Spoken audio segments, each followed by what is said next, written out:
The Tenth Clew and Other Continental Op Stories by Dashiell Hammett. The Tenth Clew. Do you know Emile Bonfils?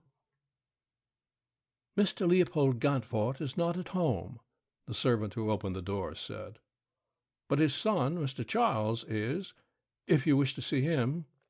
No, I had an appointment with Mr. Leopold Gantvoort for 9 or a little after. It's just 9 now. No doubt he'll be back soon. I'll wait. Very well, sir. He stepped aside for me to enter the house, took my overcoat and hat, guided me to a room on the second floor, Gantvoort's library, and left me. I picked up a magazine from the stack on the table, pulled an ashtray over beside me, and made myself comfortable. An hour passed. I stopped reading and began to grow impatient. Another hour passed, and I was fidgeting. A clock somewhere below had begun to strike 11 when a young man of 25 or 6, tall and slender, with remarkably white skin and very dark hair and eyes, came into the room. "My father hasn't returned yet," he said. "It's too bad that you should have been kept waiting all this time. Isn't there anything I could do for you? I am Charles Gantvoort." "No, thank you." I got up from my chair, accepting the courteous dismissal. "I'll get in touch with him tomorrow." "I'm sorry," he murmured. We moved toward the door together. As we reached the hall, an extension telephone in one corner of the room we were leaving buzzed softly, and I halted in the doorway while Charles Gantvoort went over to answer it. His back was toward me as he spoke into the instrument. "Yes, yes, yes," sharply. "What?" "Yes," very weakly. "Yes." He turned slowly around and faced me with a face that was gray and tortured, with wide, shocked eyes and gaping mouth, the telephone still in his hand. "Father," he gasped, "is dead. Killed." "Where? How?" "I don't know. That was the police. They want me to come down at once." He straightened his shoulders with an effort, pulled himself together, put down the telephone, and his face fell into less strained lines. "You will pardon my—" "Mr. Gantvoort," I interrupted his apology, "I am connected with the Continental Detective Agency. Your father called up this afternoon and asked that a detective be sent to see him tonight. He said his life had been threatened.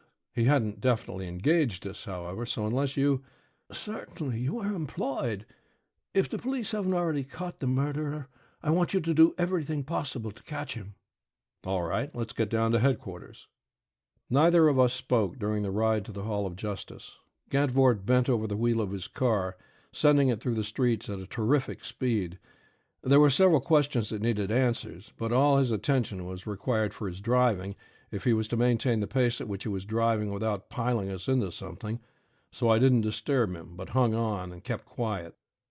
Half a dozen police detectives were waiting for us when we reached the detective bureau. Ogar, a bullet-headed detective sergeant who dresses like the village constable in a movie, wide-brimmed black hat and all, but who isn't to be put out of the reckoning on that account, was in charge of the investigation. He and I had worked on 2 or 3 jobs together before and hit it off excellently. He led us into one of the small offices below the assembly room. Spread out on the flat top of the desk there were a dozen or more objects. "I want you to look these things over carefully," the detective sergeant told Gantvoort, "and pick out the ones that belong to your father." "But where is he?" "Do this first," Ogar insisted, "and then you can see him." I looked at the things on the table while Charles Gantvoort made his selections. An empty jewel case, a memoranda book, 3 letters in slit envelopes that were addressed to the dead man, some other papers, a bunch of keys, a fountain pen, 2 white linen handkerchiefs, 2 pistol cartridges, a gold watch with a gold knife and a gold pencil attached to it by a gold and platinum chain, 2 black leather wallets, one of them very new and the other worn, some money, both paper and silver, and a small portable typewriter, bent and twisted and matted with hair and blood. Some of the other things were smeared with blood and some were clean. Gantvoort picked out the watch and its attachments, the keys, the fountain pen, the memoranda book, the handkerchiefs, the letters and other papers, and the older wallet. "These were father's," he told us. "I've never seen any of the others before. I don't know, of course, how much money he had with him tonight, so I can't say how much of this is his." "You sure none of the rest of this stuff was his?" Hogar asked. "I don't think so, but I'm not sure. Whipple could tell you." He turned to me. "He's the man who let you in tonight. He looked after Father, and he'll know positively whether any of these other things belong to him or not." One of the police detectives went to the telephone to tell Whipple to come down immediately. I resumed the questioning. "Is anything that your father usually carried with him missing? Anything of value?" "Not that I know of. All of the things that he might have been expected to have with him seem to be here." "At what time tonight did he leave the house?" "Before 7:30. Possibly as early as 7. "Know where he was going?" "He didn't tell me, but I suppose that he was going to call on Miss Dexter." The faces of the police detectives brightened and their eyes grew sharp. I suppose mine did, too. There are many, many murders with never a woman in them anywhere, but seldom a very conspicuous killing. "Who is this Miss Dexter?" Hogar took up the inquiry. "She's, well—" Charles Gauntford hesitated. "Well, Father was on very friendly terms with her and her brother. He usually called on her, several evenings a week. In fact, I suspected that he intended marrying her." "Who and what is she?" "Father became acquainted with them 6 or 7 months ago. I've met them several times, but I don't know them very well. Miss Dexter, Creda is her given name, is about 23 years old, I should judge, and her brother Madden is 4 or 5 years older. He is in New York now, or on his way there, to transact some business for Father."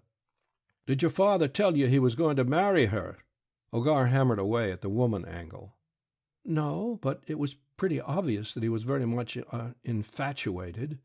We had some words over it a few days ago, last week.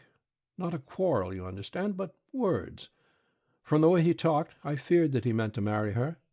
"What do you mean, feared?" Hogar snapped at that word. Charles Gauntford's pale face flushed a little, and he cleared his throat embarrassedly. "I don't want to put the Dexters in a bad light to you. I'm sure they had nothing to do with with this. But I didn't care especially for them, didn't like them. I thought they were, fortune hunters, perhaps. Father wasn't fabulously wealthy, but he had considerable means. And while he wasn't feeble, still he was past 57, old enough for me to feel that Creda Dexter was more interested in his money than in him." "How about your father's will?" "The last one of which I have any knowledge, drawn up 2 or 3 years ago, left everything to my wife and me jointly. Father's attorney, Mr. Murray Abernathy, could tell you if there was a later will, but I hardly think there was." "Your father had retired from business, hadn't he?"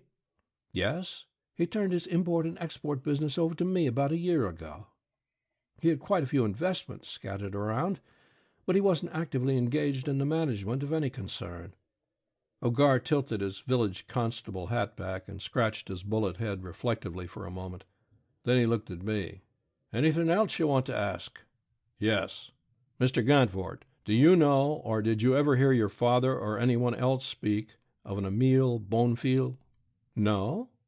"Did your father ever tell you that he had received a threatening letter, or that he had been shot at on the street?" "No." "Was your father in Paris in 1902? "Very likely.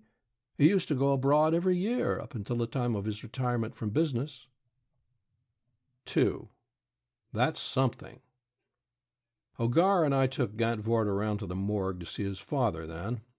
The dead man wasn't pleasant to look at, even to Hogar and me, who hadn't known him except by sight. I remembered him as a small, wiry man, always smartly tailored, and with a brisk springiness that was far younger than his years. He lay now with the top of his head beaten into a red and pulpy mess. We left Gauntford at the morgue and set out afoot for the Hall of Justice. "What's this deep stuff you're pulling about Emile Bonfield and Paris in 1902? The detective sergeant asked as soon as we were out in the street. "This. The dead man phoned the agency this afternoon and said he had received a threatening letter from an Emile Bonfield with whom he had had trouble in Paris in 1902. He also said that Bonfield had shot at him the previous evening in the street. He wanted somebody to come around and see him about it tonight, and he said that under no circumstances were the police to be let in on it, that he'd rather have Bonefield get him than have the trouble made public. That's all he would say over the phone, and that's how I happened to be on hand when Charles Gauntfort was notified of his father's death." Ogar stopped in the middle of the sidewalk and whistled softly. "That's something," he exclaimed. "Wait till we get back to headquarters. I'll show you something." Whipple was waiting in the assembly room when we arrived at headquarters. His face at first glance was as smooth and mask-like as when he had admitted me to the house on Russian Hill earlier in the evening. But beneath his perfect servant's manner he was twitching and trembling. We took him into the little office where we had questioned Charles Gauntfort. Whipple verified all that the dead man's son had told us. He was positive that neither the typewriter, the jewel case, the 2 cartridges, or the newer wallet had belonged to Gauntfort. We couldn't get him to put his opinion of the Dexters in words, but that he disapproved of them was easily seen. Miss Dexter, he said, had called up on the telephone 3 times this night at about 8 o'clock, at 9, and at 9:30. She had asked for Mr. Leopold Gauntfort each time, but she had left no message. Whipple was of the opinion that she was expecting Gauntfort, and he had not arrived. He knew nothing, he said, of Emile Bonefield or any threatening letters. Gauntfort had been out the previous night from 8 until midnight. Whipple had not seen him closely enough when he came home to say whether he seemed excited or not. Gauntfort usually carried about $100 in his pockets. "Is there anything you know of that Gauntfort had on his person tonight which isn't among these things on the desk?" Ogar asked. "No, sir. Everything seems to be here. Watch and chain, money, memorandum book, wallet, keys, handkerchiefs, fountain pen, everything that I know of." "Did Charles Gauntfort go out tonight?" "No, sir. He and Mrs. Gauntfort were at home all evening." "Positive?" Whipple thought a moment. "Yes, sir, I'm fairly certain, but I know Mrs. Gauntfort wasn't out. To tell the truth, I didn't see Mr. Charles from about 8 o'clock until he came downstairs with this gentleman," pointing to me, "at 11. But I'm fairly certain he was home all evening. I think Mrs. Gauntfort said he was." Then Ogar put another question, one that puzzled me at the time. "What kind of collar buttons did Mr. Gauntfort wear?" "You mean Mr. Leopold?" "Yes." "Plain gold ones, made all in one piece. They had a London jeweler's mark on them." "Would you know them if you saw them?" "Yes, sir." We let Whipple go home then.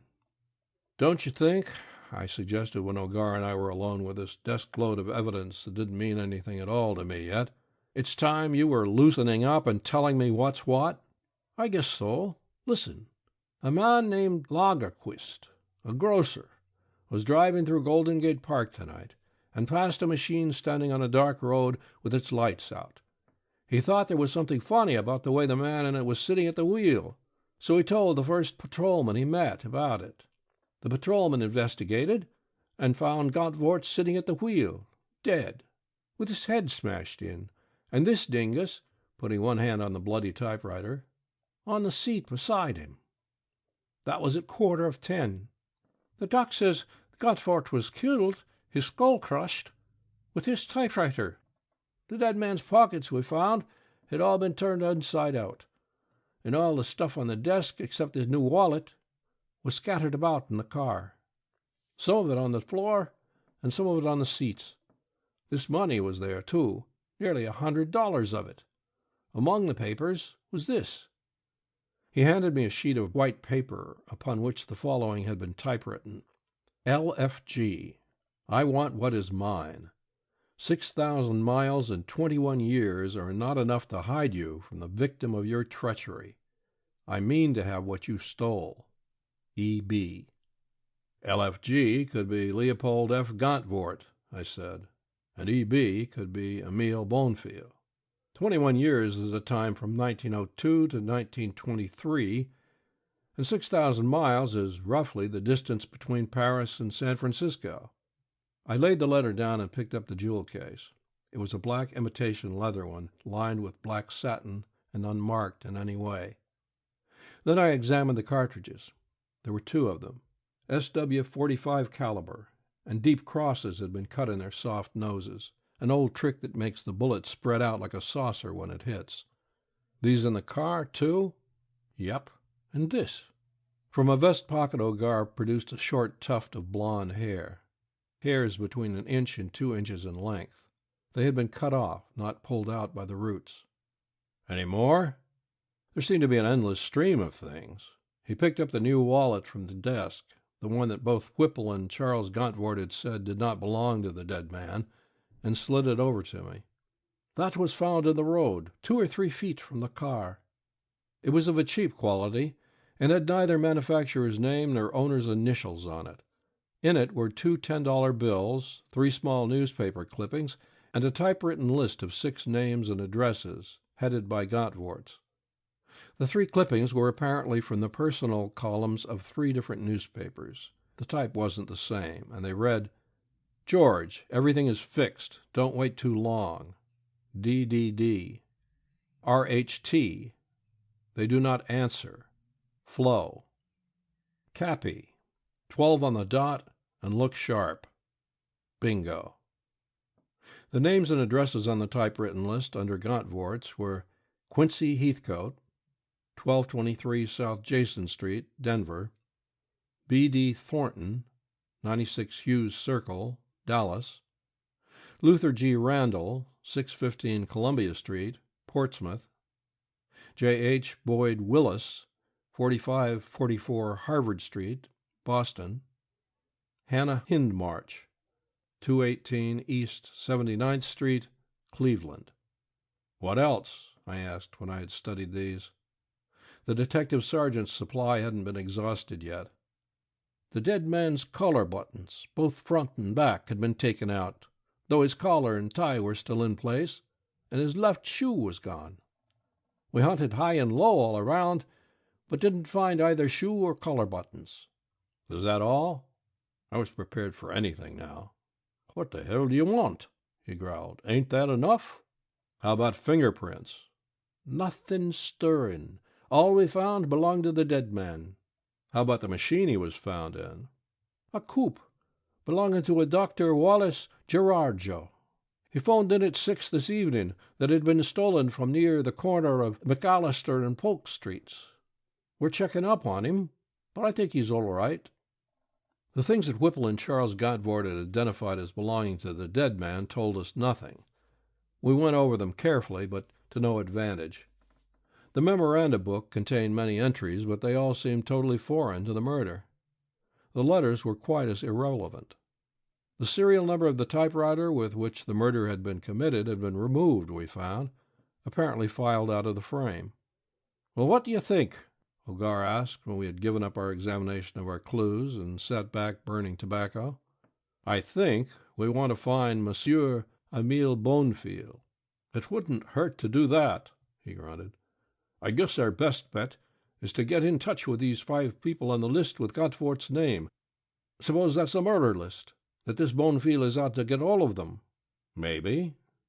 We'll get hold of them anyway. Maybe we'll find out that some of them have already been killed. But whether they have been killed or are to be killed or not, it's a cinch that they have some connection with this affair. I'll get off a batch of telegrams to the agency's branches, having the names on the list taken care of. I'll try to have the 3 clippings traced, too." Ogar looked at his watch and yawned. "It's after 4. What say we knock off and get some sleep? I'll leave word for the department's expert to compare the typewriter with that letter signed E.B. and with that list to see if they were written on it. I guess they were, but we'll make sure. I'll have the park searched all around where we found Gauntfort as soon as it gets light enough to see, and maybe the missing shoe and the collar buttons will be found. And I'll have a couple of the boys out calling on all the typewriter shops in the city to see if they can get a line on this one." I stopped at the nearest telegraph office and got off a wad of messages. Then I went home to dream of nothing even remotely connected with crime or the detecting business. 3. A sleek kitten, that dame. At 11 o'clock the same morning, when brisk and fresh with 5 hours' sleep under my belt, I arrived at the Police Detective Bureau, I found O'Gar slumped down at his desk, staring dazedly at a black shoe, half a dozen collar buttons, a rusty flat key, and a rumpled newspaper, all lined up before him. "What's all this? Souvenir of your wedding?" "Might as well be." His voice was heavy with disgust. "Listen to this. One of the porters of the Seamen's National Bank found a package in the vestibule when he started cleaning up this morning. It was this shoe, Gauntfort's missing one, wrapped in this sheet of a 5-day-old Philadelphia record, and with these collar buttons and this old key in it. The heel of the shoe, you'll notice, has been pried off and is still missing. Whipple identifies it all right, as well as 2 of the collar buttons, but he never saw the key before. These other 4 collar buttons are new, and common gold rolled ones. The key don't look like it had much use for a long time. What do you make of all that?" I couldn't make anything out of it. "How did the porter happen to turn the stuff in?" "Oh, the whole story was in the morning papers, all about the missing shoe and collar buttons and all." "What did you learn about the typewriter?" I asked. "The letter and the list were written with it, right enough, but we haven't been able to find out where it came from yet. We checked up on the doc who owns the coop, and he's in the clear. We accounted for all his time last night. Lagerquist, the grocer who found Gauntfort, seems to be all right, too.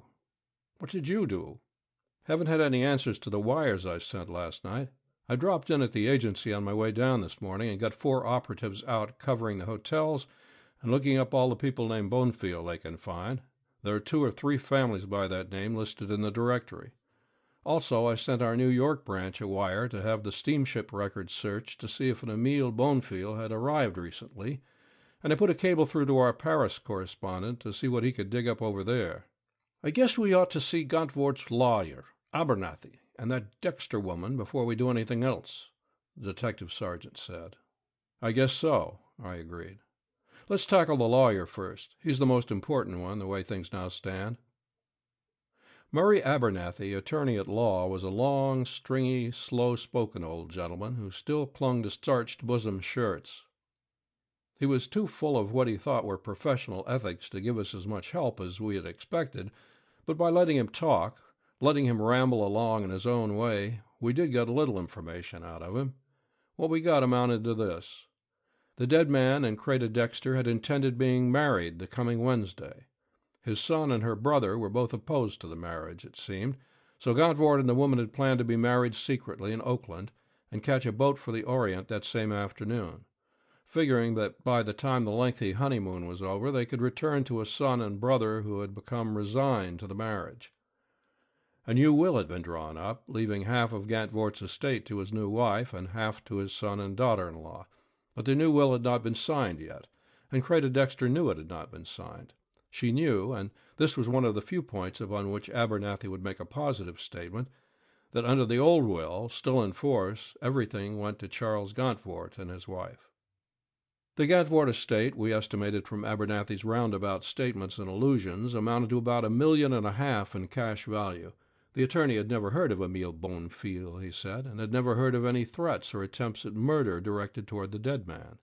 He knew nothing, or would tell us nothing, that threw any light upon the nature of the thing that the threatening letter had accused the dead man of stealing.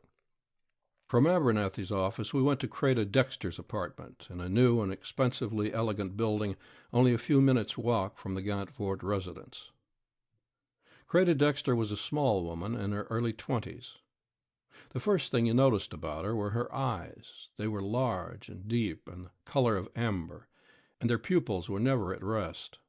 Continuously they changed size, expanded and contracted, slowly at times, suddenly at others, ranging incessantly from the size of pinheads to an extent that threatened to blot out the amber irids.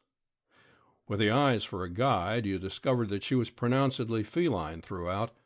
Her every movement was the slow, smooth, sure one of a cat, and the contours of her rather pretty face, the shape of her mouth, the small nose, the set of the eyes, the swelling of her brows were all cat-like, and the effect was heightened by the way she wore her hair, which was thick and tawny. "Mr. Gauntfort and I," she told us after the preliminary explanations had been disposed of, "were to have been married the day after tomorrow.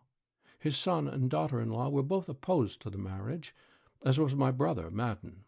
They all seemed to think that the difference between our ages was too great.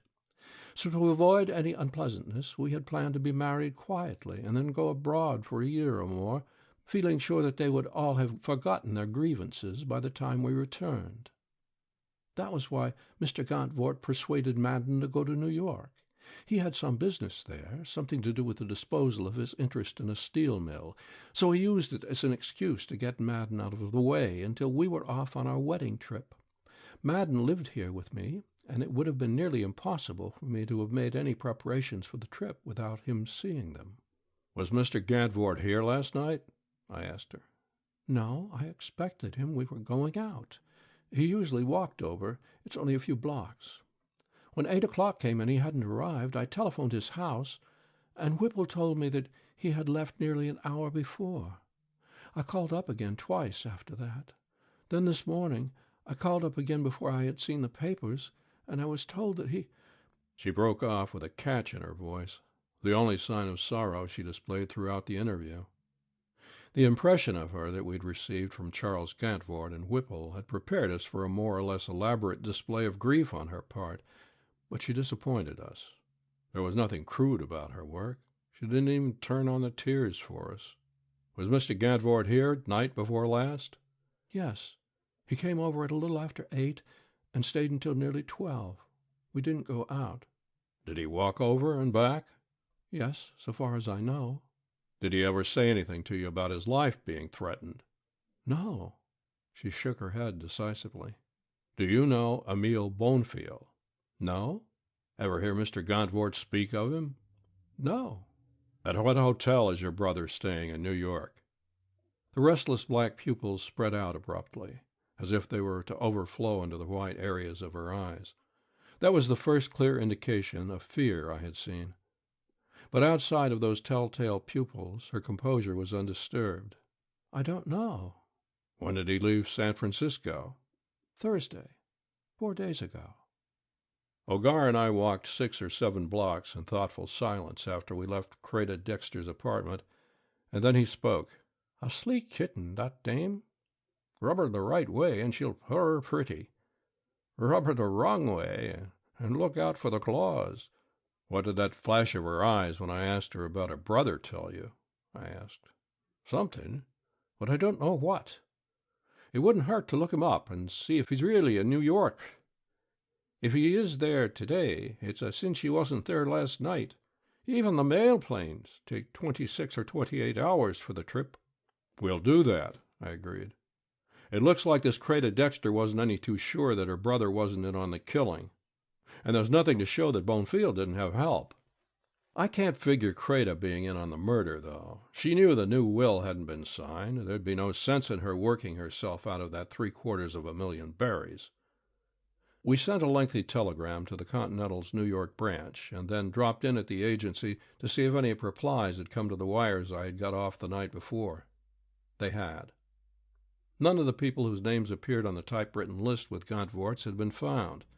Not the least trace had been found of any of them. 2 of the addresses given were altogether wrong. There were no houses with those numbers on those streets, and there never had been. 4. Maybe that ain't so foolish. What was left of the afternoon, Ogar and I spent going over the street between Gantvort's house on Russian Hill and the building in which the Dexters lived. We questioned everyone we could find, man, woman, and child, who lived, worked, or played along any of the 3 routes the dead man could have taken. We found nobody who had heard the shot that had been fired by Bonfield on the night before the murder. We found nobody who had seen anything suspicious on the night of the murder. Nobody who remembered having seen him picked up in a coupe. Then we called in at Gantvort's house and questioned Charles Gantvort again, his wife, and all the servants, and we learned nothing. So far as they knew, nothing belonging to the dead man was missing, nothing small enough to be concealed in the heel of a shoe. The shoes he had worn the night he was killed were one of 3 pairs made in New York for him 2 months before. He could have removed the heel of the left one, hollowed it out sufficiently to hide a small object in it, and then nailed it on again. The Whipple insisted that he would have noticed the effects of any tampering with the shoe unless it had been done by an expert repairman. This field exhausted, we returned to the agency. A telegram had just come in from the New York branch, saying that none of the steamship company's records showed the arrival of an Emile Bonfil from either England, France, or Germany within the past 6 months. The operatives who had been searching the city for Bonfil had all come in empty-handed. They had found and investigated 11 persons named Bonfil in San Francisco, Oakland, Berkeley, and Alameda. Their investigations had definitely cleared all 11. None of these Bonfils knew an Emile Bonfil. Combing the hotels had yielded nothing.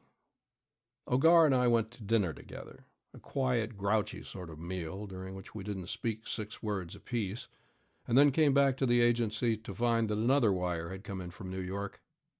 Madden Dexter arrived McAlpin Hotel this morning with power of attorney to sell Gantvort interest in B.F.&F Iron Corporation. Denies knowledge of Emile Bonfil or of murder. Expects to finish business and leave for San Francisco tomorrow. I let the sheet of paper upon which I had decoded the telegram slide out of my fingers, and we sat listlessly facing each other across my desk, looking vacantly each at the other, listening to the clatter of charwomen's buckets in the corridor. "It's a funny one," Ogar said softly to himself at last. I nodded. It was. "We got 9 clues," he spoke again presently, "and none of them have got us a damned thing. Number 1. The dead man called up you people and told you that he had been threatened and shot at by an Emile Bonfil that he'd had a run-in with in Paris a long time ago. Number 2. The typewriter he was killed with and that the letter and list were written on. We're still trying to trace it, but with no breaks so far. What the hell kind of a weapon was that, anyway? It looks like this fellow Bonfil got hot and hit Gantvort with the first thing that he put his hand on. But what was the typewriter doing in a stolen car? And why were the numbers filed off it?" I shook my head to signify I couldn't guess the answer, and Ogar went on enumerating our clues. Number 3, the threatening letter, fitting in with what Gantvort has said over the phone that afternoon. Number 4, those 2 bullets with the crosses in their snoots. Number 5, the jewel case. Number 6, that bunch of yellow hair. Number 7, the fact that the dead man's shoe and collar buttons were carried away. Number 8, the wallet with 2 $10 bills, 3 clippings, and a list in it found on the road. Number 9, finding the shoe next day wrapped up in a 5-day-old Philadelphia paper and with the missing collar buttons, 4 more, and a rusty key in it. That's the list. If they mean anything at all, they mean that Emile Bonfil, whoever he is, was flim-flammed out of something by Gantvort in Paris in 1902, and that Bonfil came to get it back. He picked Gantvort up last night in a stolen car, bringing his typewriter with him, for God knows what reason. Gantvort put up an argument, so Bonfil bashed in his noodle with the typewriter, and then went through his pockets, apparently not taking anything. He decided that what he was looking for was in Gantvort's left shoe, so he took the shoe away with him, and then— but there's no sense to the collar button trick or the phony list or— "Yes, there is," I cut in, sitting up, wide awake now.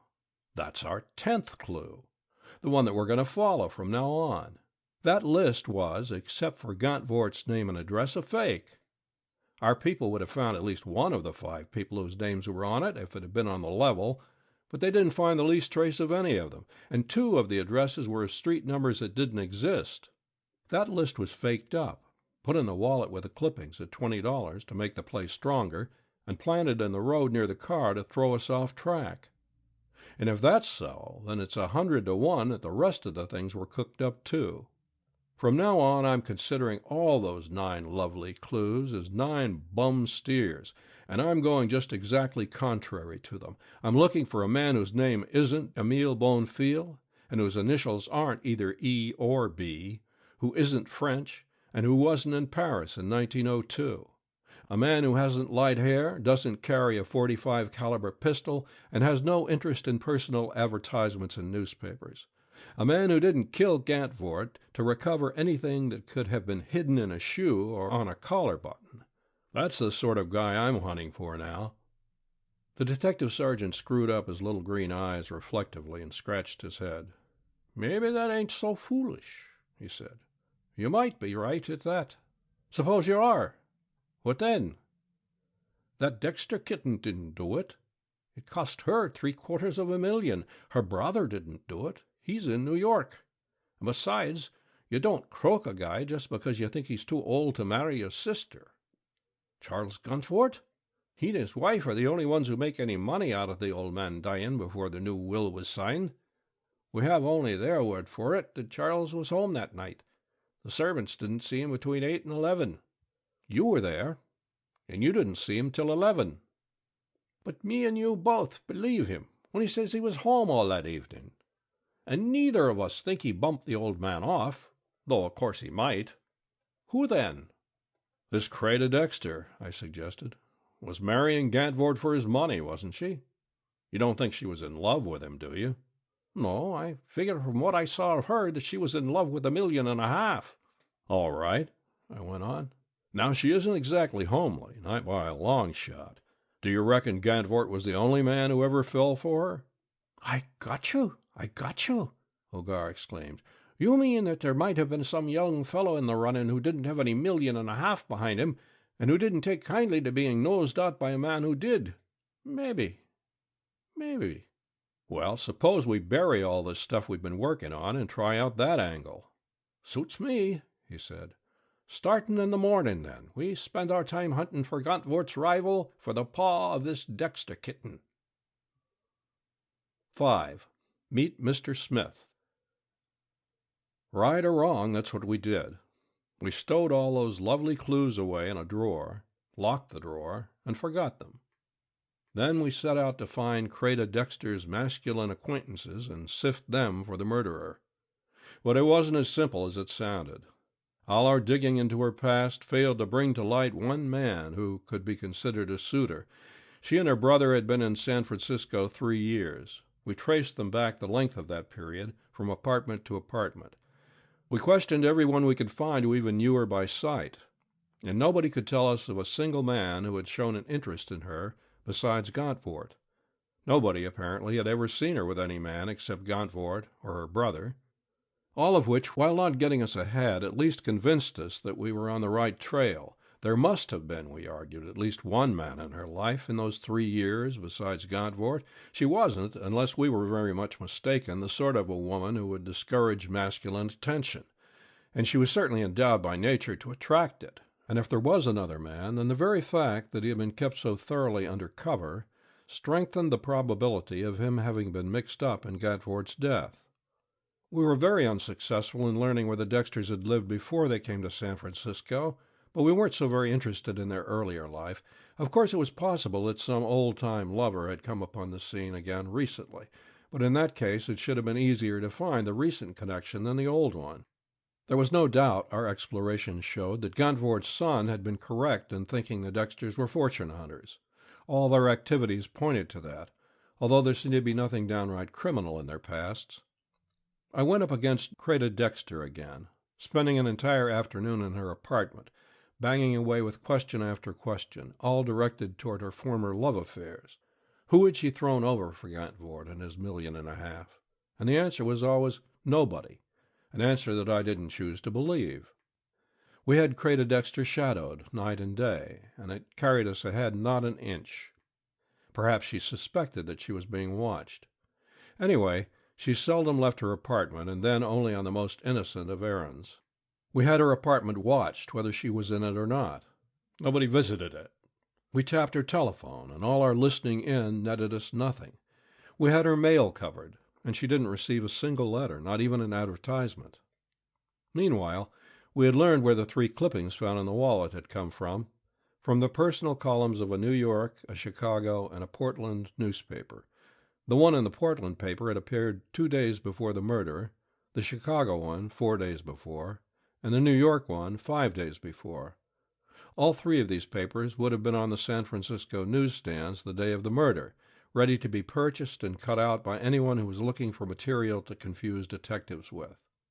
The agency's Paris correspondent had found no less than 6 Émile Bonfils, all bloomers, so far as our job was concerned, and had a line on 3 more.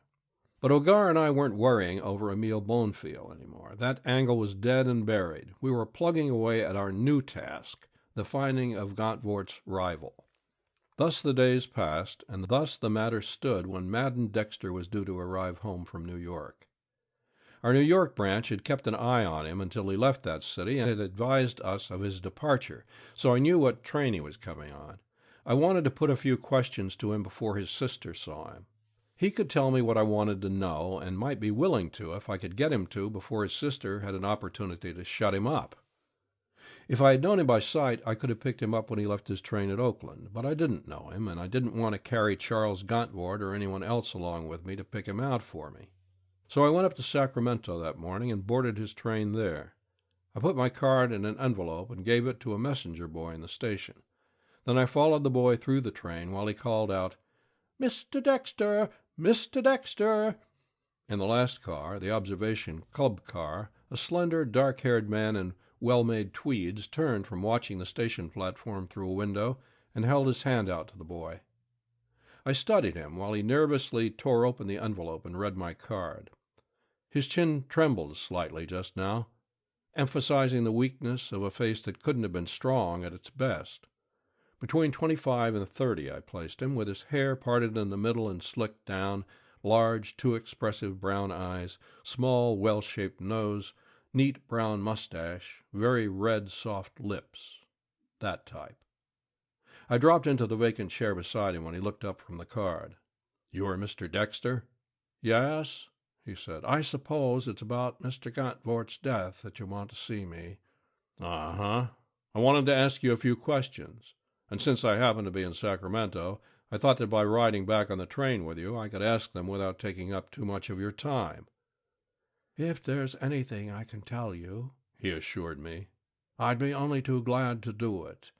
But I told the New York detectives all I knew, and they didn't seem to find it of much value."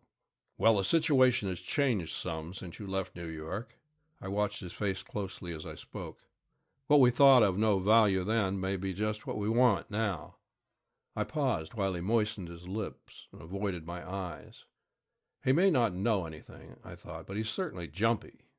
I let him wait a few minutes while I pretended deep thoughtfulness.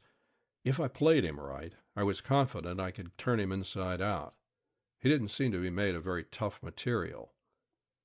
We were sitting with our heads close together so that 4 or 5 other passengers in the car wouldn't overhear our talk, and that position was in my favor. One of the things that every detective knows, that it's often easy to get information, even a confession, out of a feeble nature simply by putting your face close to his and talking in a loud tone.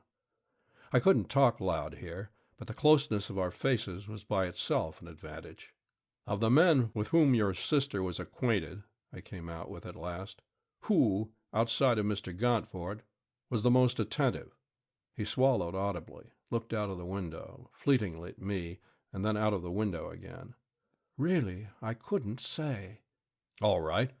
Let's get at it this way. Suppose we check off one by one all the men who were interested in her and in whom she was interested." He continued to stare out the window. "Who's first?" I pressed him. His gaze flickered around to meet mine for a second with a sort of timid desperation in his eyes.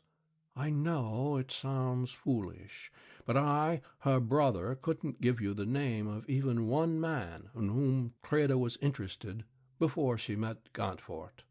She never, so far as I know, had the slightest feeling for any man before she met him. Of course, it is possible that there may have been someone that I didn't know anything about, but—" It did sound foolish, right enough. The Creda Dexter I had talked to, a sleek kitten, as O'Gar had put it, didn't impress me as being at all likely to go very long without having at least one man in tow. This pretty little guy in front of me was lying. There couldn't be any other explanation. I went at him tooth and nail.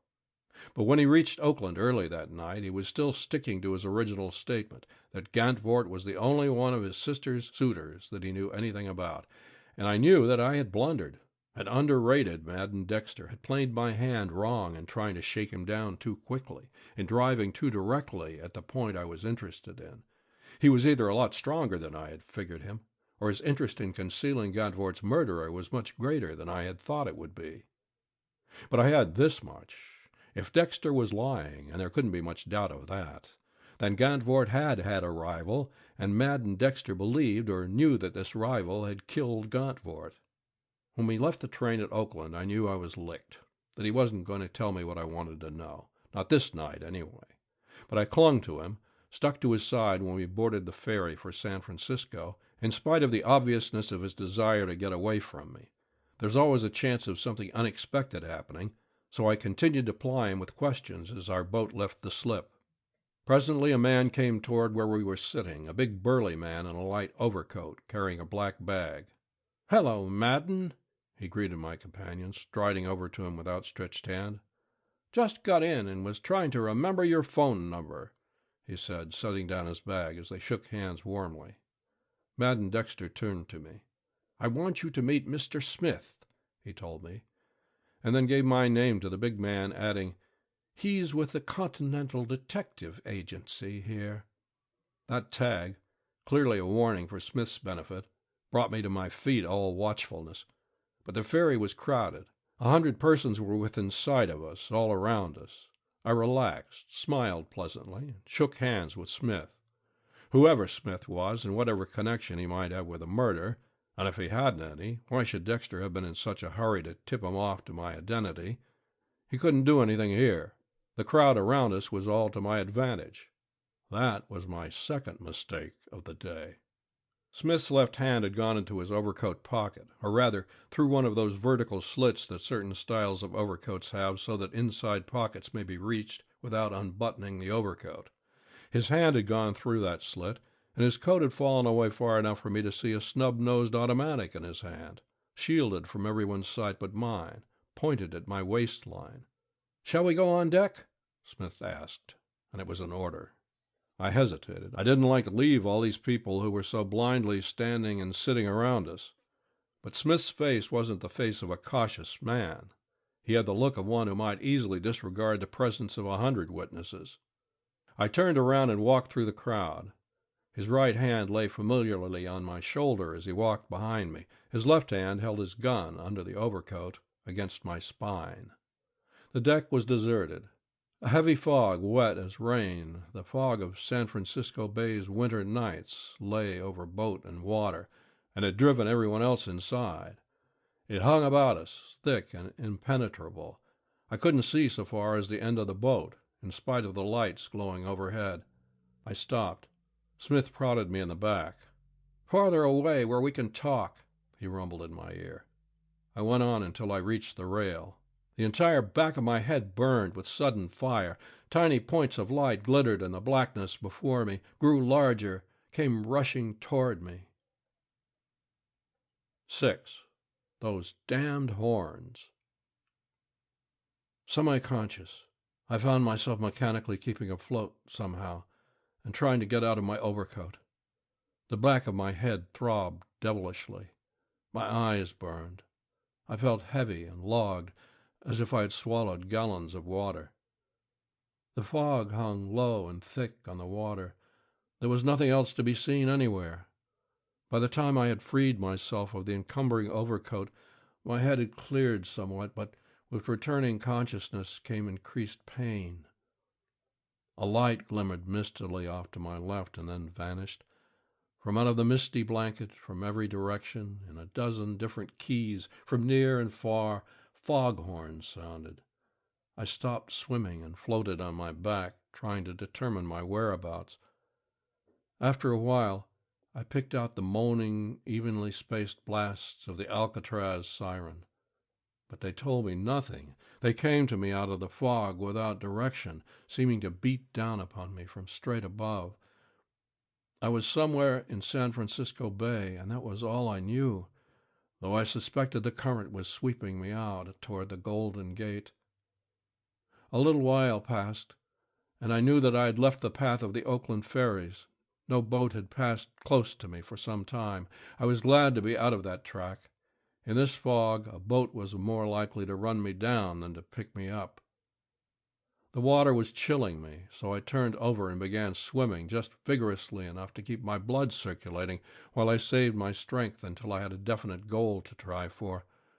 A horn began to repeat its roaring note nearer and nearer, and presently the light of the boat upon which it was fixed came into sight. One of the Sausalito ferries, I thought. It came quite close to me, and I hallooed until I was breathless and my throat was raw. But the boat's siren, crying its warning, drowned my shouts. The boat went on, and the fog closed in behind it. The current was stronger now, and my attempts to attract the attention of the Sausalito ferry had left me weaker. I floated, letting the water sweep me where it would, resting. Another light appeared ahead of me suddenly, hung there for an instant, disappeared. I began to yell and worked my arms and legs madly, trying to drive myself through the water to where it had been. I never saw it again. Weariness settled upon me and a sense of futility. The water was no longer cold. I was warm with a comfortable, soothing numbness. My head stopped throbbing. There was no feeling at all in it now, no lights now, but the sound of foghorns, foghorns ahead of me, behind me, to either side, annoying me, irritating me. But for the moaning horns I would have ceased all effort. They had become the only disagreeable detail of my situation. The water was pleasant, fatigue was pleasant, but the horns tormented me. I cursed them petulantly and decided to swim until I could no longer hear them, and then, in the quiet of the friendly fog, go to sleep. Now and then I would doze, to be goaded into wakefulness by the wailing voice of a siren. "Those damned horns! Those damned horns!" I complained aloud, again and again. One of them, I found presently, was bearing down upon me from behind, growing louder and stronger. I turned and waited. Lights, dim and streaming, came into view. With exaggerated caution to avoid making the least splash, I swam off to one side. When this nuisance was past, I could go to sleep. I sniggered softly to myself as the lights grew abreast, feeling a foolish triumph in my cleverness in eluding the boat. Those damned horns! Life, the hunger for life, all at once surged back into my being. I screamed at the passing boat, and with every iota of my being struggled toward it. Between strokes I tilted up my head and screamed. 7. You have a lot of fun, don't you?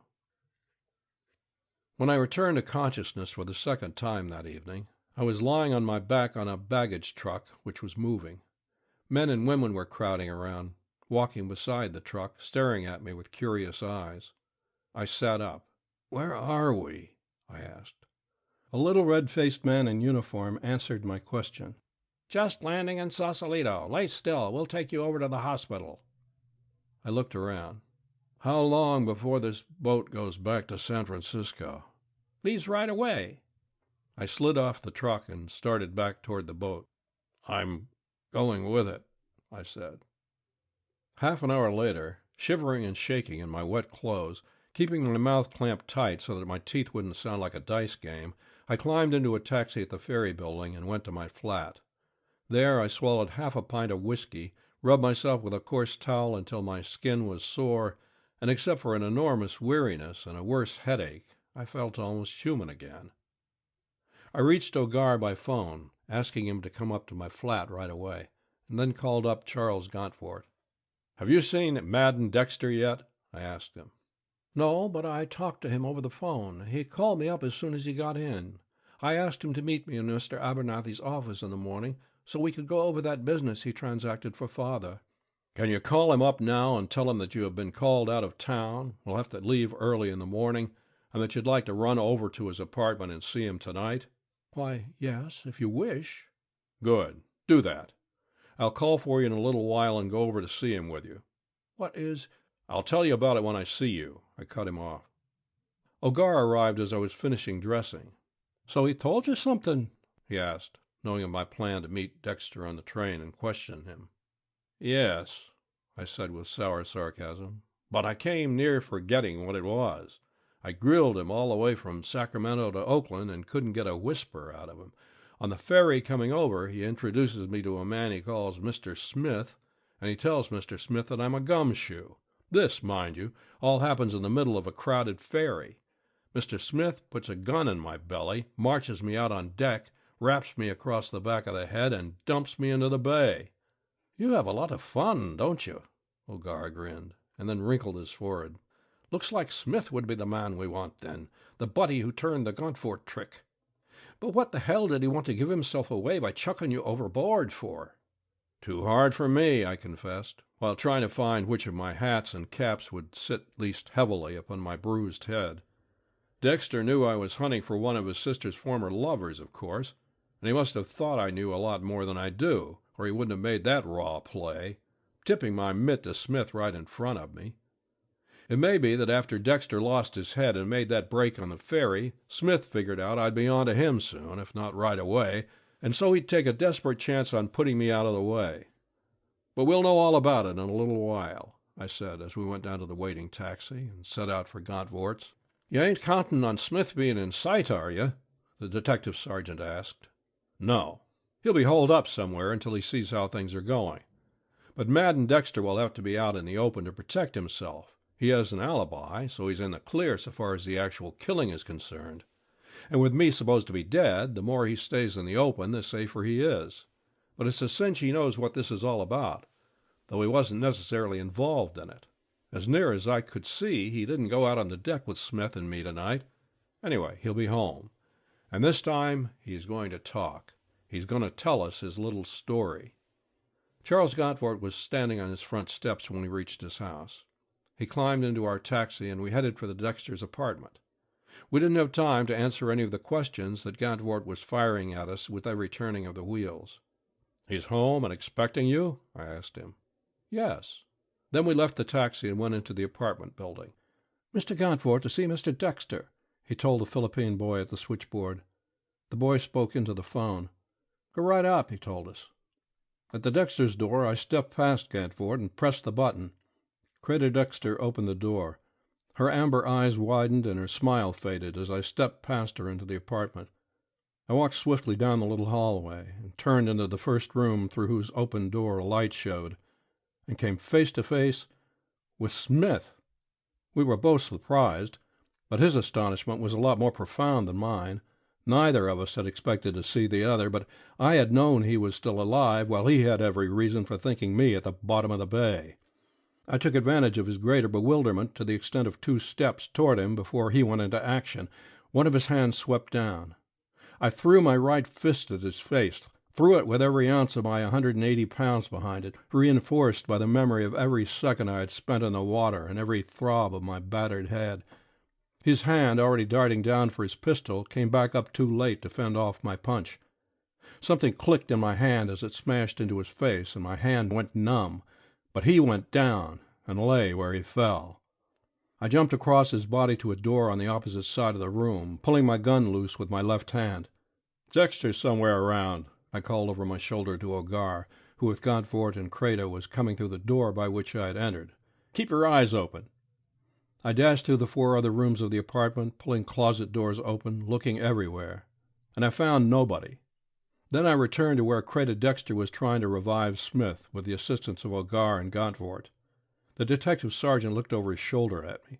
Who do you think this joker is? He asked. My friend, Mr. Smith. Gauntfort says he's Madden Dexter. I looked at Charles Gauntfort, who nodded his head.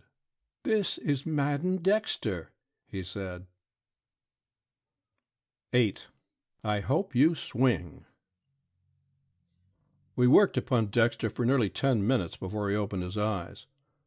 As soon as he sat up, we began to shoot questions and accusations at him, hoping to get a confession out of him before he recovered from his shakiness. But he wasn't that shaky. All we could get out of him was, take me in if you want to. If I've got anything to say, I'll say it to my lawyer, and to no one else. Creda Dexter, who had stepped back after her brother came to and was standing a little way off watching us, suddenly came forward and caught me by the arm. What have you got on him? She demanded imperatively. I wouldn't want to say, I countered. But I don't mind telling you this much. We're going to give him a chance in a nice modern courtroom to prove that he didn't kill Leopold Gauntfort. He was in New York. He was not. He had a friend who went to New York as Madden Dexter and looked after Gauntfort's business under that name. But if this is the real Madden Dexter, then the closest he got to New York was when he met his friend on the ferry to get from him the papers connected with a B.F.F. Iron Corporation transaction, and learned that I had stumbled upon the truth about his alibi, even if I didn't know it myself at the time. She jerked around to face her brother. "Is that on the level?" she asked him. He sneered at her, and went on feeling with the fingers of one hand the spot on his jaw where my fist had landed. "I'll say all I've got to say to my lawyer," he repeated. "You will?" she shot back at him. "Well, I'll say what I've got to say right now." She flung around to face me again.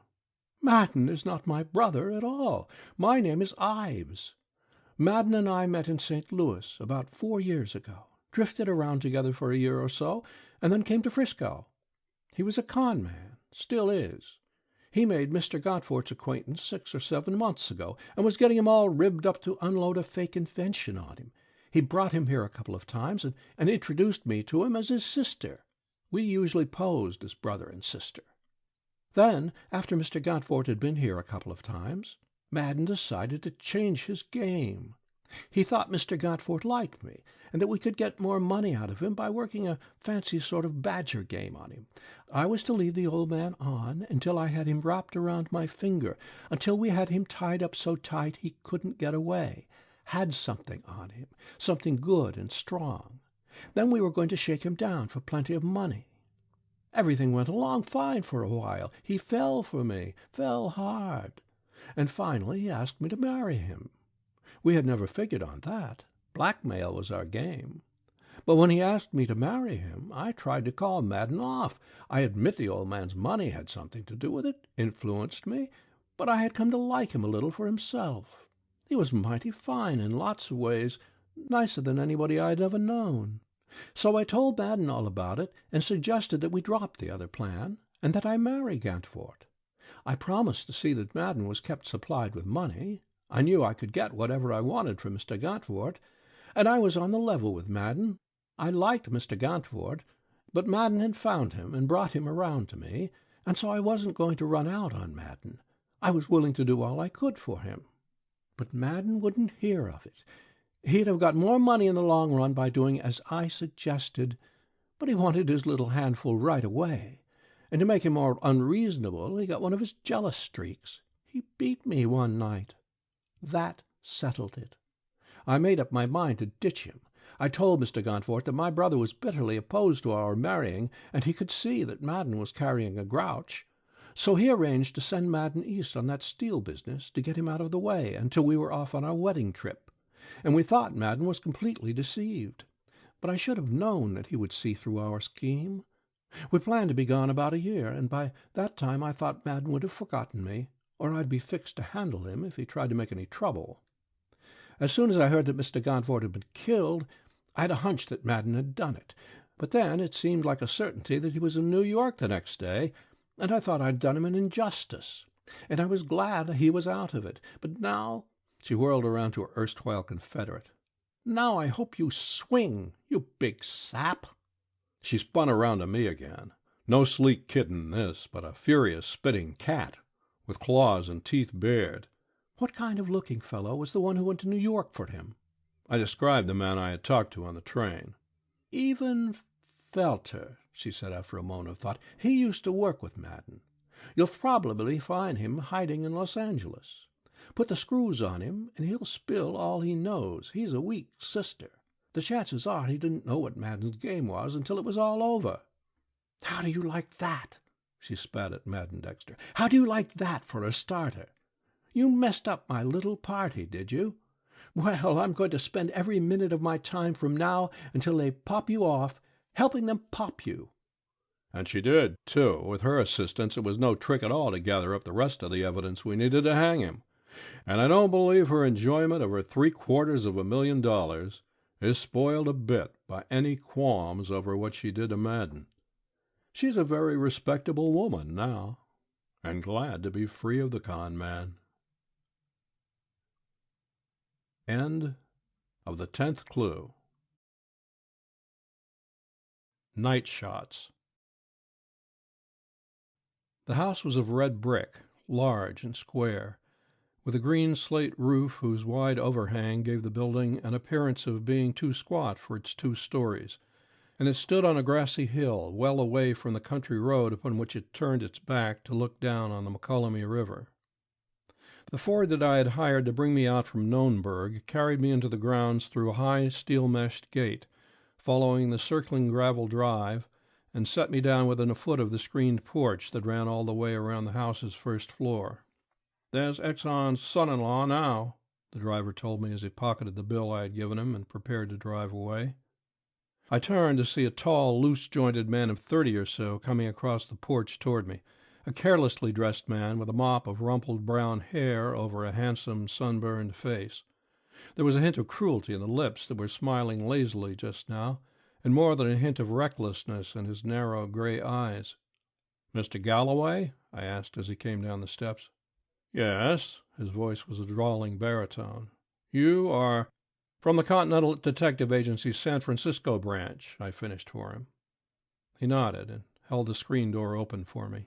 "Just leave your bag there. I'll have it taken up to your room." He guided me into the house, and, after I had assured him that I had already eaten luncheon, gave me a soft chair and an excellent cigar. He sprawled on his spine in an armchair opposite me, all loose-jointed angles sticking out of it in every direction, and blue smoke at the ceiling. "First off," he began presently, his words coming out languidly, "I may as well tell you that I don't expect very much in the way of results. I sent for you more for the soothing effect of your presence on the household than because I expect you to do anything. I don't believe there's anything to do. However, I'm not a detective. I may be wrong. You may find out all sorts of more or less important things. If you do, fine. But I don't insist upon it." I didn't say anything, although this beginning wasn't much to my taste. He smoked in silence for a moment and then went on.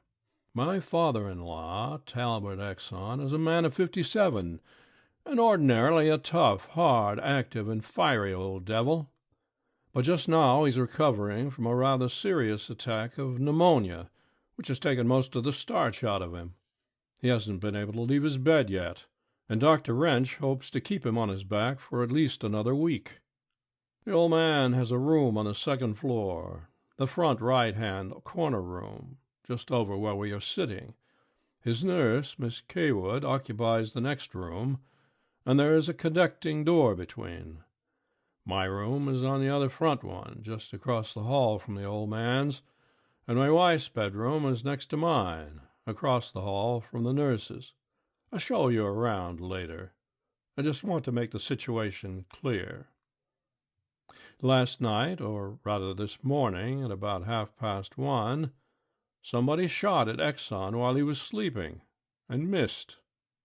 The bullet went into the frame of the door that leads to the nurse's room, about 6 inches above his body as he lay in bed. The course the bullet took in the woodwork would indicate that it had been fired from one of the windows, either through it or from just inside. Exxon woke up, of course, but he saw nobody. The rest of us, my wife, Miss Cawood, the Figs, and myself, were also awakened by the shot. We all rushed into his room, and we saw nothing either. There's no doubt that whoever fired it left by the window. Otherwise, some of us would have seen him.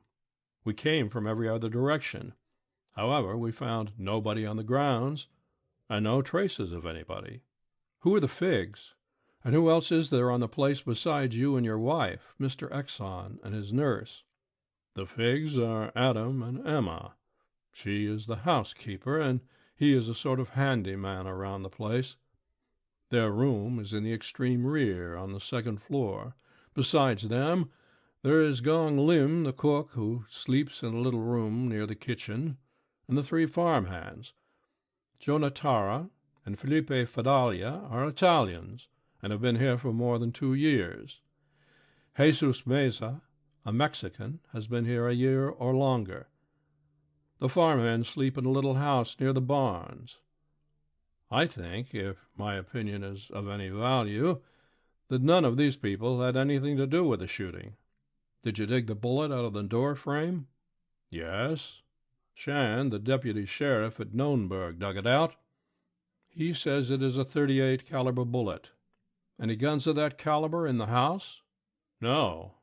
A .22 and my .44, which I keep in the car, are the only pistols on the place. Then there are 2 shotguns and a .30-30 rifle. Shand made a thorough search and found nothing else in the way of firearms. What does Mr. Exon say? Not much of anything, except that if we'll put a gun in bed with him, he'll manage to take care of himself without bothering any policemen or detectives. I don't know whether he knows who shot at him or not. He's a close-mouthed old devil. From what I know of him, I imagine there are quite a few men who would think themselves justified in killing him. He was, I understand, far from being a lily in his youth, or in his mature years either, for that matter. Anything definite, you know, or are you guessing? Galloway grinned at me, a mocking grin that I was to see often before I was through with this Exon affair. Both, he drawled. I know that his life has been rather more than sprinkled with swindled partners and betrayed friends, and that he saved himself from prison at least once by turning state's evidence and sending his associates there. And I know that his wife died under rather peculiar circumstances while heavily insured, and that he was for some time held on suspicion of having murdered her, but was finally released because of a lack of evidence against him. Those, I understand, are fair samples of the old boy's normal behavior, so there may be any number of people gunning for him. Suppose you give me a list of all the names you know of enemies he's made, and I'll have them checked up. The names I could give you would be only a few of many, and it might take you months to check up those few. It isn't my intention to go to all that trouble and expense. As I told you, I'm not insisting upon results. My wife is very nervous, and for some peculiar reason she seems to like the old man. So to soothe her, I agreed to employ a private detective when she asked me to. My idea is that you hang around for a couple of days until things quiet down and she feels safe again. Meanwhile, if you should stumble upon anything, go to it. If you don't, well and good. My face must have shown something of what I was thinking, for his eyes twinkled and he chuckled. Don't, please, he drawled, get the idea that you aren't to find my father-in-law's would-be assassin if you wish to.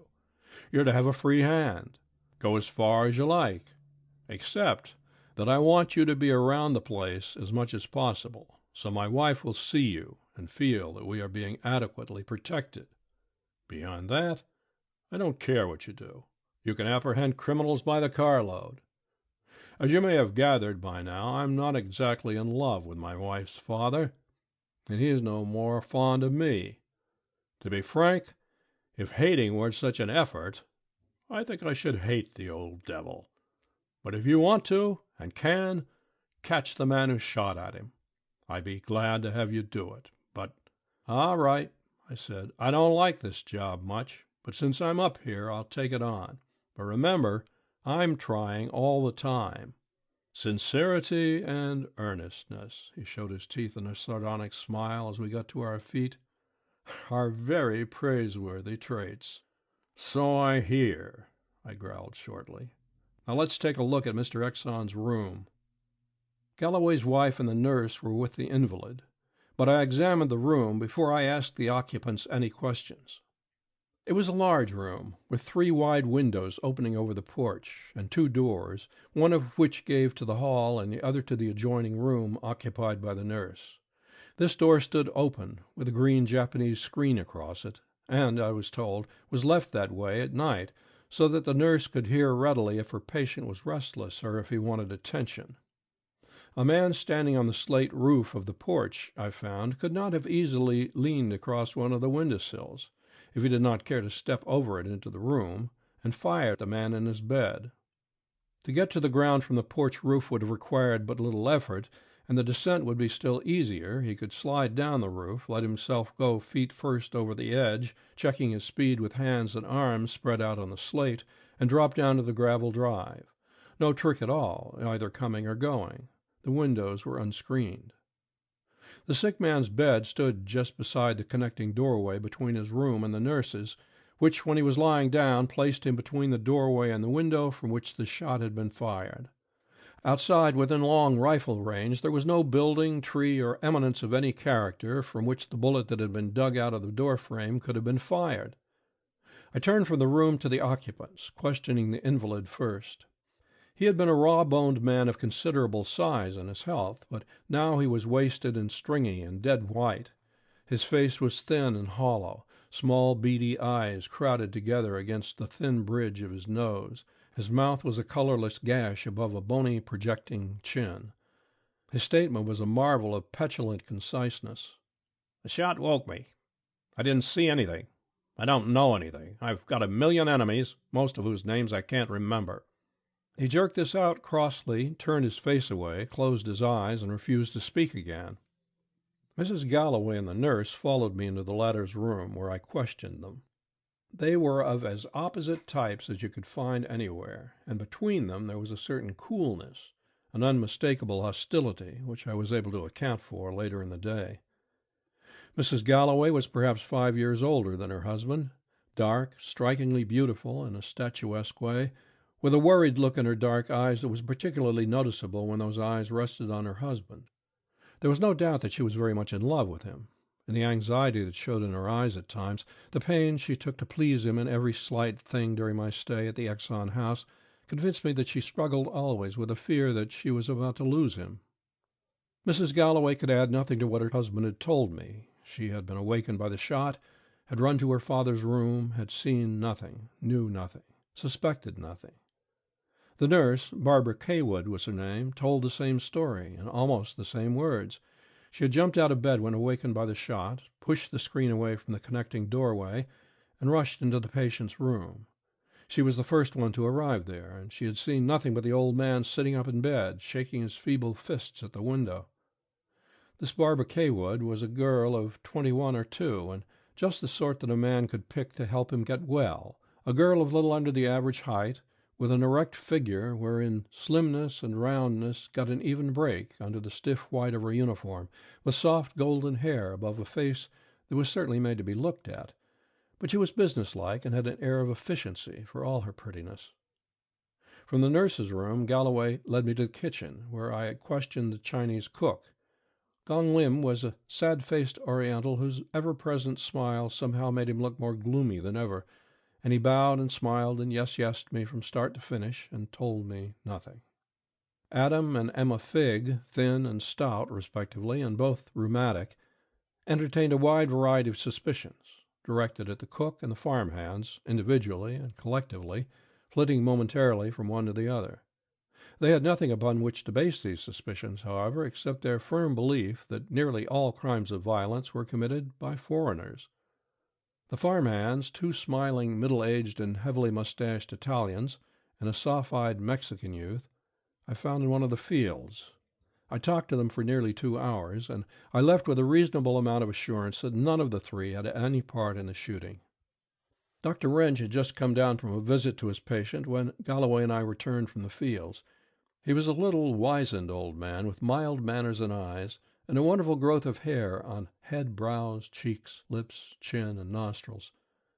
The excitement, he said, had retarded Exon's recovery somewhat, but he did not think the setback would be serious. The invalid's temperature had gone up a little, but he seemed to be improving now.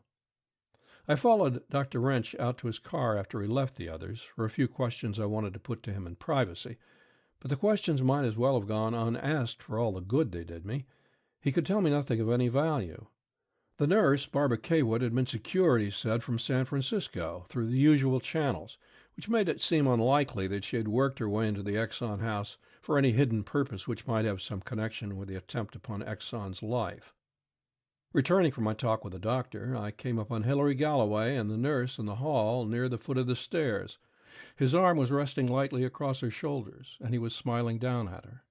Just as I came through the door, she twisted away so that his arm slid off, laughed elfishly up into his face, and went on up the stairs. I did not know whether she had seen me approaching before she eluded the encircling arm or not. nor did I know how long the arm had been there, and both of these questions would make a difference in how their positions were to be construed. Hilary Galloway was certainly not a man to allow a girl as pretty as the nurse to lack attention, and he was just as certainly attractive enough in himself to make his advances not too unflattering. Nor did Barbara Kaywood impress me as being a girl who would dislike his admiration. But at that, it was more than likely that there was nothing very serious between them, nothing more than a playful sort of flirtation. But no matter what the situation might be in that quarter, it didn't have any direct bearing upon the shooting, none that I could see anyway. But I understood now the strained relations between the nurse and Galloway's wife. Galloway was grinning quizzically at me while I was chasing these thoughts around in my head. "Nobody's safe with a detective around," he complained. I grinned back at him. That was the only sort of answer you could give this bird. After dinner, Galloway drove me to Nonberg in his roadster and set me down on the doorstep of the deputy sheriff's house. He offered to drive me back to the Exxon house when I had finished my investigations in town, but I did not know how long those investigations would take, so I told him I would hire a car when I was ready to return. Shand, the deputy sheriff, was a big, slow-spoken, slow-thinking, blond man of 30 or so, just the type best fitted for a deputy sheriff job in a San Joaquin County town. "I went out to Exxon's as soon as Galloway called me up," he said. "About 4:30 in the morning, I reckon it was, when I got there. I didn't find nothing. There weren't no marks on the porch roof, but that don't mean nothing. I tried climbing up and down it myself, and I didn't leave no marks neither. The ground around the house is too firm for footprints to be followed. I found a few, but they didn't lead nowhere. And everybody had run all over the place before I got there, so I couldn't tell who they belonged to. Far as I can learn, there ain't been no suspicious characters in the neighborhood lately. The only folks around here who have got any grudge against the old man are the Dainses. Exxon beat 'em in a lawsuit a couple of years back. But all of them, the father and both the boys, were at home when the shooting was done." "How long has Exxon been living here?" "4 or 5 years, I reckon." "Nothing at all to work on, then?" "Nothing I know about." "What do you know about the Exxon family?" I asked. Shand scratched his head thoughtfully and frowned. "I reckon it's Hilary Galloway you're meanin'," he said slowly. "I thought of that. The Galloways showed up here a couple of years after her father had bought the place, and Hilary seems to spend most of his evenings up in Addie's back room, teaching the boys how to play poker. I hear he's fitted to teach 'em a lot. I don't know myself. Addie runs a quiet game, so I leave 'em alone. But naturally, I don't ever set in myself. Outside of being a card hound and drinking pretty heavy and making a lot of trips to the city where he's supposed to have a girl on the string, I don't know nothing much about Hilary. But it's no secret that him and the old man don't hit it off together very well. And then Hilary's room is just across the hall from Exxon's, and their windows open out on the porch roof just a little apart. But I don't know." Shand confirmed what Galloway had told me about the bullet being .38 caliber, about the absence of any pistol of that caliber on the premises, and about the lack of any reason for suspecting the farm hands or servants. I put in the next couple of hours talking to whomever I could find to talk to in Nonberg, and I learned nothing worth putting down on paper. Then I got a car and driver from the garage and was driven out to Exxon's. Galloway had not yet returned from town. His wife and Barbara Kaywood were just about to sit down to a light dinner before retiring, so I joined them. Exxon, the nurse said, was asleep and had spent a quiet evening. We talked for a while, until about 12:30, and then went to our rooms. My room was next to the nurse's, on the same side of the hall that divided the second story in half. I sat down and wrote my report for the day, smoked a cigar, and then, the house being quiet by this time, put a gun and a flashlight in my pockets, went downstairs and out the kitchen door. The moon was just coming up, lighting the grounds vaguely, except for the shadows cast by house, outbuildings, and the several clumps of shrubbery. Keeping in those shadows as much as possible, I explored the grounds, finding everything as it should be. The lack of any evidence to the contrary pointed to last night's shot having been fired either accidentally or in fright at some fancied move of Exxon's by a burglar who had been entering the sick man's room through a window. If that were so, then there wasn't one chance in 1,000 of anything happening tonight, but I felt restless and ill at ease nevertheless. Galloway's roadster was not in the garage. He had not returned from Nürnberg. Beneath the farmhand's window I paused until snores in 3 distinct keys told me that they were all safely abed. After an hour of this snooping around, I returned to the house. The luminous dial of my watch registered 2:35 as I stopped outside the Chinese cook's door to listen to his regular breathing. Upstairs, I paused at the door of the Figs' room until my ear told me that they were sleeping. At Mrs. Galloway's door, I had to wait several minutes before she sighed and turned in bed. Barbara Cawood was breathing deeply and strongly, with the regularity of a young animal whose sleep is without disturbing dreams. The invalid's breath came to me with the evenness of slumber and the rasping of the pneumonia convalescent. The listening tour completed, I returned to my room. Still feeling wide awake and restless, I pulled a chair up to a window and sat looking at the moonlight on the river, which twisted just below the house so as to be visible from this side, smoking another cigar and turning things over in my mind to no great advantage. Outside there was no sound. Suddenly down the hall came the heavy explosion of a gun being fired indoors. I threw myself across the room out into the hall. A woman's voice filled the house with its shriek, high, frenzied. Barbara Cawood's door was unlocked when I reached it. I slammed it open. By the light of the moonbeams that slanted past her window, I saw her sitting upright in the center of her bed. She wasn't beautiful now. Her face was twisted with terror. The scream was just dying in her throat. All this I got in the flash of time that it took me to put a running foot across her sill. Then another shot crashed out in Exxon's room. The girl's face jerked up so abruptly that it seemed her neck must snap. She clutched both hands to her breast and fell face down among the bedclothes. I don't know whether I went through, over, or around that screen that stood in the connecting doorway. I was circling Exxon's bed. He lay on the floor on his side, facing a window. I jumped over him, leaned out the window. In the yard that was bright now under the moon, nothing moved. There was no sound of flight. Presently, while my eyes still searched the surrounding country, the farmhands in their underwear came running barefoot from the direction of their quarters. I called down to them, stationing them at points of vantage. Meanwhile, behind me, Gong Lim and Adam Fig had put Exxon back in his bed, while Mrs. Galloway and Emma Fig tried to check the blood that spurted from a hole in Barbara Cawood's side. I sent Adam Fig to the telephone to wake the doctor and the deputy sheriff, and then I hurried down to the grounds. Stepping out of the door, I came face to face with Hilary Galloway, coming from the direction of the garage. His face was flushed, and his breath was eloquent of the refreshments that had accompanied the game in Addie's back room. But his step was steady enough, and his smile was lazy as ever. "What's the excitement?" he asked. "Same as last night. Meet anybody on the road, or see anybody leaving here?" "No." "All right. Get in that bus of yours and burn up the road in the other direction. Stop anybody you meet going away from here or who looks wrong. Got a gun?" He spun on his heel with nothing of indolence. "One in my car," he called as he broke into a run. The farmhands still at their posts, I combed the grounds from east to west and from north to south.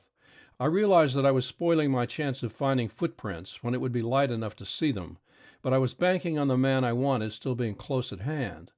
And then Shand had told me that the ground was unfavorable for tracing prints anyway. On the gravel drive in front of the house, I found the pistol from which the shots had been fired, a cheap .38 caliber revolver, slightly rusty, smelling freshly of burned powder, with 3 empty shells and 3 that had not been fired in it. Besides that, I found nothing. The murderer, from what I've seen of the hole in the girl's side, I called him that, had vanished. Shand and Dr. Wrench arrived together just as I was finishing my fruitless search. A little later, Hilary Galloway came back, empty-handed.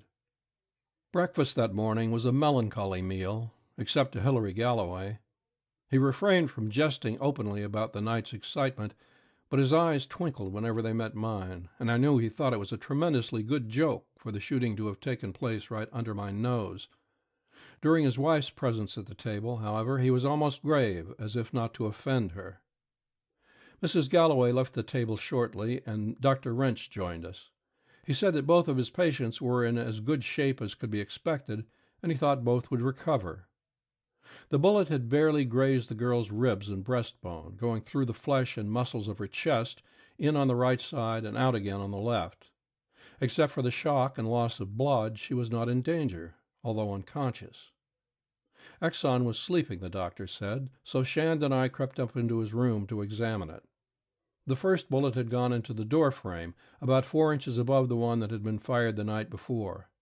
The second bullet had pierced the Japanese screen, and after passing through the girl, had lodged in the plaster of the wall.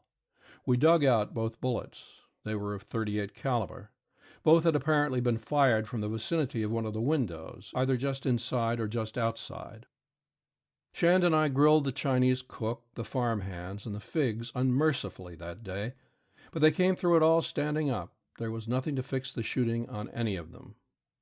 And all day long that damned Hilary Galloway followed me from pillar to post, with a mocking glint in his eyes that said, plainer than words, "I am the logical suspect. Why don't you put me through your little 3rd degree?" But I grinned back and asked him nothing. Shand had to go to town that afternoon. He called me up on the telephone later and told me that Galloway had left Nonberg early enough that morning to have arrived home fully half an hour before the shooting, if he had driven at his usual fast pace. The day passed too rapidly, and I found myself dreading the coming of night. 2 nights in succession Exxon's life had been attempted, and now the 3rd night was coming. At dinner, Hilary Galloway announced that he was going to stay home this evening. Nonberg, he said, was tame in comparison, and he grinned at me. Dr. Wrench left after the meal, saying that he would return as soon as possible, but that he had 2 patients on the other side of town whom he must visit. Barbara Kaywood had returned to consciousness, but had been extremely hysterical, and the doctor had given her an opiate. She was asleep now. Exxon was resting easily, except for a high temperature. I went up to Exxon's room for a few minutes after the meal and tried him out with a gentle question or two, but he refused to answer them, and he was too sick for me to press him. He asked how the girl was. "The doc says she's in no particular danger, just loss of blood and shock. If she doesn't rip off her bandages and bleed to death in one of her hysterical spells, he says, he'll have her on her feet in a couple of weeks." Mrs. Galloway came in then, and I went downstairs again, where I was seized by Galloway, who insisted with bantering gravity that I tell him about some of the mysteries I had solved. He was enjoying my discomfort to the limit. He kidded me for about an hour, and had me burning up inside, but I managed to grin back with a fair pretense of indifference. When his wife joined us presently, saying that both of the invalids were sleeping, I made my escape from her tormenting husband, saying that I had some writing to do. But I didn't go to my room. Instead, I crept stealthily into the girls' room, crossed to a clothes press that I had noted earlier in the day, and planted myself in it. By leaving the door open the least fraction of an inch, I could see through the connecting doorway, from which the screen had been removed, across Exxon's bed, and out of the window from which 3 bullets had already come, and the Lord only knew what else might come. Time passed, and I was stiff from standing still, but I had expected that. Twice Mrs. Galloway came up to look at her father and the nurse. Each time I shut my closet door entirely as soon as I heard her tiptoeing steps in the hall. I was hiding from everybody. She had just gone from her second visit, when before I had time to open my door again, I heard a faint rustling and a soft padding on the floor. Not knowing what it was or where it was, I was afraid to push the door open. In my narrow hiding place, I stood still and waited. The padding was recognizable now. Quiet footsteps coming nearer. They passed not far from my clothes-press door. I waited. An almost inaudible rustling, a pause, the softest and faintest of tearing sounds. I came out of the closet, my gun in my hand. Standing over the girl's bed, leaning over her unconscious form, was old Talbot Exxon, his face flushed with fever, his nightshirt hanging limply around his wasted legs. One of his hands still rested upon the bedclothes he had turned down from her body. The other hand held a narrow strip of adhesive tape, with which her bandages had been fixed in place and which he had just torn off. He snarled at me, and both his hands went toward the girl's bandages. The crazy, feverish glare of his eyes told me that the threat of the gun in my hand meant nothing to him. I jumped to his side, plucked his hands aside, picked him up in my arms, and carried him, kicking, clawing, and swearing, back to his bed. Then I called the others. Hilary Galloway, Shand, who had come from town again, and I sat over coffee and cigarettes in the kitchen, while the rest of the household helped Dr. Wrench battle for Exxon's life. The old man had gone through enough excitement in the last 3 days to kill a healthy man, let alone a pneumonia convalescent. "But why should the old devil want to kill her?" Galloway asked me. "Search me," I confessed, a little testily perhaps. "I don't know why he wanted to kill her, but it's a cinch that he did. The gun was found just about where he could have thrown it when he heard me coming. I was in the girl's room when she was shot, and I got to Exxon's window without wasting much time, and I saw nothing. You yourself, driving home from Nürnberg and arriving there right after the shooting, didn't see anybody leave by the road. And I'll take an oath that nobody could have left in any other direction without either one of the farm hands or me seeing them. And then tonight I told Exxon that the girl would recover if she didn't tear off her bandages, which, while true enough, gave him the idea that she had been trying to tear them off, and from that he built up a plan of tearing them off himself, knowing that she had been given an opiate perhaps, and thinking that everybody would believe she had torn them off herself. And he was putting that plan into execution, had torn off one piece of tape when I stopped him. He shot her intentionally, and that's flat. Maybe I couldn't prove it in court without knowing why, but I know he did. But the doc says he'll hardly live to be tried. He killed himself trying to kill the girl." "Maybe you're right." Galloway's mocking grin flashed at me. "But you're a hell of a detective. Why didn't you suspect me?" "I did," I grinned back, "but not enough." "Why not?" "You may be making a mistake," he drawled. "You know my room is just across the hall from his, and I could have left my window, crept across the porch, fired at him, and then run back to my room on that first night. And on the second night, when you were here, you ought to know that I left Nürnberg in plenty of time to have come out here, parked my car down the road a bit, fired those 2 shots, crept around in the shadow of the house, run back to my car, and then come driving innocently up to the garage. You should know also that my reputation isn't any too good, that I'm supposed to be a bad egg. And you do know that I don't like the old man.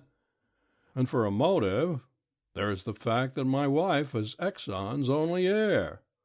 I hope," he raised his eyebrows in burlesque pain, "that you don't think that I have any moral scruples against a well-placed murder now and then?" I laughed. "I don't." "Well, then, if Exxon had been killed that first night, and I had come up here, you'd be doing your joking behind bars long before this. And if he'd been killed the second night even, I might have grabbed you. But I don't figure you as a man who'd bungle so easy a job, not twice anyway.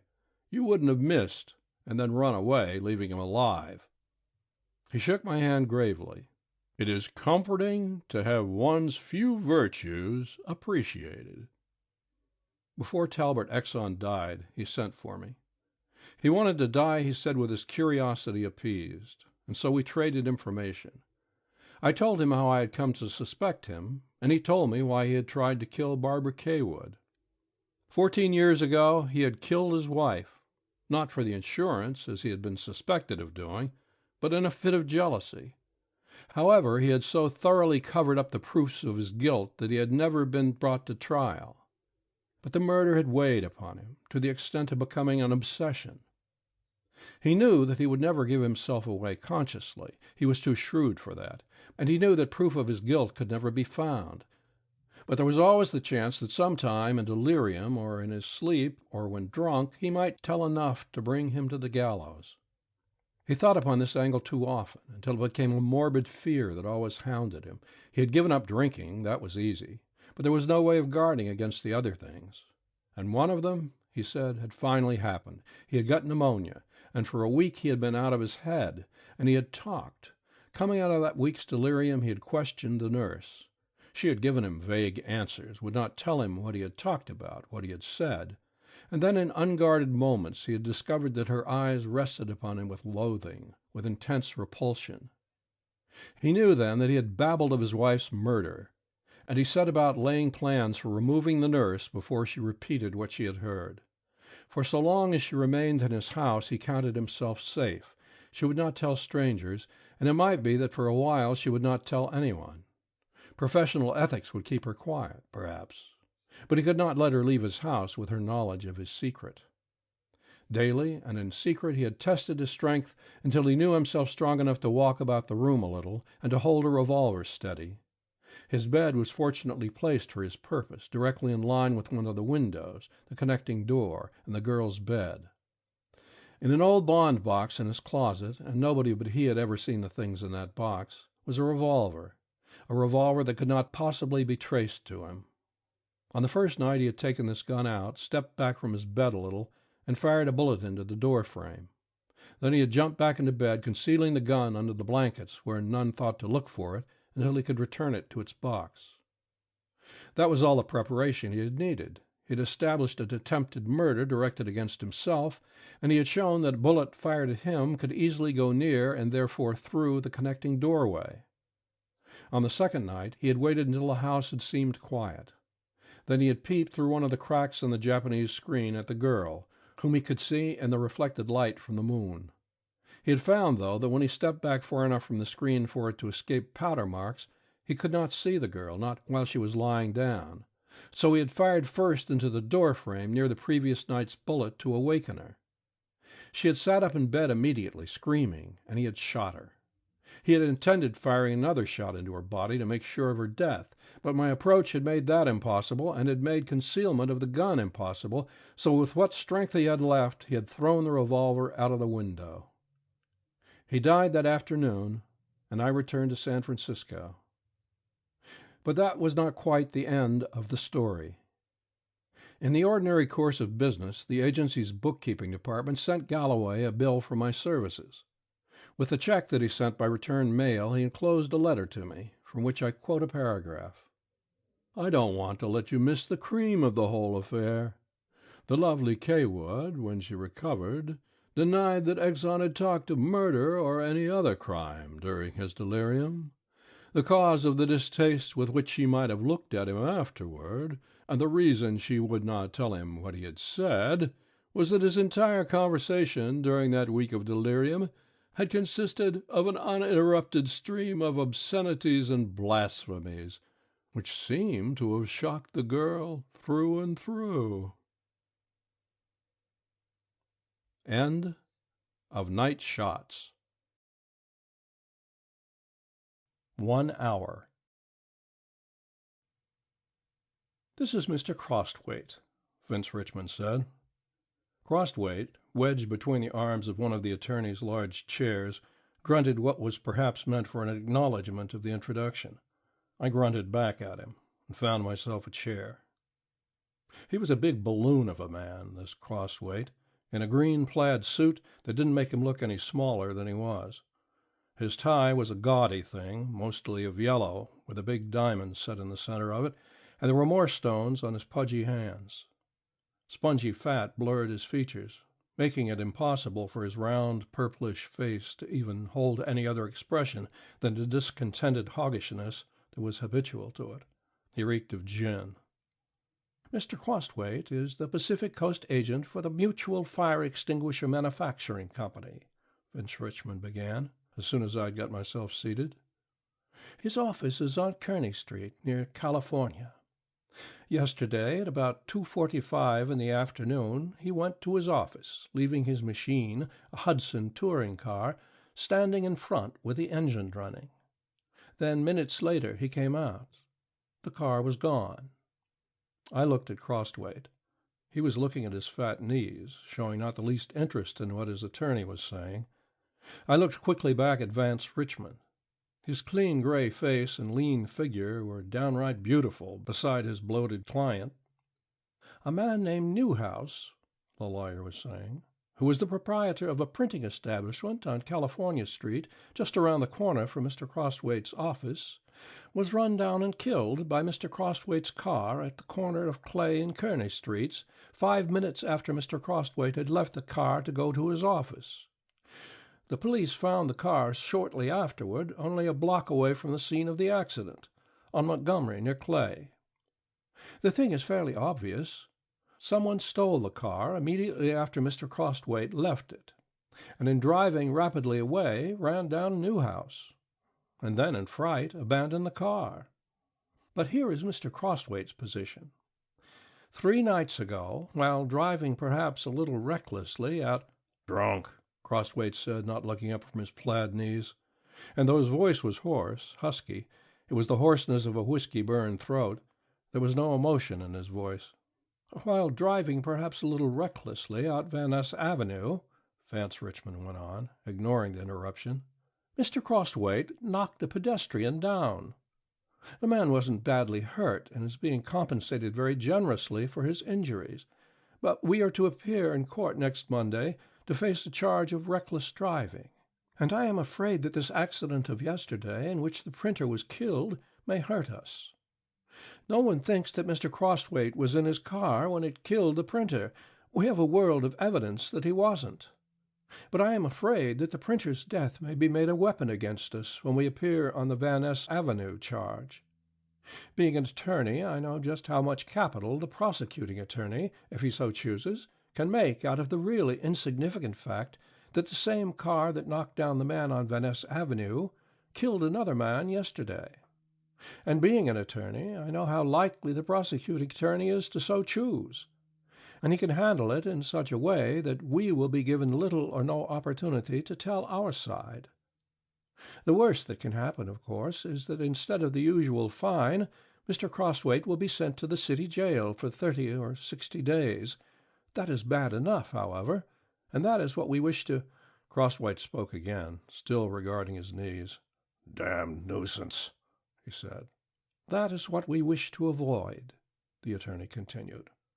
"We are willing to pay a stiff fine, and expect to, for the accident on Van Ness Avenue was clearly Mr. Crosthwaite's fault, but we—" "Drunk as a lord," Crosthwaite said. "But we don't want to have this other accident, with which we had nothing to do, given a false weight in connection with the slighter accident. What we want, then, is to find the man or men who stole the car and ran down John Newhouse.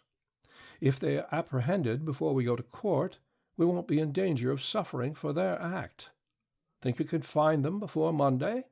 "I'll try," I promised. "Though it isn't—" The human balloon interrupted me by heaving himself to his feet, fumbling with his fat, jeweled fingers for his watch. 3 o'clock, he said. "Got a game of golf for 3:30. He picked up his hat and gloves from the desk. "Find him, will you? Damned nuisance, going to jail." And he waddled out. Chapter 2. From the attorney's office I went down to the Hall of Justice, and after hunting around a few minutes, found a policeman who had arrived at the corner of Clay and Kearney Streets a few seconds after Newhouse had been knocked down. "I was just leaving the hall when I seen a bus scoot around the corner at Clay Street," this patrolman, a big sandy-haired man named Coffey, told me. "Then I see people gathering around, so I went up there and found this John Newhouse stretched out. He was already dead. Half a dozen people had seen him hit, and one of them had got the license number of the car that done it. We found the car standing empty just around the corner on Montgomery Street, pointing north. There was 2 fellows in the car when it hit Newhouse, but nobody saw what they looked like. Nobody was in it when we found it." "In what direction was Newhouse walking?" "North, along Kearney Street, and he was about 3/4 across Clay when he was knocked. The car was coming north on Kearney, too, and turned east on Clay. It mightn't have been all the fault of the fellows in the car.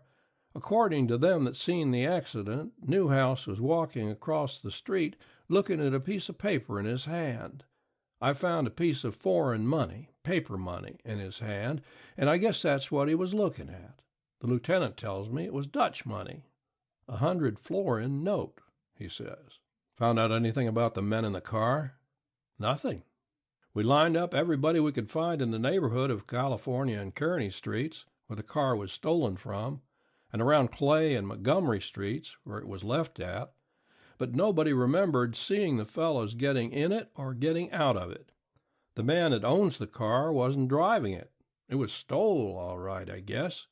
At first, I thought maybe there was something shady about the accident. This John Newhouse had a 2 or 3 day old black eye on him.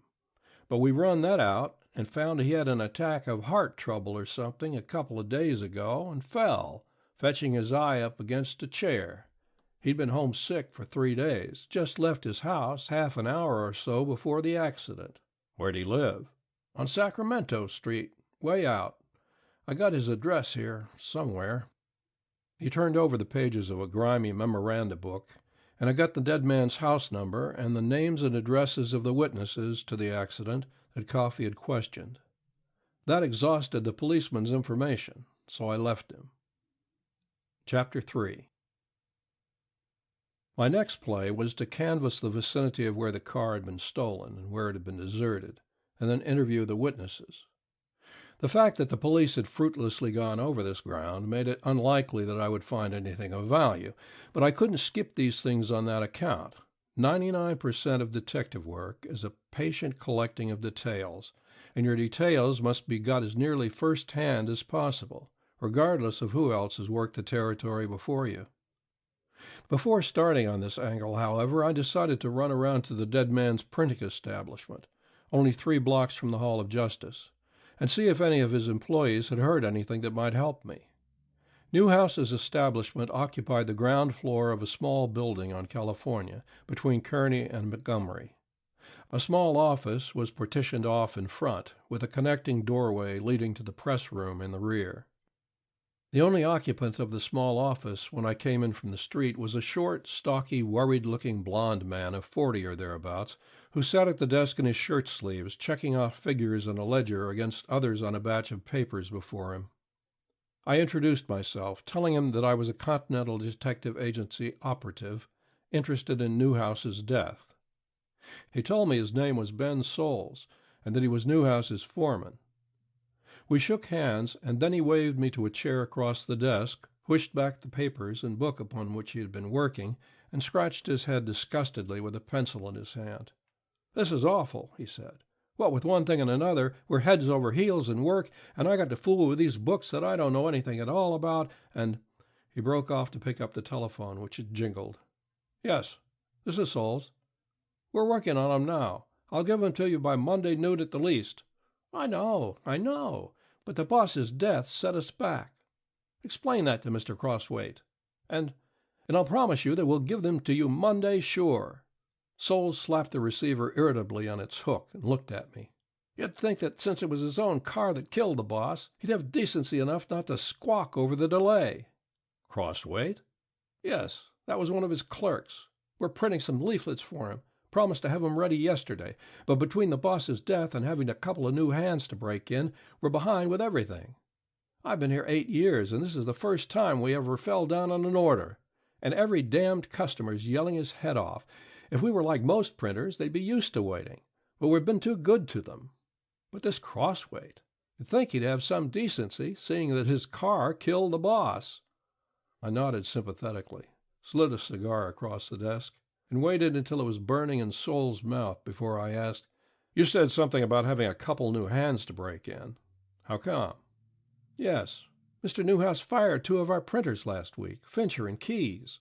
He found that they belonged to the IWW, so he gave them their time." "Any trouble with them or anything against them except they were wobblies?" "No. They were pretty good workers." "Any trouble with them after he fired them?" I asked. "No real trouble, though they were pretty hot. They made red speeches all over the place before they left." "Remember what day that was?" "Wednesday of last week, I think. Yes, Wednesday, because I hired 2 new men on Thursday." "How many men do you work?" 3 besides myself." "Was Mr. Newhouse sick very often?" "Not sick enough to stay away very often, though every now and then his heart would go back on him, and he'd have to stay in bed for a week or 10 days. He wasn't what you'd call real well at any time. He never did anything but the office work. I run the shop." When was he taken sick this time? Mrs. Newhouse called up Tuesday morning and said he had another spell and wouldn't be down for a few days. He came in yesterday, which was Thursday, for about 10 minutes in the afternoon, and said he would be back on the job this morning. He was killed just after he left. How did he look? Very sick? Not so bad. He never looked well, of course, but I couldn't see much difference from usual yesterday. This last spell hadn't been as bad as most, I reckon. He was usually laid up for a week or more. Did he say where he was going when he left? The reason I ask is that living out on Sacramento Street, he would naturally have taken a car at that street if he had been going home, whereas he was run down on Clay Street. He said he was going up to Portsmouth Square to sit in the sun for half an hour or so. He'd been cooped up indoors for 2 or 3 days, he said, and he wanted some sunshine before he went back home. He had a piece of foreign money in his hand when he was hit. Know anything about it? Yes, he got it here.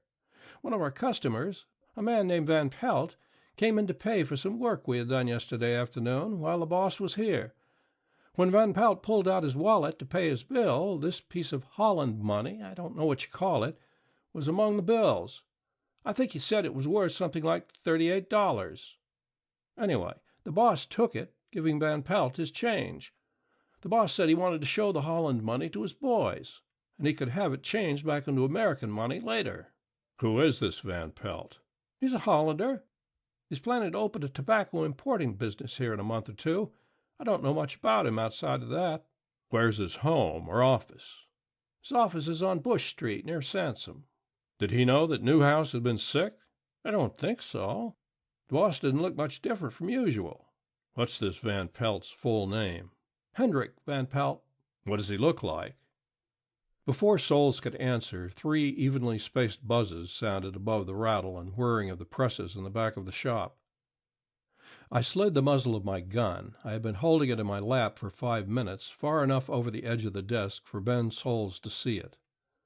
"Put both of your hands on top of the desk," I said. He put them there.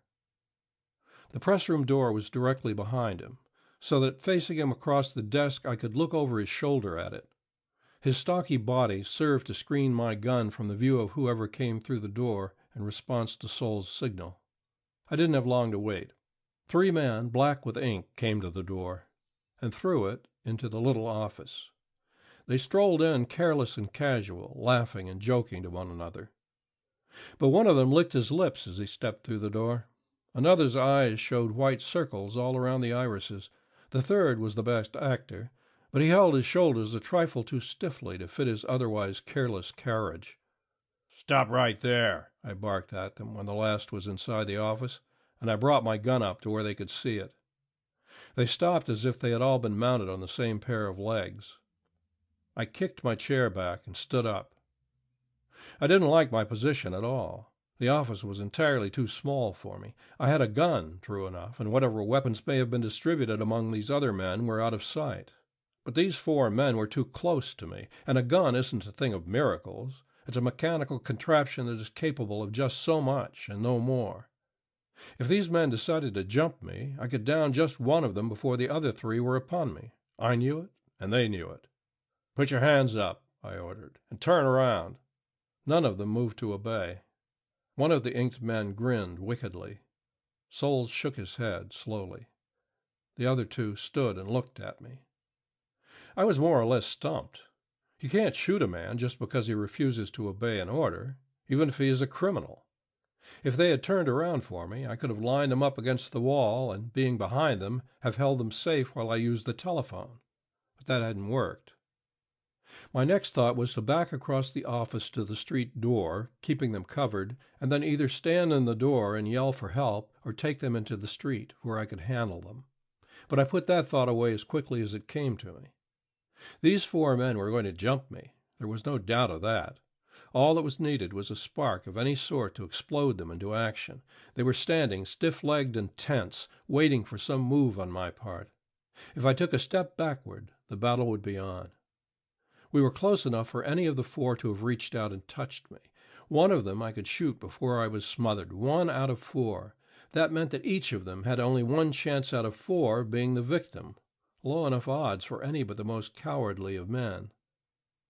I grinned what was supposed to be a confident grin, because I was up against it hard, and reached for the telephone. I had to do something.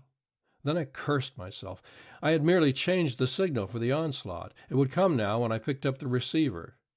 But I couldn't back down again. That, too, would be a signal. I had to go through with it. The perspiration trickled across my temples from under my hat as I drew the phone closer with my left hand. The street door opened. An exclamation of surprise came from behind me. I spoke rapidly without taking my eyes from the four men in front of me. "Quick! The phone! The police!"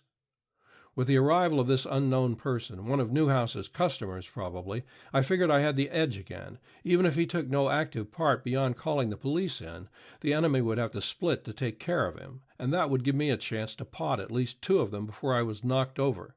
2 out of 4, each of them had an even chance of being dropped, which is enough to give even a nervy man cause for thinking a bit before he jumps. "Hurry," I urged the newcomer. "Yes, yes," he said, and in the blurred sound of the S there was evidence of foreign birth. Keyed up as I was, I didn't need any more warning than that. I threw myself sideways, a blind tumbling away from the spot where I stood, but I wasn't quite quick enough. The blow that came from behind didn't hit me fairly, but I got enough of it to fold up my legs as if the knees were hinged with paper, and I slammed into a heap on the floor. Something dark crashed toward me. I caught it with both hands. It may have been a foot kicking at my face. I wrung it as a washerwoman wrings a towel. Down my spine ran jar after jar. Perhaps somebody was beating me over the head. I don't know. My head wasn't alive. The blow that had knocked me down had numbed me all over. My eyes were no good. Shadows swam to and fro in front of them. That was all. I struck, gouged, tore at the shadows. Sometimes I found nothing. Sometimes I found things that felt like parts of bodies. Then I would hammer at them, tear at them. My gun was gone. My hearing was no better than my sight, or not so good. There wasn't a sound in the world. I moved in a silence that was more complete than any silence I had ever known. I was a ghost fighting ghosts. I found presently that my feet were under me again, though some squirming thing was on my back and kept me from standing upright. A hot, damp thing like a hand was across my face. I bit my teeth into it. I snapped my head back as far as it would go. Maybe it smashed into the face it was meant for. I don't know. Anyhow, the squirming thing was no longer on my back. Dimly, I realized that I was being buffeted about by blows that I was too numb to feel. Ceaselessly, with head and shoulders and elbows and fists and knees and feet, I struck at the shadows that were around me. Suddenly I could see again, not clearly, but the shadows were taking on colors, and my ears came back a little so that the grunts and growls and curses and impact of blows sounded in them. My straining gaze rested upon a brass cuspidor 6 inches or so in front of my eyes. I knew then that I was down on the floor again. As I twisted about to hurl a foot into a soft body above me, something that was like a burn, but wasn't a burn, ran down one leg, a knife. The sting of it brought consciousness back into me with a rush. I grabbed the brass cuspidor and used it to club a way to my feet, to club a clear space in front of me. Men were hurling themselves upon me. I swung the cuspidor high and flung it over their heads through the frosted glass door into California Street. Then we fought some more. But you can't throw a brass cuspidor through a glass door into California Street between Montgomery and Kearny without attracting attention. It's too near the heart of daytime San Francisco. So presently, when I was on the floor again, with 600 or 800 pounds of flesh hammering my face into the boards, we were pulled apart, and I was dug out of the bottom of the pile by a squad of policemen. Big sandy-haired Coffee was one of them, but it took a lot of arguing to convince him that I was the Continental operative who had talked to him a little while before. Man, he said, when I finally convinced him. Them lads sure, God, have worked you over. You got a face like a wet geranium. I didn't laugh. It wasn't funny. I looked out of the one eye which was working just now at the 5 men lined up across the office. Souls, the 3 inky printers, and the man with the blurred S, who had started the slaughter by tapping me on the back of the head. He was a rather tall man of 30 or so, with a round, ruddy face that wore a few bruises now. He had been, apparently, rather well dressed in expensive black clothing, but he was torn and ragged now. I knew who he was without asking. Henrik Van Pelt. Well, man, what's the answer? Coffee was asking me. By holding one side of my jaw firmly with one hand, I found that I could talk without too much pain. This is the crowd that ran down Newhouse, I said, and it wasn't an accident. I wouldn't mind having a few more of the details myself, but I was jumped before I got around to all of them. Newhouse had 100 florin note in his hand when he was run down, and he was walking in the direction of police headquarters, was only half a block away from the Hall of Justice. Soules tells me that Newhouse said he was going up to Portsmouth Square to sit in the sun, but Soules didn't seem to know that Newhouse was wearing a black eye, the one you told me you had investigated. If Soules didn't see the shiner, then it's a good bet that Soules didn't see Newhouse's face that day. Newhouse was walking from his printing shop toward police headquarters with a piece of foreign paper money in his hand. Remember that. He had frequent spells of sickness, which, according to friend Soules, always before kept him at home for a week or 10 days at a time. This time he was laid up for only 2.5 days. Soules tells me that the shop is 3 days behind with its orders, and he says that's the first time in 8 years they've ever been behind. He blames Newhouse's death, which only happened yesterday. Apparently, Newhouse's previous sick spells never delayed things. Why should this last spell? 2 printers were fired last week, and 2 new ones hired the very next day. Pretty quick work. The car with which Newhouse was run down was taken from just around the corner, and was deserted within quick walking distance of the shop. It was left facing north, which is pretty good evidence that its occupants went south after they got out. Ordinary car thieves wouldn't have circled back in the direction from which they came. Here's my guess. This Van Pelt is a Dutchman, and he had some plates for phony 100 florin notes. He hunted around until he found a printer who would go in with him, the foreman of a shop whose proprietor was now and then at home for a week or more at a time with a bad heart. One of the printers under Soules was willing to go in with him. Maybe the other 2 turned the offer down. Maybe Soules didn't ask them at all. Anyhow, they were discharged, and 2 friends of Soules were given their places. Our friends then got everything ready and waited for Newhouse's heart to flop again. It did, Monday night. As soon as his wife called up next morning and said he was sick, these birds started running off their counterfeits. That's why they fell behind with their regular work. But this spell of Newhouse's was lighter than usual. He was up and moving around within 2 days, and yesterday afternoon he came down here for a few minutes. He must have walked in while all our friends were extremely busy in some far corner. He must have spotted some of the phony money, immediately sized up the situation, grabbed 1 bill to show the police, and started out for police headquarters, no doubt thinking he had not been seen by our friends here. They must have got a glimpse of him as he was leaving, however. 2 of them followed him out. They couldn't, afoot, safely knock him over within a block or 2 of the Hall of Justice, but turning the corner, they found Crosswaite's car standing there with idling engine. That solved their getaway problem. They got in the car and went on after Newhouse. I suppose the original plan was to shoot him, but he crossed Clay Street with his eyes fastened upon the phony money in his hand. That gave them a golden chance. They piled the car into him. It was sure death, they knew. His bum heart would finish the job if the actual collision didn't kill him. Then they deserted the car and came back here. There are a lot of loose ends to be gathered in, but this pipe dream I've just told you fits in with all the facts we know, and I'll bet a month's salary I'm not far off anywhere. There ought to be a 3-day crop of Dutch notes cached somewhere. You people, I suppose I'd have gone on talking forever in the giddy, head-swimming intoxication of utter exhaustion that filled me, if the big sandy-haired patrolman hadn't shut me off by putting a big hand across my mouth. "Be quiet, man," he said, lifting me out of the chair and spreading me flat on my back on the desk. "I'll have an ambulance here in a second for you." The office was swirling around in front of my one open eye. The yellow ceiling swung down toward me, rose again, disappeared, came back in odd shapes. I turned my head to one side to avoid it, and my glance rested upon the white dial of a spinning clock. Presently the dial came to rest, and I read it. 4 o'clock. I remembered that Crosswaite had broken up our conference in Vance Richmond's office at 3, and I had started to work. 1 full hour, I tried to tell Coffee before I went to sleep. The police wound up the job while I was lying on my back in bed. In Van Pelt's office on Bush Street, they found a great bale of 100-florin notes. Van Pelt, they learned, had a considerable reputation in Europe as a high-class counterfeiter.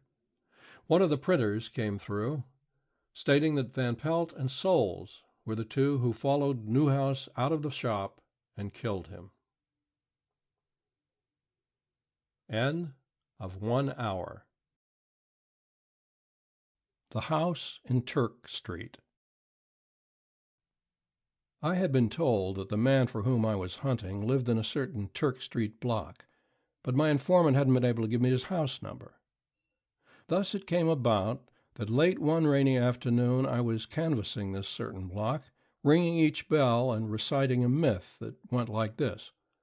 I'm from the law office of Wellington and Berkeley. One of our clients, an elderly lady, was thrown from the rear platform of a streetcar last week and severely injured. Among those who witnessed the accident was a young man whose name we don't know, but we have been told that he lives in this neighborhood. Then I would describe the man I wanted and wind up, do you know of anyone who looks like that? All down one side of the block the answers were no, no, no. I crossed the street and started to work the other side.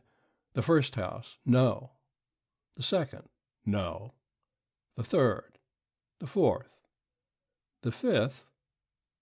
No one came to the door in answer to my first ring. After a while I rang again.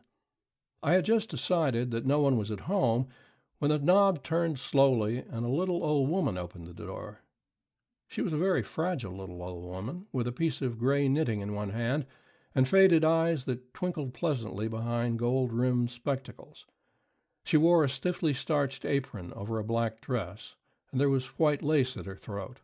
"Good evening," she said in a thin, friendly voice. "I hope you don't mind waiting.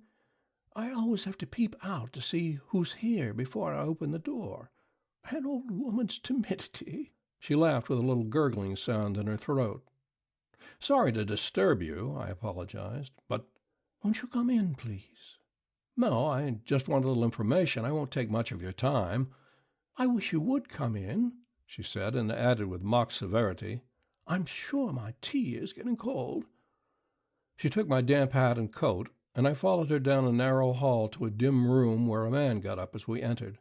He was old, too, and stout, with a thin white beard that fell upon a white vest that was as stiffly starched as the woman's apron. "Thomas," the little fragile woman told him. "This is Mr. "Tracy," I said, because that was the name I had given the other residents of the block, but I came as near blushing when I said it as I have in 15 years. These folks weren't meant to be lied to.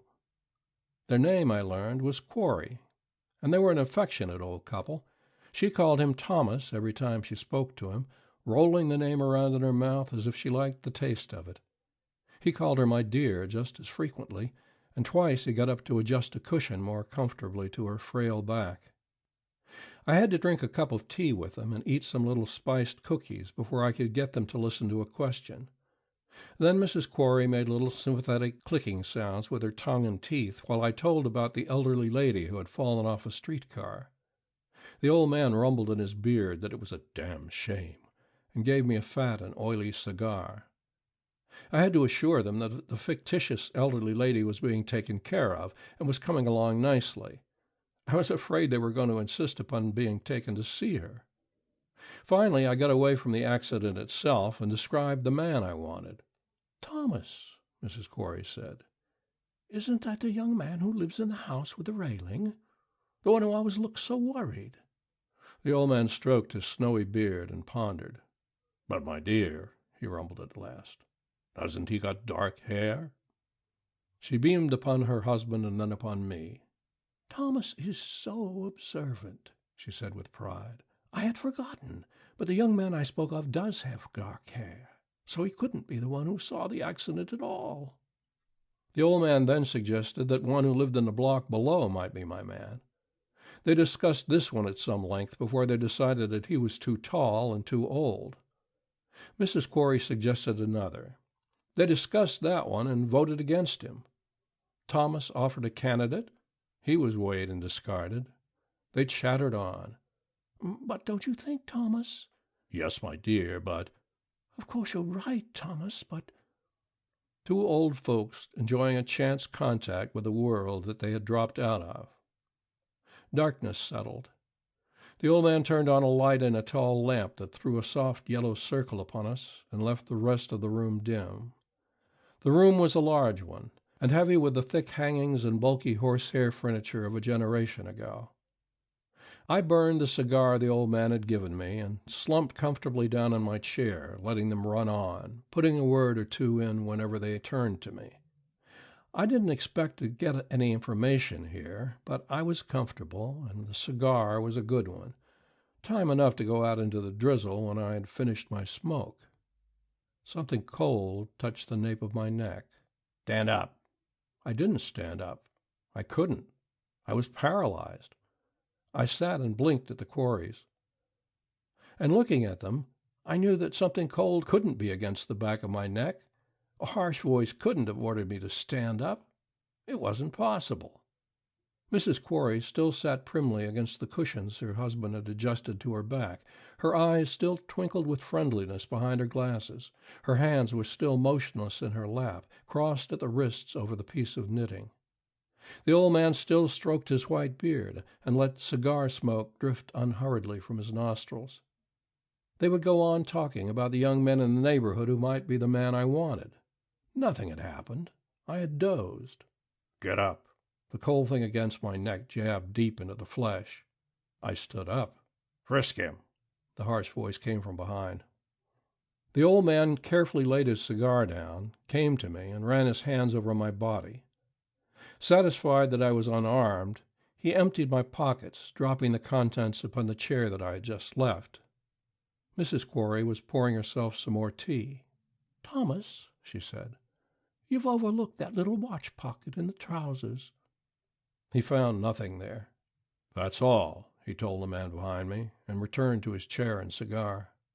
"Turn around, you," the harsh voice ordered. I turned and faced a tall, gaunt, raw-boned man of about my own age, which is 35. He had an ugly face, hollow-cheeked, bony, and splattered with big, pale freckles. His eyes were of a watery blue, and his nose and chin stuck out abruptly. "Know me?" he asked. "No." "You're a liar." I didn't argue the point. He was holding a level gun in one big freckled hand. "You're going to know me pretty well before you're through with me," this big, ugly man threatened. "You're going to—" "Hook!" A voice came from a porch-yard doorway, the doorway through which the ugly man had no doubt crept up behind me. "Hook, come here!" The voice was feminine, young, clear, and musical. "What do you want?" the ugly man called over his shoulder. "He's here." "All right," he called to Thomas Quarry. "Keep this joker safe." From somewhere among his whiskers, his coat, and his stiff white vest, the old man brought out a big black revolver, which he handled with no signs of either weakness or unfamiliarity. The ugly man swept up the things that had been taken from my pockets and carried them through the portieres with him. Mrs. Quarry smiled brightly up at me. "Do sit down, Mr. Tracy," she said. I sat. Through the portieres a new voice came from the next room, a drawling baritone voice whose accent was unmistakably British, cultured British. "What's up, Hook?" this voice was asking. The harsh voice of the ugly man. "Plenty's up, I'm telling you. They're on to us. I started out a while ago, and as soon as I got to the street, I seen a man I knowed on the other side. He was pointed out to me in Philly 5-6 years ago. I don't know his name, but I remembered his mug. He's a Continental Detective Agency man. I came in right away, and me and Elvira watched him out of the window. He went to every house on the other side of the street, asking questions or something. Then he came over and started to give this side a whirl, and after a while he rings the bell. I tell the old woman and her husband to get him in, stall him along, and see what he says for himself. He's got a song and dance about looking for a guy what's seen an old woman bumped by a streetcar, but that's the bunk. He's gunning for us. There ain't nothing else to it. I went in and stuck him up just now. I meant to wait until you come, but I was scared he'd get nervous and beat it. Here's his stuff if you want to give it the once-over. The British voice. You shouldn't have shown yourself to him. The others could have taken care of him. Hook. What's the diff? Chances is he knows us all anyway, but supposing he didn't, what diff does it make? The drawling British voice. It may make a deal of difference. It was stupid. Hook blustering. Stupid, huh? You're always bellyaching about other people being stupid. To hell with you, I say. If you don't like my style, to hell with you. Who does all the work? Who's the guy that swings all the jobs, huh? Where? The young feminine voice. Now, Hook, for God's sake, don't make that speech again. I've listened to it until I know it by heart. A rustle of papers, and the British voice. I say, Hook, you're correct about his being a detective. Here's an identification card among his things. The Quarries were listening to the conversation in the next room with as much interest as I, but Thomas Quarry's eyes never left me, and his fat fingers never relaxed about the gun in his lap. His wife sipped tea, with her head cocked on one side in the listening attitude of a bird. Except for the weapon in the old man's lap, there was not a thing to persuade the eye that melodrama was in the room. The Quarries were in every other detail still the pleasant old couple who had given me tea and expressed sympathy for the elderly lady who had been injured. The feminine voice from the next room. Well, what's to be done? What's our play? Hook. That's easy to answer. We're going to knock this sleuth off first thing. The feminine voice. And put our necks in the noose. Hook scornfully. As if they ain't there if we don't. You don't think this guy ain't after us for the L.A. job, do you? The British voice. You're an ass, Hook, and a quite hopeless one. Suppose this chap is interested in the Los Angeles affair, as is probable. What then? He is a Continental operative. Is it likely that his organization doesn't know where he is? Don't you think they know he was coming up here? And don't they know as much about us, chances are, as he does? There's no use killing him. That would only make matters worse. The thing to do is to tie him up and leave him here. His associates will hardly come looking for him until tomorrow, and that will give us all night to manage our disappearance. My gratitude went out to the British voice. Somebody was in my favor, at least, to the extent of letting me live. I hadn't been feeling very cheerful these past few minutes.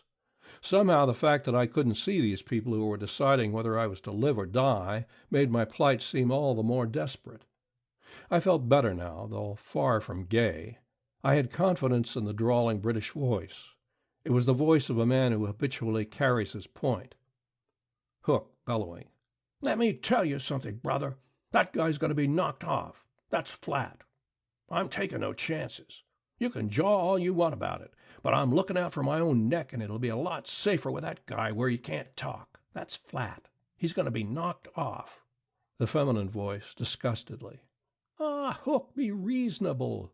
The British voice, still drawling, but dead cold. There's no use reasoning with you, Hook. You've the instincts and the intellect of a troglodyte. There is only one sort of language that you understand, and I'm going to talk that language to you, my son. If you are tempted to do anything silly between now and the time of our departure, just say this to yourself 2 or 3 times. If he dies, I die. If he dies, I die. Say it as if it were out of the Bible, because it's that true. There followed a long space of silence, with a tenseness that made my not particularly sensitive scalp tingle. Beyond the portiere I knew 2 men were matching glances in a battle of wills, which might any instant become a physical struggle, and my chances of living were tied up in that battle. When at last a voice cut the silence, I jumped as if a gun had been fired, though the voice was low and smooth enough. It was the British voice, confidently victorious, and I breathed again. We'll get the old people away first, the voice was saying. You take charge of our guest, Hook. Tie him up neatly. But remember, no foolishness. Don't waste time questioning him. He'll lie. Tie him up while I get the bonds, and we'll be gone in less than half an hour." The portieres parted, and Hook came into the room, a scowling Hook, whose freckles had a greenish tinge against the sallowness of his face. He pointed a revolver at me and spoke to the quarries. "He wants you." They got up and went into the next room, and for a while an indistinguishable buzzing of whispers came from that room. Hook, meanwhile, had stepped back to the doorway, still menacing me with his revolver, and pulled loose the plush ropes that were around the heavy curtains. Then he came around behind me and tied me securely to the high-backed chair, my arms to the chair's arms, my legs to the chair's legs, my body to the chair's back and seat, and he wound up by gagging me with a corner of a cushion that was too well stuffed for my comfort. The ugly man was unnecessarily rough throughout, but I was a lamb. He wanted an excuse for drilling me, and I wanted above all else that he should have no excuse. As he finished lashing me into place and stepped back to scowl at me, I heard the street door close softly, and then light footsteps ran back and forth overhead. Hook looked in the direction of those footsteps, and his little watery blue eyes grew cunning. "Elvira," he called softly. The portieres bulged as if someone had touched them, and the musical feminine voice came through. "What?" "Come here." "I'd better not. He wouldn't—" "Damn him," Hook flared up. "Come here." She came into the room and into the circle of light from the tall lamp, a girl in her early 20s, slender and lithe, and dressed for the street, except that she carried her hat in one hand. A white face beneath a bobbed mass of flame-colored hair.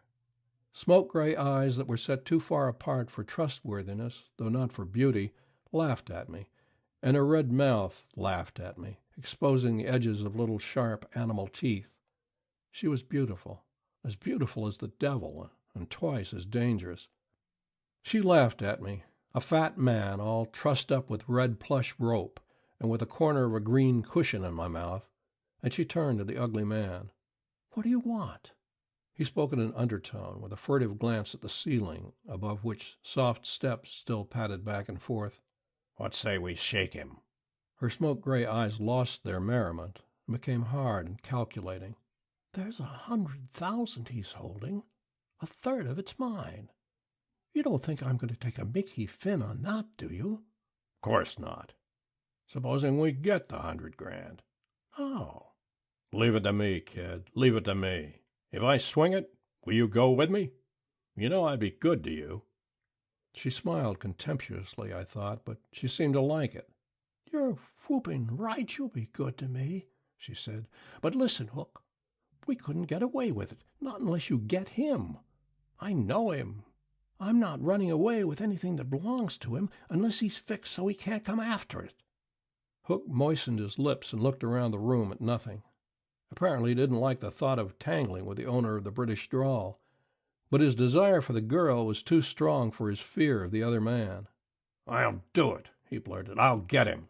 Do you mean it, kid? If I get him, will you go with me?" She held out her hand. "It's a bet," she said, and he believed her. His ugly face grew warm and red and utterly happy, and he took a deep breath and straightened his shoulders. In his place, I might have believed her myself. All of us have fallen for that sort of thing at one time or another. But sitting tied up on the sidelines, I knew that he'd have been better off playing with a gallon of nitro than with this baby. She was dangerous. There was a rough time ahead for this Hook. "This is the lay—" Hook began and stopped, tongue-tied. A step had sounded in the next room. Immediately the British voice came through the portieres, and there was an edge of exasperation to the drawl now. "This is really too much. I can't—" He said really and can't. "Leave for a moment without having things done all wrong. Now just what has got into you, Elvira, that you must go in and exhibit yourself to our detective friend?" Fear flashed into her smoke-gray eyes and out again, and she spoke airily. "Don't be altogether yellow," she said. "Your precious neck can get along all right without so much guarding." The portieres parted, and I twisted my head around as far as I could get it for my first look at this man who was responsible for my still being alive. I saw a short, fat man, hatted and coated for the street, and carrying a tan traveling bag in one hand. Then his face came into the yellow circle of light, and I saw that it was a Chinese face, a short, fat Chinese, immaculately clothed in garments that were as British as his accent. "It isn't a matter of color," he told the girl, and I understood now the full sting of her jibe. "It's simply a matter of ordinary wisdom."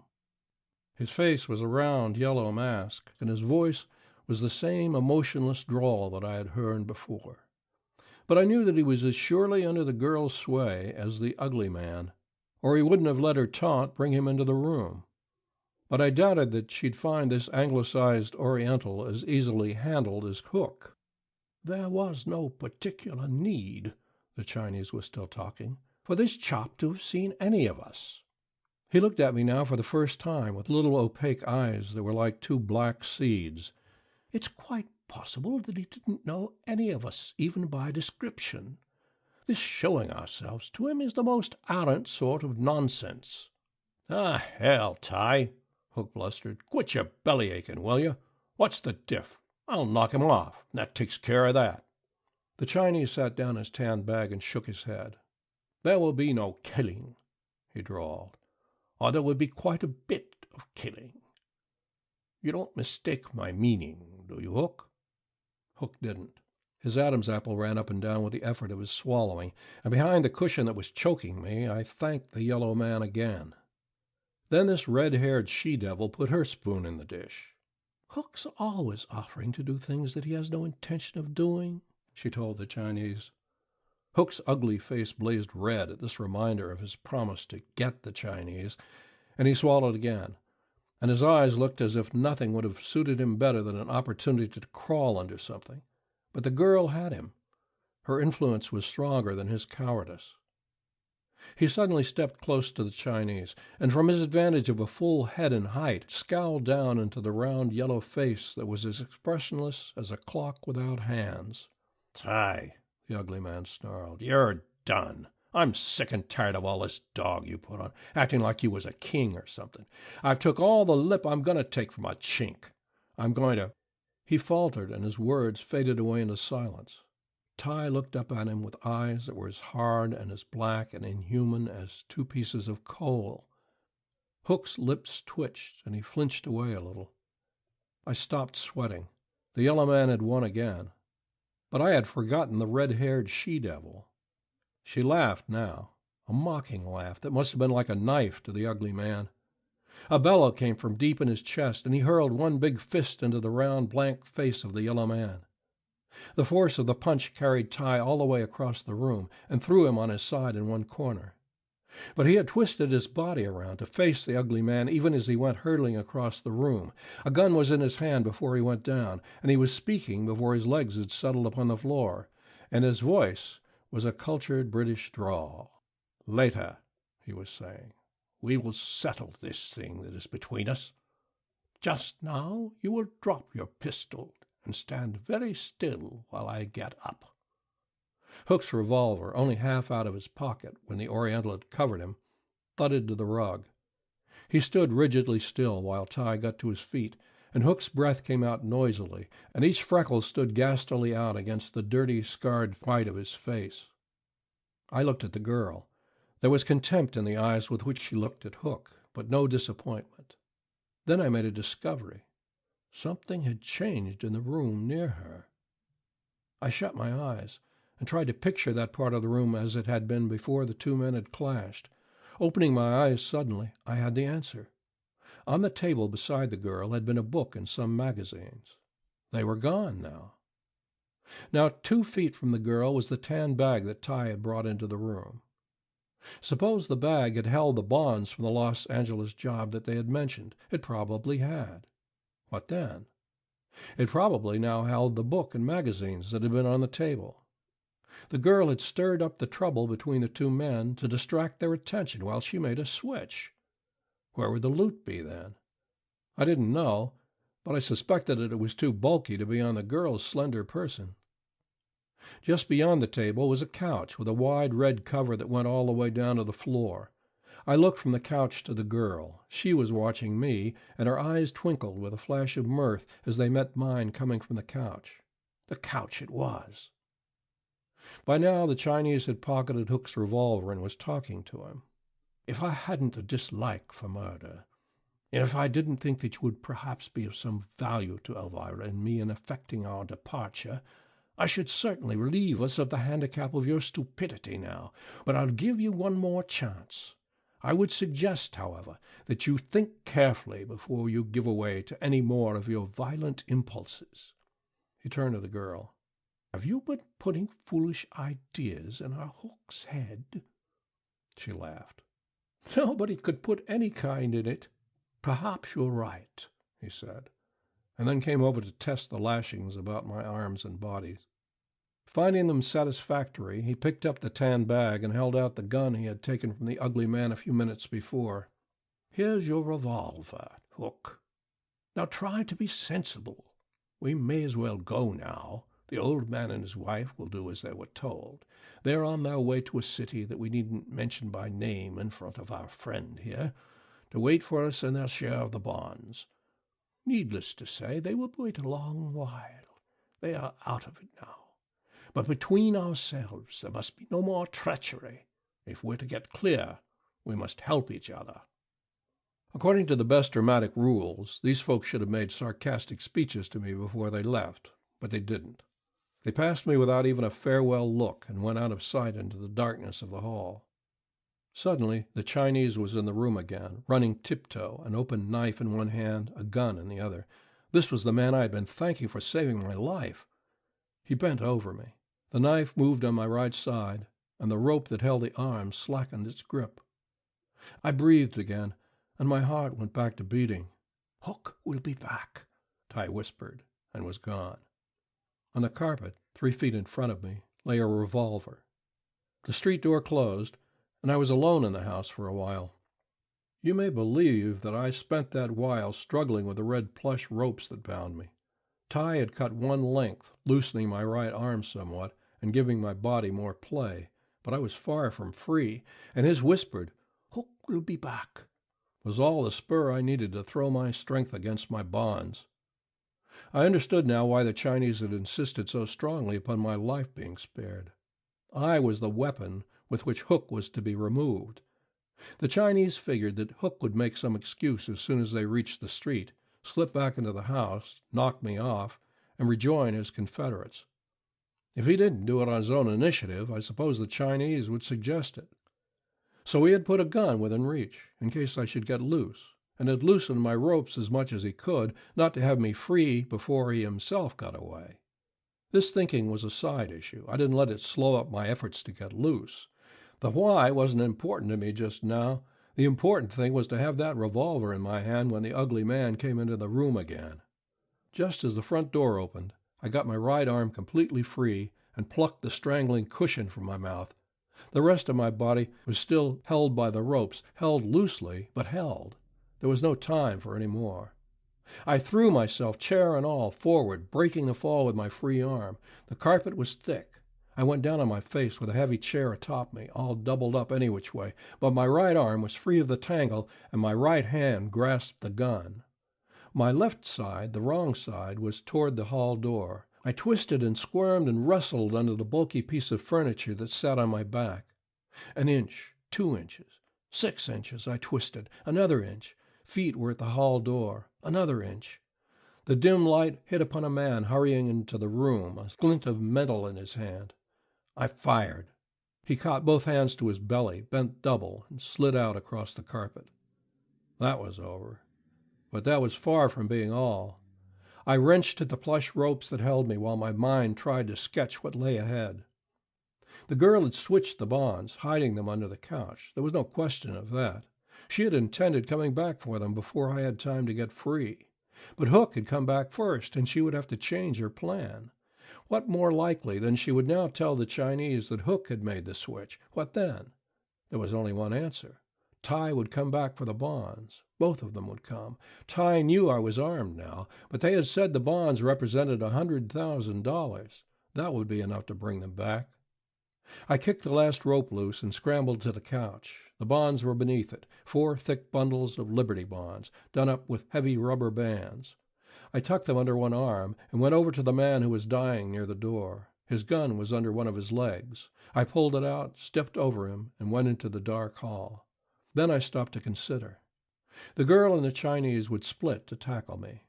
One would come in the front door and the other in the rear. That would be the safest way for them to handle me. My play, obviously, was to wait just inside one of those doors for them.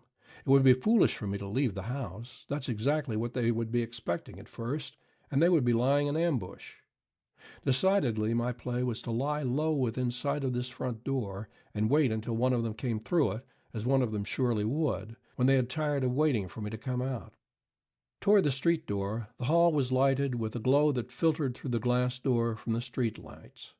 The stairway leading to the second story threw a triangular shadow across part of the hall, a shadow that was black enough for any purpose. I crouched low in this three-cornered slice of night and waited.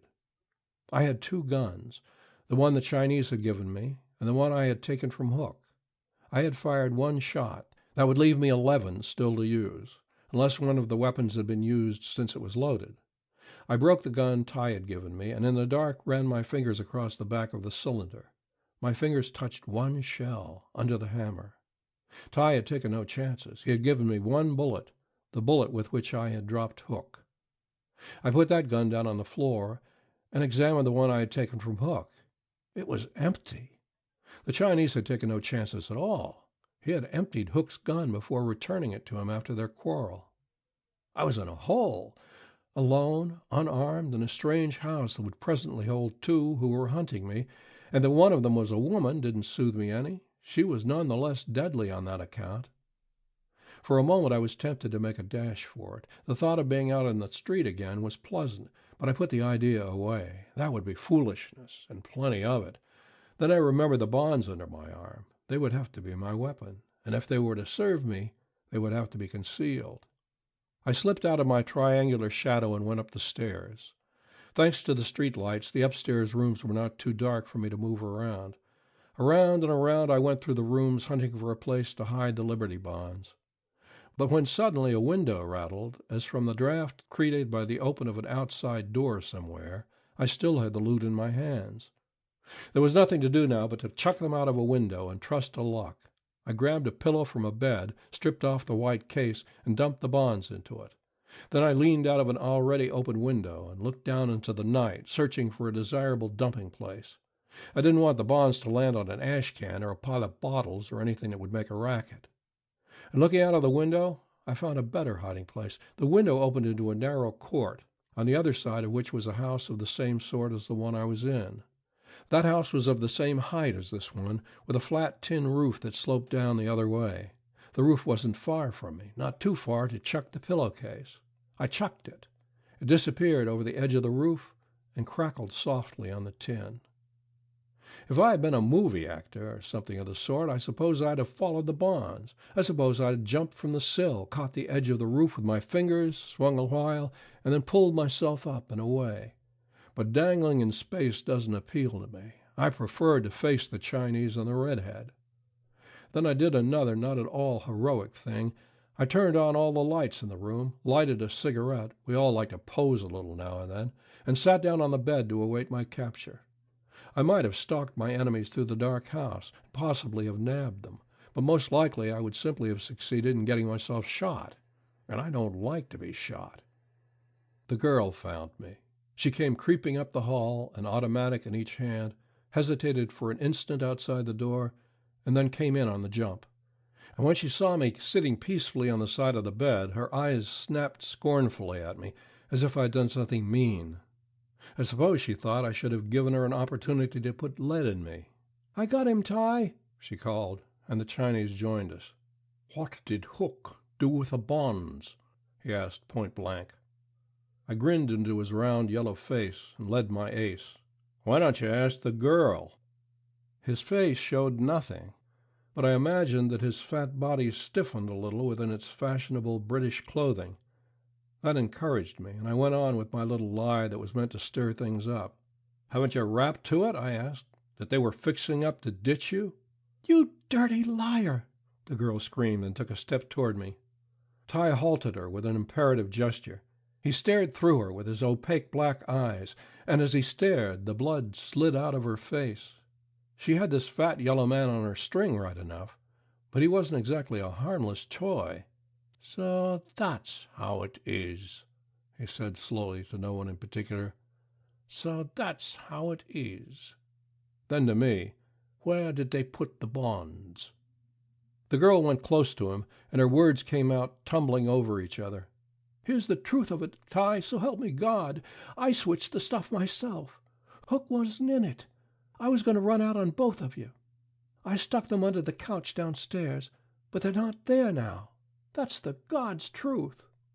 He was eager to believe her, and her words had the ring of truth to them, and I knew that in love with her as he was, he'd more readily forgive her treachery with the bonds than he would forgive her for planning to run off with Hook. So I made haste to stir things up again. The old-timer who said divide to conquer or something of the sort knew what he was talking about. "Part of that is right enough," I said.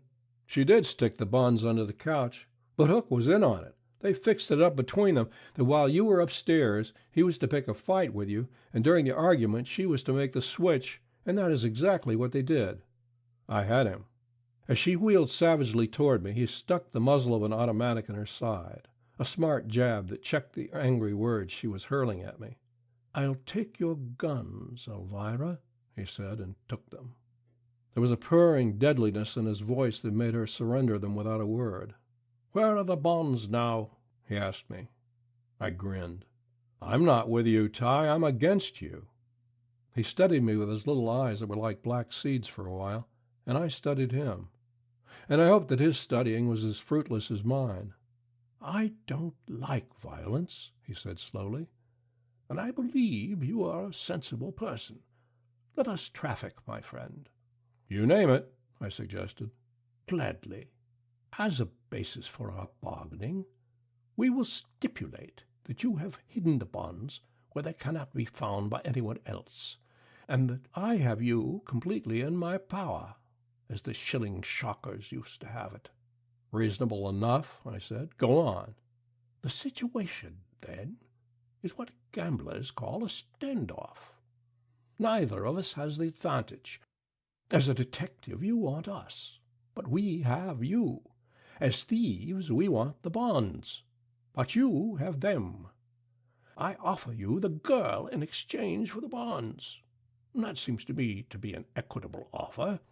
It will give me the bonds and a chance to get away.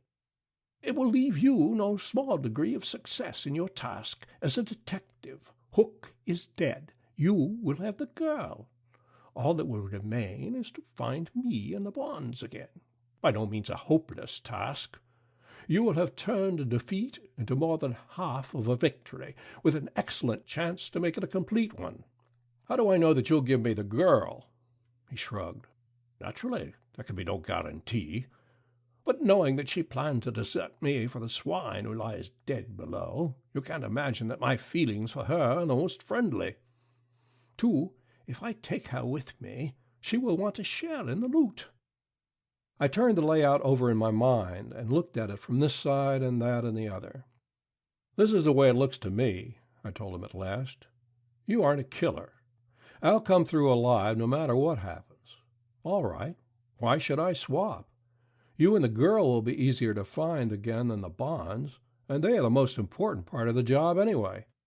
I'll hold on to them and take my chances on finding you folks again.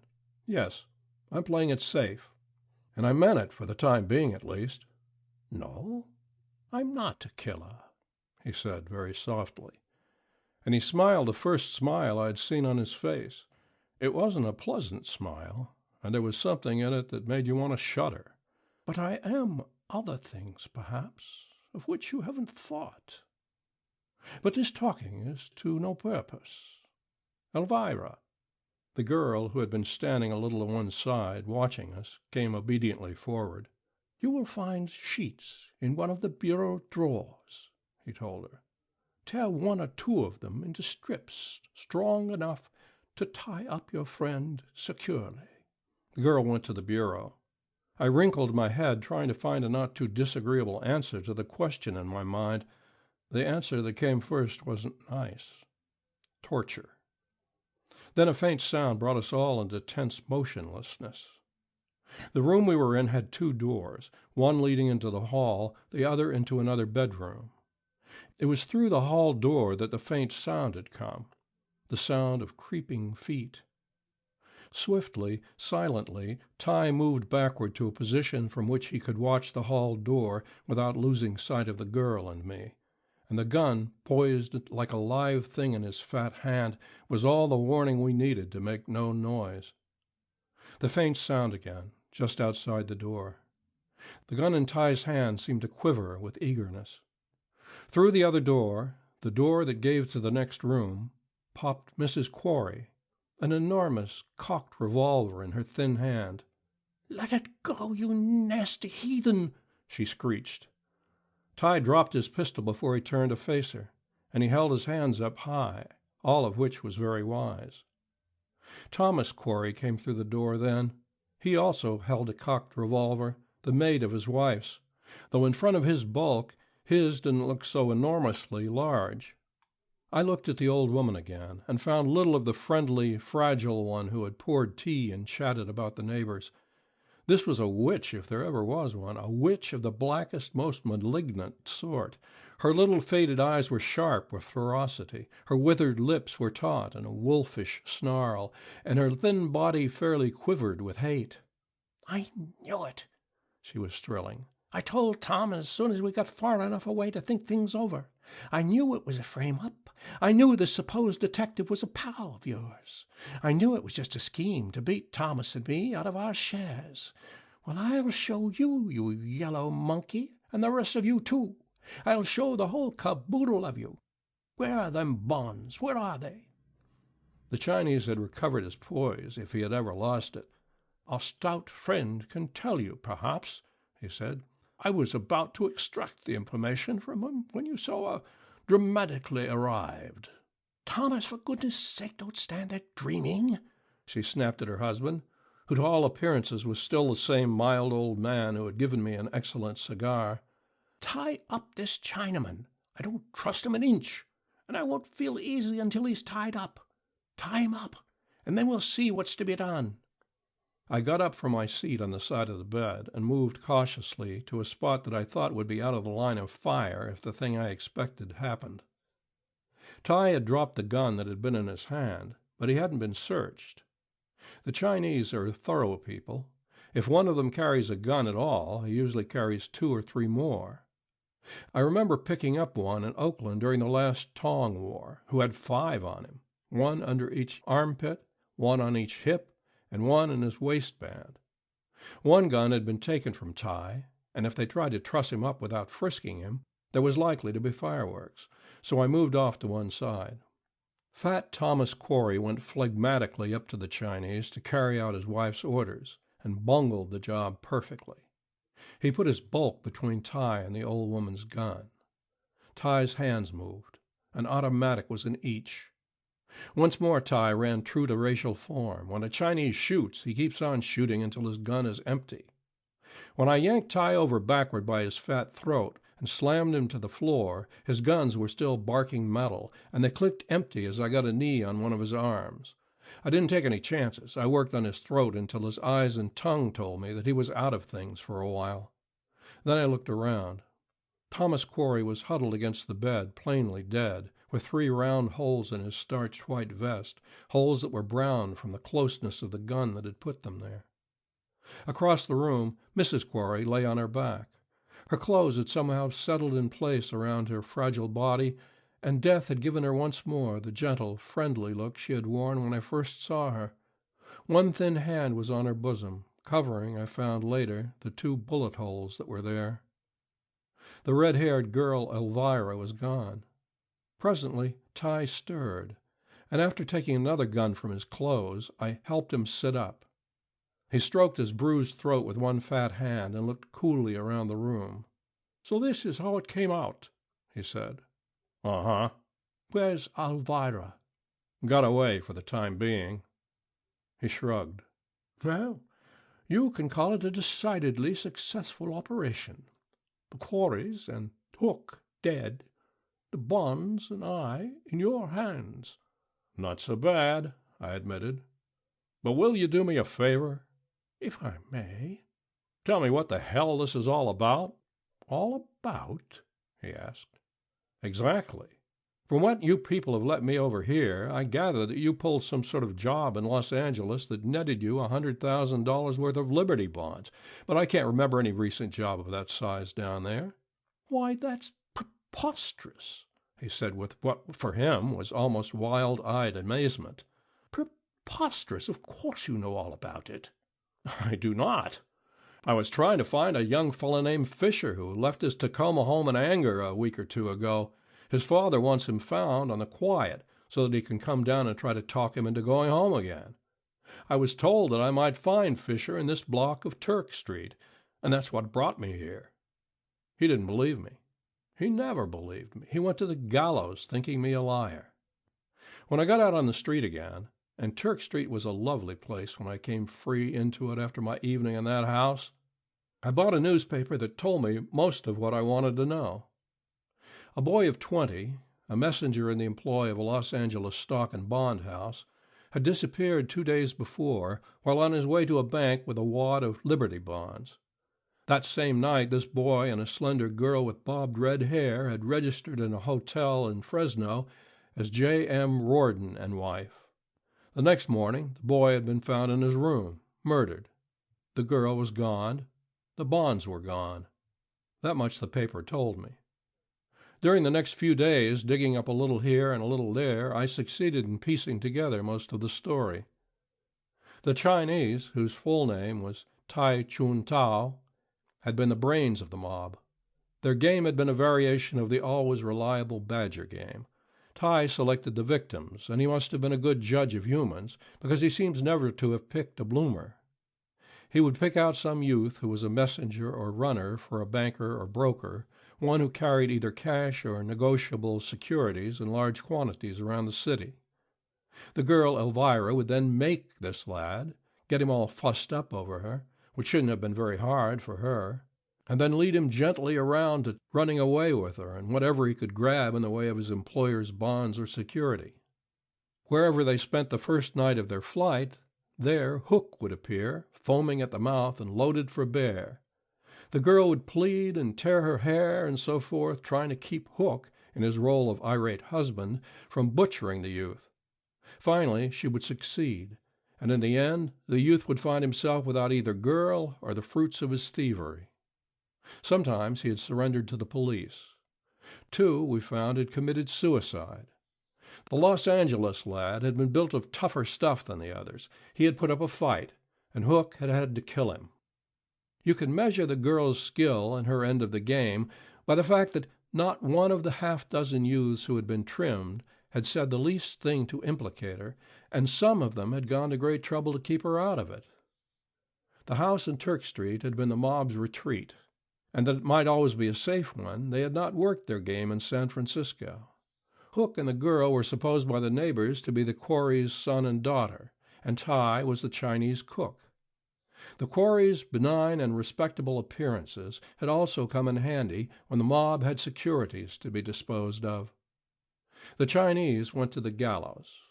We threw out the wildest and finest meshed of dragnets for the red-headed girl, and we turned up girls with bobbed red hair by the scores. But the girl Elvira was not among them. I promised myself that someday... End of The House in Turk Street. Death on Pine Street. A plump maid with bold green eyes and a loose, full-lipped mouth led me up 2 flights of steps and into an elaborately finished boudoir, where a woman in black sat at a window. She was a thin woman of a little more than 30, this murdered man's widow, and her face was white and haggard. "You are from the Continental Detective Agency?" she asked before I was 2 steps inside the room. "Yes." "I want you to find my husband's murderer." Her voice was shrill, and her dark eyes had wild lights in them. "The police have done nothing. 4 days, and they have done nothing. They say it was a robber, but they haven't found him. They haven't found anything." "But Mrs. Gilmore," I began, not exactly tickled to death with this explosion, "you must—" I know," she broke in, "but they have done nothing. I tell you, nothing. I don't believe they've made the slightest effort. I don't believe they want to find him." "Him?" I asked, because she had started to say her. "You think it was a man?" She bit her lip and looked away from me, out of the window to where San Francisco Bay, the distance making toys of its boats, was blue under the early afternoon sun. "I don't know," she said hesitantly. It might have—" Her face spun toward me, a twitching face, and it seemed impossible that anyone could talk so fast, hurl words out so rapidly, one after the other. "I'll tell you. You can judge for yourself. Bernard wasn't faithful to me. There was a woman who calls herself Kara Kenbrook. She wasn't the first, but I learned about her last month. We quarreled. Bernard promised to give her up. Maybe he didn't. But if he did, I wouldn't put it past her. A woman like that would do anything. And down in my heart, I really believe she did it." "And you think the police don't want to arrest her?" "I didn't mean exactly that. I'm all unstrung and likely to say anything. Bernard was mixed up in politics, you know. And if the police found or thought that politics had anything to do with his death, they might—I don't know just what I mean. I'm a nervous, broken woman and full of crazy notions." She stretched a thin hand out to me. "Straighten this tangle out for me. Find the person who killed Bernard." I nodded with empty assurance, still not any too pleased with my client. "Do you know this Kenbrook woman?" I asked. "I've seen her on the street, and that's enough to know what kind of a person she is." "Did you tell the police about her?" "No." She looked out the window again, and then as I waited, she added defensively, "The police detectives who came to see me acted as if they thought I might have killed Bernard. I was afraid to tell them that I had cause for jealousy. Maybe I shouldn't have kept quiet about that woman, but I didn't think she had done it until afterward, when the police failed to find the murderer. Then I began to think she had done it, but I couldn't make myself go to the police and tell them that I had withheld information. I knew what they'd think. So you can twist it around so it'll look like I hadn't known about the woman, can't you?" "Possibly. Now, as I understand it, your husband was shot on Pine Street between Leavenworth and Jones at about 3 o'clock Tuesday morning. That right?" "Yes." "Where was he going?" "Coming home, I suppose. But I don't know where he had been. Nobody knows. The police haven't found out, if they have tried. He told me Monday evening that he had a business engagement. He was a building contractor, you know. He went out at about 11:30, saying he would probably be gone 4 or 5 hours. "Wasn't that an unusual hour to be keeping a business engagement?" "Not for Bernard. He often had men come to the house at midnight." "Can you make any guess at all where he was going that night?" She shook her head with emphasis. "No, I knew nothing at all about his business affairs, and even the men in his office didn't seem to know where he went that night." That wasn't unlikely. Most of the B.F. Gilmore Construction Company's work had been on city and state contracts, and it isn't altogether unheard of for secret conferences to go with that kind of work. Your politician contractor doesn't always move in the open. "How about enemies?" I asked. "I don't know anybody that hated him enough to kill him." "Where does this Kenbrook woman live, do you know?" "Yes, in the Garford Apartments on Bush Street." "Nothing you've forgotten to tell me, is there?" I asked, stressing the me a little. "No, I've told you everything I know, every single thing." Walking over to California Street, I shook down my memory for what I had heard here and there of Bernard Gilmore. I could remember a few things. The opposition papers had been in the habit of exposing him every election year, but none of them got me anywhere. I had known him by sight, a boisterous, red-faced man who had hammered his way up from hod carrier to the ownership of a $500,000 business and a pretty place in politics. A roughneck with a manicure, somebody had called him, a man with a lot of enemies and more friends, a big, good-natured, hard-hitting rowdy. Odds and ends of a dozen graft scandals in which he had been mixed up, without anybody ever really getting anything on him, flitted through my head as I rode downtown on the too small outside seat of a cable car. Then there had been some talk of a bootlegging syndicate of which he was supposed to be the head. I left the car at Kearny Street and walked over to the Hall of Justice. In the detectives' assembly room I found Agar, the detective sergeant in charge of the homicide detail, a squat man of 50 who went in for wide-brimmed hats of the movie sheriff sort, but whose little blue eyes and bullet head weren't handicapped by the trick headgear. "I want some dope on the Gilmore killing," I told him. "So do I," he came back. "But if you'll come along, I'll tell you what little I know while I'm eating. I ain't had lunch yet." Safe from eavesdroppers in the clatter of a Sutter Street lunchroom, the detective sergeant leaned over his clam chowder and told me what he knew about the murder, which wasn't much. "One of the boys, Kelly, was walking his beat early Tuesday morning, coming down the Jones Street hill from California Street to Pine. It was about 3 o'clock. No fog or nothing. A clear night. Kelly's within maybe 20 feet of Pine Street when he hears a shot. He whisks around the corner, and there's a man lying on the north sidewalk of Pine Street, halfway between Jones and Leavenworth. Nobody else is in sight. Kelly runs up to the man and finds it's Gilmore. Gilmore dies before he can say a word. The doctors say he was knocked down and then shot, because there's a bruise on his forehead, and the bullet slanted upward in his chest. See what I mean? He was lying on his back when the bullet hit him, with his feet pointing toward the gun it came from. It was a .38. Any money on him?" Hogarth fed himself 2 spoons of chowder and nodded. 600 smacks, a couple of diamonds, and a watch. Nothing touched. "What was he doing on Pine Street at that time in the morning?" "Damned if I know, brother. Chances are he was going home, but we can't find out where he'd been. Don't even know what direction he was walking in when he was knocked over. He was lying across the sidewalk with his feet to the curb, but that don't mean nothing. He could have turned around 3 or 4 times after he was hit." "All apartment buildings in that block, aren't there?" "Uh-huh. There's an alley or two running off from the south side, but Kelly says he could see the mouths of both alleys when the shot was fired, before he turned the corner, and nobody got away through them." "Reckon somebody who lives in the block did the shooting?" I asked. Hogarth tilted his bowl, scooped up the last drops of his chowder, put them in his mouth, and grunted. "Maybe. But we got nothing to show that Gilmore knew anybody in that block." "Many people gather around afterward?" "A few. There's always people on the block to come running if anything happens. But Kelly says there wasn't anybody that looked wrong. Just the ordinary night crowd. The boys gave the neighborhood a combing, but didn't turn up anything." "Any cars around?" "Kelly says there wasn't, that he didn't see any, and couldn't have missed seeing it if there had been one."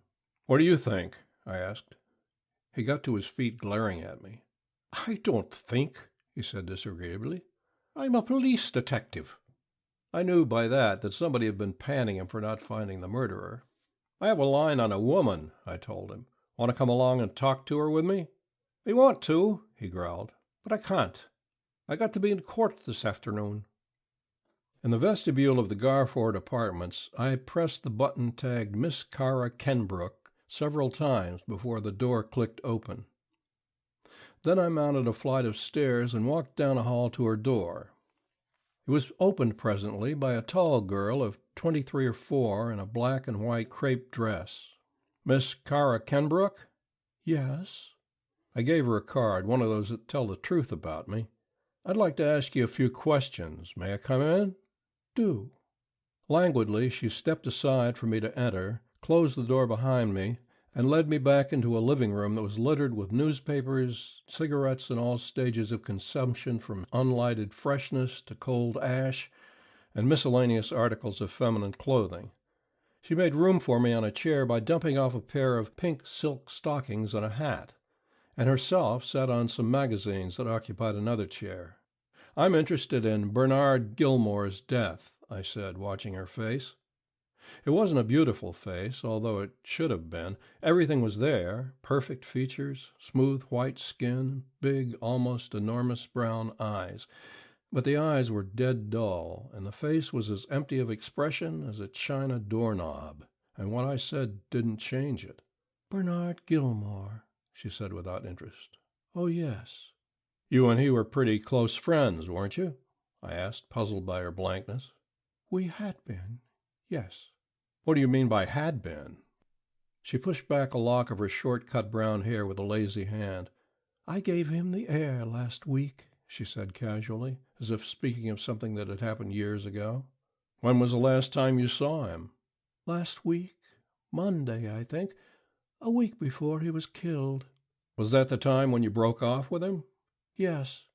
Have a row or part friends? Not exactly either. I just told him that I was through with him. How did he take it? It didn't break his heart.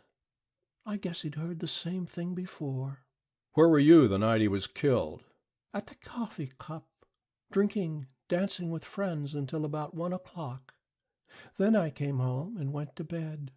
Why did you split with Gilmore? Couldn't stand his wife. Huh? She was a nuisance. This without the faintest glint of either annoyance or humor. She came here one night and raised a racket. So I told Bernie that if he couldn't keep her away from me, he'd have to find another playmate. Have you any idea who might have killed him? I asked. Not unless it was his wife.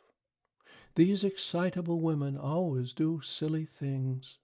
If you had given her husband up, what reason could she have for killing him, do you think? I'm sure I don't know, she replied with a complete indifference. But I'm not the only girl that Bernie ever looked at. Think there were others, do you? Know anything, or are you just guessing?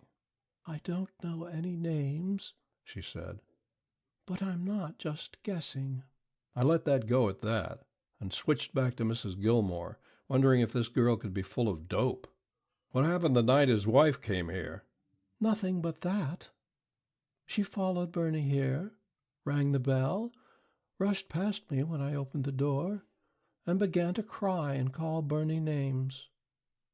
Then she started on me, and I told him that if he didn't take her away, I'd hurt her.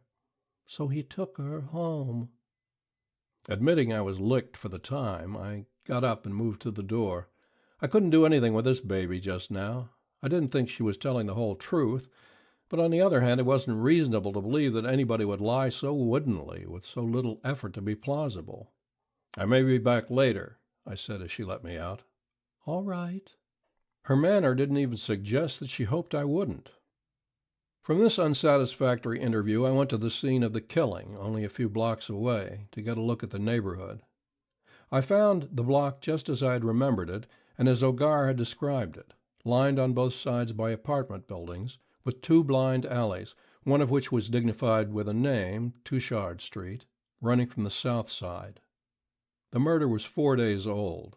I didn't waste any time snooping around the vicinity, but after strolling the length of the block, boarded a Hyde Street car, transferred at California Street, and went up to see Mrs. Gilmore again. I was curious to know why she hadn't told me about her call on Kara Kenbrook. The same plump maid who had admitted me earlier in the afternoon opened the door. "Mrs. Gilmore's not at home," she said, "but I think she'll be back in half an hour or so." I'll wait, I decided. The maid took me into the library, an immense room on the second floor with barely enough books in it to give it that name. She switched on a light. The windows were too heavily curtained to let in much daylight, crossed to the door, stopped, moved over to straighten some books on a shelf, and looked at me with a half-questioning, half-inviting look in her green eyes, started for the door again, and halted. By that time I knew she wanted to say something and needed encouragement. I leaned back in my chair and grinned at her, and decided I had made a mistake. The smile into which her slack lips curved held more coquetry than anything else.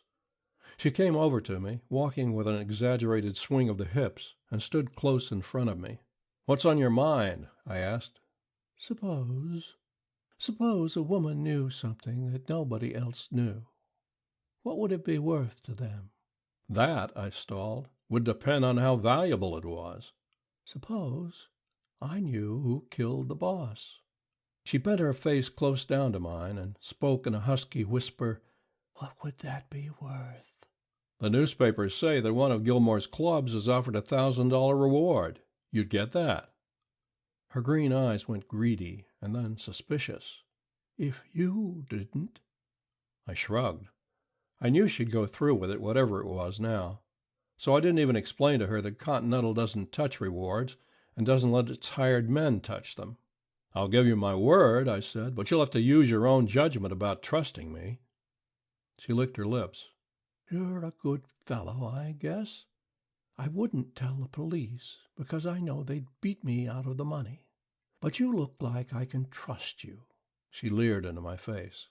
"I used to have a gentleman friend who was the very image of you, and he was the grandest—" "Better speak your piece before somebody comes in," I suggested. She shot a look at the door, cleared her throat, licked her loose mouth again, and dropped on one knee beside my chair. "I was coming home late Monday night, the night my boss was killed, and was standing in the shadows saying good night to my friend, when the boss came out of the house and walked down the street. And he had hardly got to the corner when she, Mrs. Gilmore, came out and went down the street after him. Not trying to catch up with him, you understand, but following him. What do you think of that?" "What do you think of it?" "I think that she finally woke up to the fact that all of her Bernie's dates didn't have anything to do with the building business." "You know they didn't?" "Do I know it? I knew that man. He liked them all." She smiled into my face, a smile that suggested all evil. "I found that out soon after I first came here." "Do you know when Mrs. Gilmore came back that night? What time?" "Yes," she said, "at 3:30. "Sure?" "Absolutely. After I got undressed, I got a blanket and sat at the head of the front stairs. My room's in the rear of the top floor. I wanted to see if they came home together and if there was a fight. After she came alone, I went back to my room, and it was just 25 minutes to 4 then. I looked at my alarm clock." "Did you see her when she came in?" "Just the top of her head and shoulders when she turned toward her room at the landing." "What's your name?" I asked. "Lena Best." "All right, Lena," I told her. "If this is the goods, I'll see that you collect on it. Keep your eyes open, and if anything else turns up, you can get in touch with me at the Continental office. Now you'd better beat it, so nobody'll know we've had our heads together." Alone in the library, I cocked an eye at the ceiling and considered the information Lena Best had given me, but I soon gave that up. No use trying to guess at things that will work out for themselves in a while. I found a book and spent the next half hour reading about a sweet young she-chump and a big, strong he-chump and all their troubles. Then Mrs. Gilmore came in, apparently straight from the street. I got up and closed the door behind her while she watched me with wide eyes. "Mrs. Gilmore," I said when I faced her again, "why didn't you tell me that you followed your husband the night he was killed?" "That's a lie," she cried, but there was no truth in her voice. "That's a lie." "Don't you think you're making a mistake?" I urged. "Don't you think you'd better tell me the whole thing?" She opened her mouth, but only a dry sobbing sound came out, and she began to sway with a hysterical rocking motion, the fingers of one black-gloved hand plucking at her lower lip, twisting and pulling it. I stepped to her side and set her down in the chair I had been sitting in, making foolish clucking sounds meant to soothe her with my tongue. A disagreeable 10 minutes, and gradually she pulled herself together. Her eyes lost their glassiness, and she stopped clawing at her mouth. "I did follow him." It was a hoarse whisper, barely audible. Then she was out of the chair, kneeling with arms held up to me, and her voice was a thin scream. "But I didn't kill him. I didn't. Please believe that I didn't." I picked her up and put her back in the chair. "I didn't say you did. Just tell me what did happen." "I didn't believe him when he said he had a business engagement," she moaned. "I didn't trust him. He had lied to me before. I followed him to see if he went to that woman's rooms." "Did he?" "No, he went to an apartment house on Pine Street, in the block where he was killed. I don't know exactly what house it was. I was too far behind him to make sure, but I saw him go up the steps and into one near the middle of the block." "And then what did you do?" "I waited, hiding in a dark doorway across the street.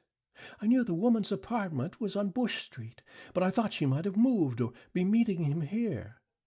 I waited a long time, shivering and trembling. It was chilly, and I was frightened, afraid somebody would come into the vestibule where I was. But I made myself stay. I wanted to see if he came out alone or if that woman came out. I had a right to do it. He had deceived me before. It was terrible, horrible, crouching there in the dark, cold and scared. Then, it must have been about 2:30, I couldn't stand it any longer. I decided to telephone the woman's apartment and find out if she was home. I went down to an all-night lunchroom on Ellis Street and called her up. Was she home? No. I tried for 15 minutes, or maybe longer, but nobody answered the phone, so I knew she was in the Pine Street building. And what did you do then? I went back there, determined to wait until he came out. I walked up Jones Street. When I was between Bush and Pine, I heard a shot. I thought it was a noise made by an automobile then, but now I know it was the shot that killed Bernie. When I reached the corner of Pine and Jones, I could see a policeman bending over Bernie on the sidewalk, and I saw people gathering around. I didn't know then it was Bernie lying on the sidewalk, in the dark, and at that distance I couldn't even see whether it was a man or a woman. I was afraid that Bernard would come out to see what was going on, or look out of a window and discover me, so I didn't go down that way. I was afraid to stay in the neighborhood now, for fear the police would ask me what I was doing loitering in the street at 3 in the morning, and have it come out that I had been following my husband. So I kept on walking up Jones Street to California, and then straight home. And then what? I led her on. Then I went to bed. I didn't go to sleep. Lay there worrying over Bernie, but still not thinking it was he I had seen lying in the street. At 9 o'clock that morning, 2 police detectives came and told me that Bernie had been killed. They questioned me so sharply that I was afraid to tell them the whole truth. If they had known I had reason for being jealous and had followed my husband that night, they would have accused me of shooting him. And what could I have done? Everybody would have thought me guilty.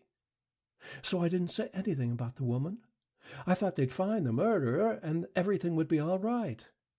I didn't think she had done it then, or I would have told you the whole thing the first time you were here. But 4 days went by without the police finding the murderer, and so I began to think they suspected me. It was terrible. I couldn't go to them and confess that I had lied to them, and I was sure that the woman had killed him and that the police had failed to suspect her because I hadn't told them about her. So I employed you. But I was afraid to tell even you the whole truth. I thought that if I just told you there had been another woman, and who she was, you could do the rest without having to know that I had followed Bernie that night. I was afraid you would think I had killed him, and you would turn me over to the police if I told you everything. And now you do believe it, and you'll have me arrested, and they'll hang me. I know it, I know it. She began to rock crazily from side to side in her chair. Shh, I soothed her. You're not arrested yet. Shh. I didn't know what to make of her story. The trouble with these nervous, hysterical women is that you can't possibly tell when they're lying and when telling the truth unless you have outside evidence. Half of the time they themselves don't know. When you heard the shot, I went on when she had quieted down a bit, you were walking north on Jones between Bush and Pine? You could see the corner of Pine and Jones? Yes, clearly. See anybody? No, not until I reached the corner and looked down Pine Street. Then I saw a policeman bending over Bernie, and 2 men walking toward them. Where were the 2 men? On Pine Street, east of Jones. They didn't have hats on, as if they had come out of a house when they heard the shot. Any automobiles in sight, either before or after you heard the shot? I didn't see or hear any. I have some more questions, Mrs. Gilmore, I said. But I'm in a hurry now. Please don't go out until you hear from me again. I won't, she promised, but... I didn't have any answers for anybody's questions, so I ducked my head and left the library. Near the street door, Lena Best appeared out of a shadow, her eyes bright and inquisitive. Stick around, I said without any meaning at all, stepped around her, and went on out into the street. I returned then to the Garford Apartments, walking, because I had a lot of things to arrange in my mind before I faced Kara Kenbrook again. And even though I walked slowly, they weren't all exactly filed in alphabetical order when I got there. She had changed the black and white dress for a plush-like gown of bright green, but her empty doll's face hadn't changed. Some more questions, I explained when she opened the door. She admitted me without word or gesture and led me back into the room where we had talked before. Miss Kenbrook, I asked, standing beside the chair she had offered me, why did you tell me you were home in bed when Gilmore was killed? Because it's so. Without the flicker of a lash. And you wouldn't answer the doorbell? I had to twist the facts to make my point. Mrs. Gilmore had phoned, But I couldn't afford to give this girl a chance to shunt the blame for her failure to answer off on Central. She hesitated for a split second. "No, because I didn't hear it." One cool article, this baby. I couldn't figure her. I didn't know then, and I don't know now, whether she was the owner of the world's best poker face or was just naturally stupid. But whichever she was thoroughly and completely it. I stopped trying to guess and got on with my probing. "And you wouldn't answer the phone, either?" "It didn't ring, or not enough to waken me." I chuckled, an artificial chuckle, because Central could have been ringing the wrong number. However, "Miss Kenbrook," I lied, "your phone rang at 2:30 and at 2:40 that morning, and your doorbell rang almost continually from about 2:50 until after 3. "Perhaps," she said, "but I wonder who'd be trying to get me at that hour." "You didn't hear either?" "No." "But you were here?" "Yes. Who was it?" carelessly. "Get your hat," I bluffed, "and I'll show them to you down at headquarters." She glanced down at the green gown and walked toward an open bedroom door. "I suppose I'd better get a cloak, too," she said. "Yes," I advised her, "and bring your toothbrush." She turned around then and looked at me, and for a moment it seemed that some sort of expression, surprise maybe, was about to come into her big brown eyes, but none actually came. The eyes stayed dull and empty. "You mean you're arresting me?" "Not exactly. But if you stick to your story about being home in bed at 3 o'clock last Tuesday morning, I can promise you you will be arrested. If I were you, I'd think up another story." She left the doorway slowly and came back into the room, as far as the chair that stood between us, put her hands on its back, and leaned over it to look at me. For perhaps a minute neither of us spoke, just stood there staring at each other, while I tried to keep my face as expressionless as hers. "Do you really think," she asked at last, "that I wasn't here when Bernie was killed?" "I'm a busy man, Miss Kenbrook." I put all the certainty I could fake into my voice. "If you want to stick to your funny story, it's all right with me. But please don't expect me to stand here and argue about it. Get your hat and cloak." She shrugged and came around the chair on which she had been leaning. "I suppose you do know something," she said, sitting down. "Well, it's tough on Stan, but women and children first." My ears twitched at the name Stan, but I didn't interrupt her. "I was at the coffee cup until 1 o'clock," she was saying, her voice still flat and emotionless. "And I did come home afterward. I'd been drinking vino all evening, and it always makes me blue. So after I came home, I got to worrying over things. Since Bernie and I split, finances haven't been so good. I took stock that night or morning, and found only $4 in my purse. The rent was due, and the world looked damned blue. Half lit on Dago wine as I was, I decided to run over and see Stan, tell him all my troubles, and make a touch. Stan is a good egg, and he's always willing to go to the limit for me. Sober, I wouldn't have gone to see him at 3 in the morning, but it seemed a perfectly sensible thing to do at the time. It's only a few minutes' walk from here to Stan's. I went down Bush Street to Leavenworth, and up Leavenworth to Pine. I was in the middle of that last block when Bernie was shot. I heard it. And when I turned the corner into Pine Street, I saw a copper bending over a man on the pavement right in front of Stan's. I hesitated for a couple of minutes, standing in the shadow of a pole, until 3 or 4 men had gathered around the man on the sidewalk. Then I went over. It was Bernie.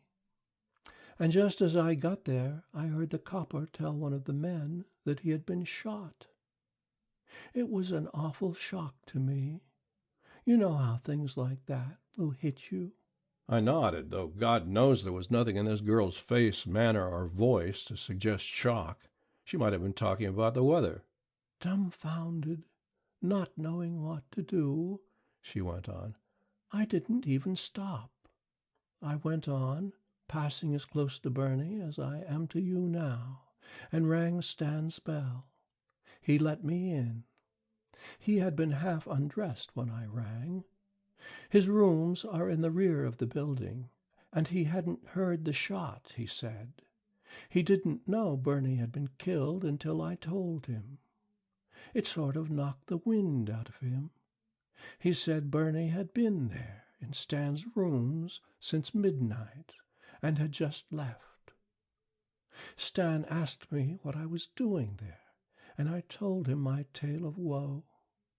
That was the first time Stan knew that Bernie and I were so thick. I met Bernie through Stan, but Stan didn't know we had got so chummy. Stan was worried for fear that it would come out that Bernie had been to see him that night, because it would make a lot of trouble for him. Some sort of shady deal they had on, I guess. So he didn't go out to see Bernie. That's about all there is to it. I got some money from Stan and stayed in his rooms until the police had cleared out of the neighborhood, because neither of us wanted to get mixed up in anything. Then I came home. That's straight, on the level. Why didn't you get this off your chest before? I demanded, knowing the answer. It came. I was afraid. Suppose I told about Bernie throwing me down and said I was close to him, a block or so away when he was killed, and was half full of vino. The first thing everybody would have said was that I had shot him. I'd lie about it still if I thought you'd believe me. So Bernie was the one who broke off, and not you. Oh, yes, she said lightly. I lit a Fatima and breathed smoke in silence for a while, and the girl sat placidly watching me. Here I had two women, neither normal. Mrs. Gilmore was hysterical, abnormally nervous. This girl was dull, subnormal. One was the dead man's wife, the other his mistress, and each with reason for believing she had been thrown down for the other. Liars both, and both finally confessing that they had been near the scene of the crime, at the time of the crime, though neither admitting to seeing the other. Both, by their own accounts, had been at that time even further from normal than usual. Mrs. Gilmore, filled with jealousy, Kara Kenbrook, half drunk. What was the answer? Either could have killed Gilmore, but hardly both, unless they had formed some sort of crazy partnership, and in that event, suddenly all the facts I had gathered, true and false, clicked together in my head. I had the answer, the one simple, satisfying answer. I grinned at the girl and set about filling in the gaps in my solution. "Who is Stan?" I asked. "Stanley Tennant. He has something to do with the city." Stanley Tennant. I knew him by reputation. A key rattled in the hall door. The hall door opened and closed, and a man's footsteps came toward the open doorway of the room in which we were.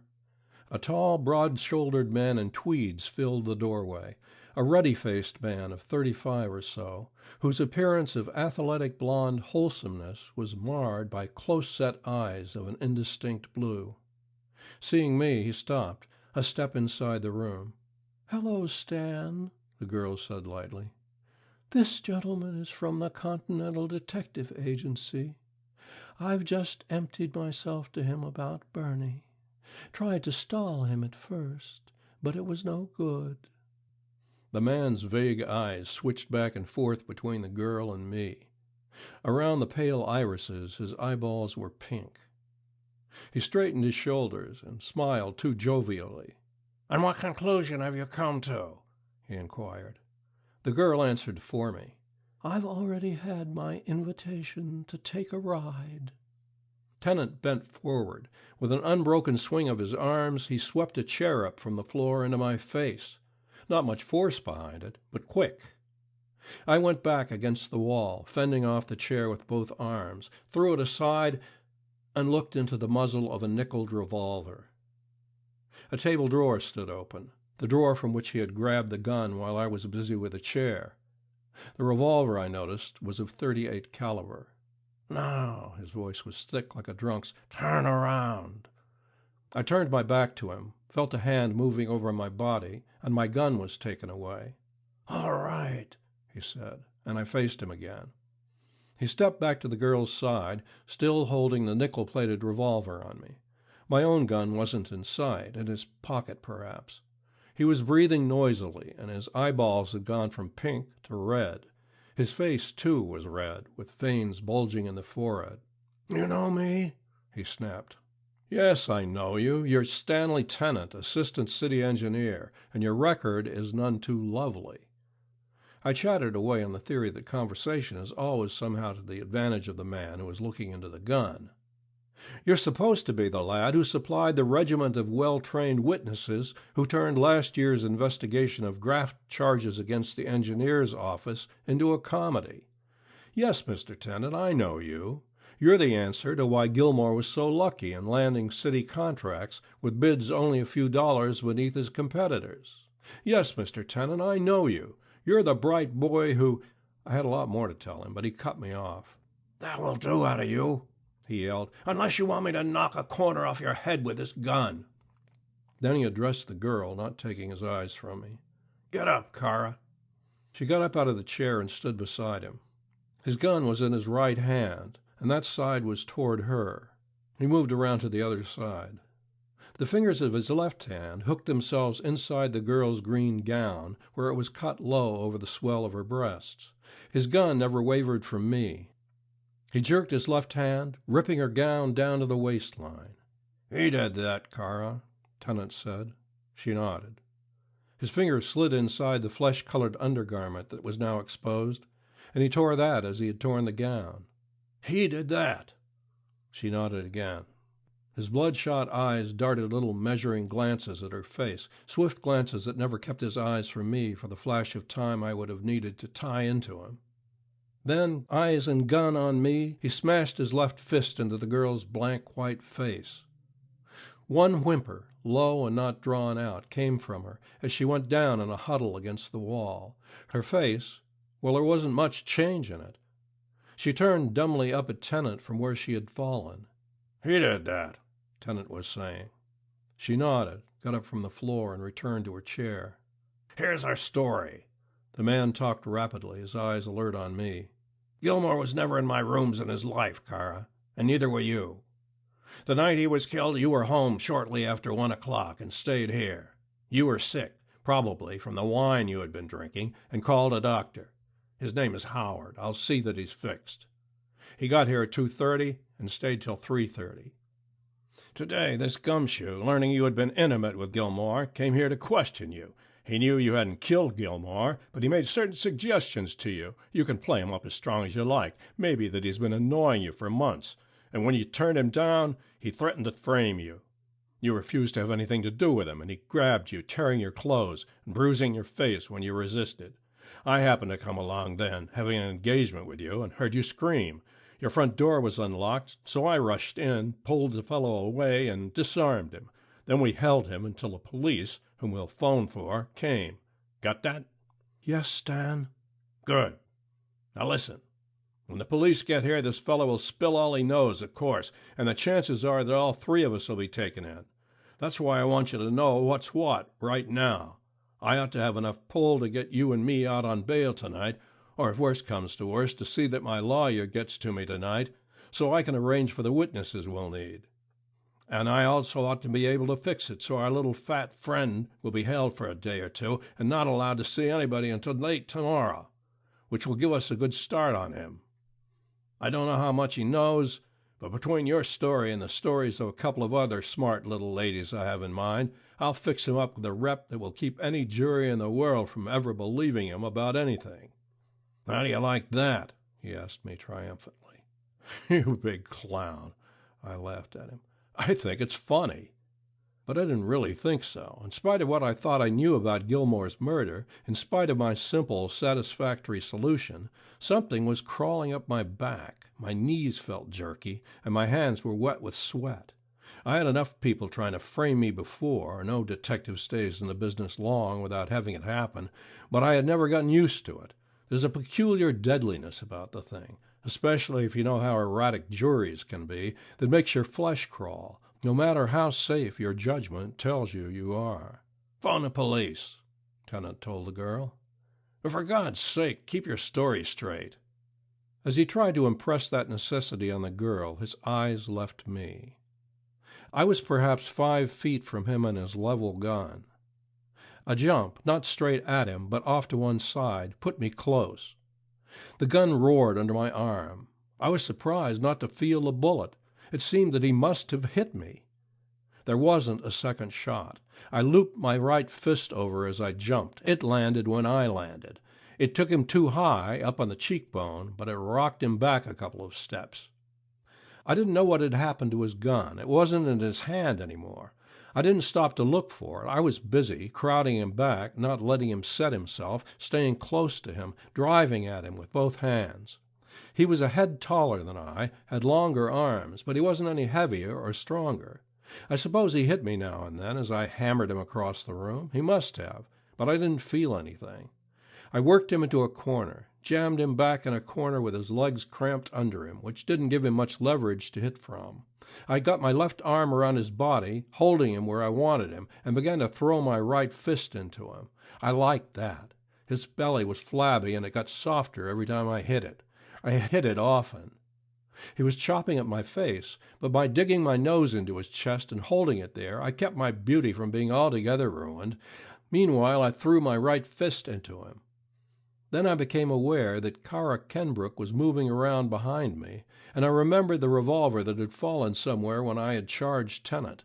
I didn't like that, but there was nothing I could do about it, except put more weight in my punches. My own gun, I thought, was in one of his pockets, but neither of us had time to hunt for it now. Tennant's knees sagged the next time I hit him. "One more," I said to myself, "and then I'll step back, let him have one on a button, and watch him fall." But I didn't get that far. Something that I knew was the missing revolver struck me on the top of the head. An ineffectual blow, not clean enough to stun me, but it took the steam out of my punches. Another. They weren't hard, these taps, but to hurt a skull with a hunk of metal, you don't have to hit it hard. I tried to twist away from the next bump and failed. Not only failed, but let Tennant wriggle away from me. That was the end. I wheeled on the girl, just in time to take another rap on the head, and then one of Tennant's fists took me over the ear. I went down in one of those falls that gets pugs called quitters. My eyes were open, my mind was alive, but my legs and arms wouldn't lift me up from the floor. Tennant took my own gun out of a pocket, and with it held on me, sat down in a Morris chair to gasp for the air that I had pounded out of him. The girl sat in another chair, and I, finding I could manage it, sat up in the middle of the floor and looked at them. Tennant spoke, still panting. "This is fine. All the signs of a struggle we need to make our story good." "If they don't believe you were in a fight," I suggested sourly, pressing my aching head with both hands, "you can strip and show them your little tummy." "And you can show them this." He leaned down and split my lip with a punch that spread me on my back. Anger brought my legs to life. I got up on them. Tennant moved around behind the Morris chair. My black gun was steady in his hand. "Go easy," he warned me. "My story will work if I have to kill you. Maybe work better." That was sense. I stood still. "Phone the police, Kara," he ordered. She went out of the room, closing the door behind her, and all I could hear of her talk was a broken murmur. 10 minutes later, 3 uniformed policemen arrived.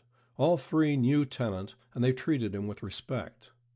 Tennant reeled off the story he and the girl had cooked up, with a few changes to take care of the shot that had been fired from the nickeled gun and our roughhouse.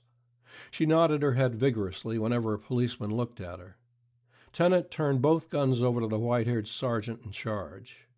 I didn't argue, didn't deny anything, but told the sergeant, "I'm working with Detective Sergeant O'Gar on a job. I want to talk to him over the phone, and then I want you to take all 3 of us down to the Detective Bureau." Tennant objected to that, of course, not because he expected to gain anything, but on the off chance that he might. The white-haired sergeant looked from one of us to the other in puzzlement, me with my skinned face and split lip, Tennant with a red lump under one eye where my first wallop had landed, and the girl with most of the clothes above the waistline ripped off and a bruised cheek.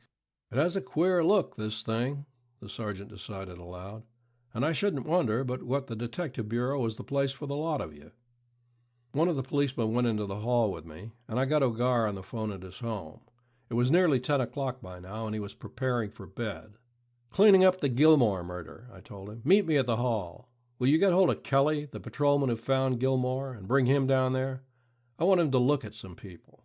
"I will that," O'Gar promised, and I hung up.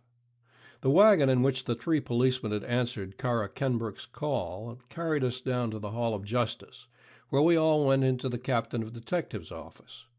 McTeague, a lieutenant, was on duty. I knew McTeague, and we were on pretty good terms, but I wasn't an influence in local politics, and Tennant was.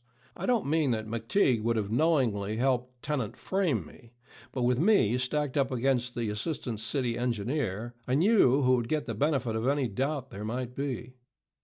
My head was thumping and roaring just now with knots all over it where the girl had beamed me. I sat down, kept quiet, and nursed my head while Tennant and Kara Kenbrook, with a lot of details that they had not wasted on the uniformed men, told their tale and showed their injuries. Tennant was talking, describing the terrible scene that had met his eyes when, drawn by the girl's screams, he had rushed into her apartment, when O'Gar came into the office. He recognized Tennant with a lifted eyebrow and came over to sit beside me. "What the hell is all this?" he muttered. "A lovely mess," I whispered back. "Listen, in that nickel gun on the desk, there's an empty shell. Get it for me." He scratched his head doubtfully, listened to the next few words of Tennant's yarn, glanced at me out of the corner of his eye, and then went over to the desk and picked up the revolver. McTeague looked at him, a sharp, questioning look. "Something on the Gilmore killing," the detective sergeant said, breaking the gun. The lieutenant started to speak, changed his mind, and O'Gar brought the shell over and handed it to me. "Thanks," I said, putting it in my pocket. "Now listen to my friend there. It's a good act, if you like it." Tennant was winding up his history. "Naturally, a man who tried a thing like that on an unprotected woman would be yellow, so it wasn't very hard to handle him after I got the gun away from him. I hit him a couple of times, and he quit, begging me to stop, getting down on his knees. Then we called the police." McTeague looked at me with eyes that were cold and hard. Tennant had made a believer of him, and not only of him. The police sergeant and his 2 men were glowering at me. I suspected that even O'Gar, with whom I had been through a dozen storms, would have been half convinced if the engineer hadn't added the neat touches about my kneeling. "Well, what have you got to say?" McTeague challenged me, in a tone which suggested that it didn't make much difference what I said. "I've got nothing to say about this dream," I said shortly. "I'm interested in the Gilmore murder, not in this stuff." I turned to O'Gar. "Is the patrolman here?" The detective sergeant went to the door and called, "Oh, Kelly!" Kelly came in, a big, straight-standing man, with iron-gray hair and an intelligent, fat face. "You found Gilmore's body?" I asked. "I did." I pointed at Kara Kenbrook. "Ever see her before?" His gray eyes studied her carefully. "Not that I remember," he answered. "Did she come up the street while you were looking at Gilmore and go into the house he was lying in front of?" "She did not." I took out the empty shell O'Gar had got for me and chucked it down on the desk in front of the patrolman. "Kelly," I asked, "why did you kill Gilmore?" Kelly's right hand went under his coat tail at his hip. I jumped for him. Somebody grabbed me by the neck. Somebody else piled on my back. McTeague aimed a big fist in my face, but it missed. My legs had been suddenly kicked out from under me, and I went down hard with men all over me. When I was yanked to my feet again, Big Kelly stood straight up by the desk, weighing his service revolver in his hand. His clear eyes met mine, and he laid the weapon on the desk. Then he unfastened his shield and put it with the gun. "It was an accident," he said simply. By this time, the birds who had been manhandling me woke up to the fact that maybe they were missing part of the play, that maybe I wasn't a maniac. Hands dropped off me, and presently everybody was listening to Kelly. He told his story with unhurried evenness, his eyes never wavering or clouding, a deliberate man, though unlucky. "I was walking my beat that night, and as I turned the corner of Jones into Pine, I saw a man jump back from the steps of a building into the vestibule.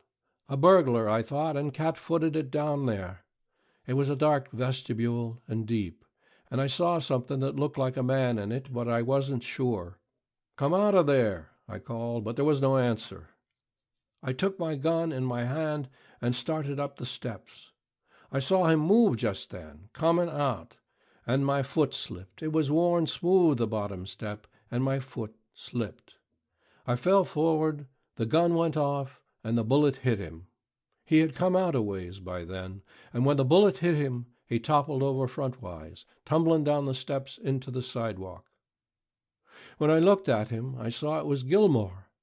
I knew him to say howdy to, and he knew me, which is why he must have ducked out of sight when he saw me coming around the corner. He didn't want me to see him coming out of a building when I knew Mr. Tennant lived, I suppose, thinking I'd put two and two together and maybe talk. I don't say that I did the right thing by lying, but it didn't hurt anybody.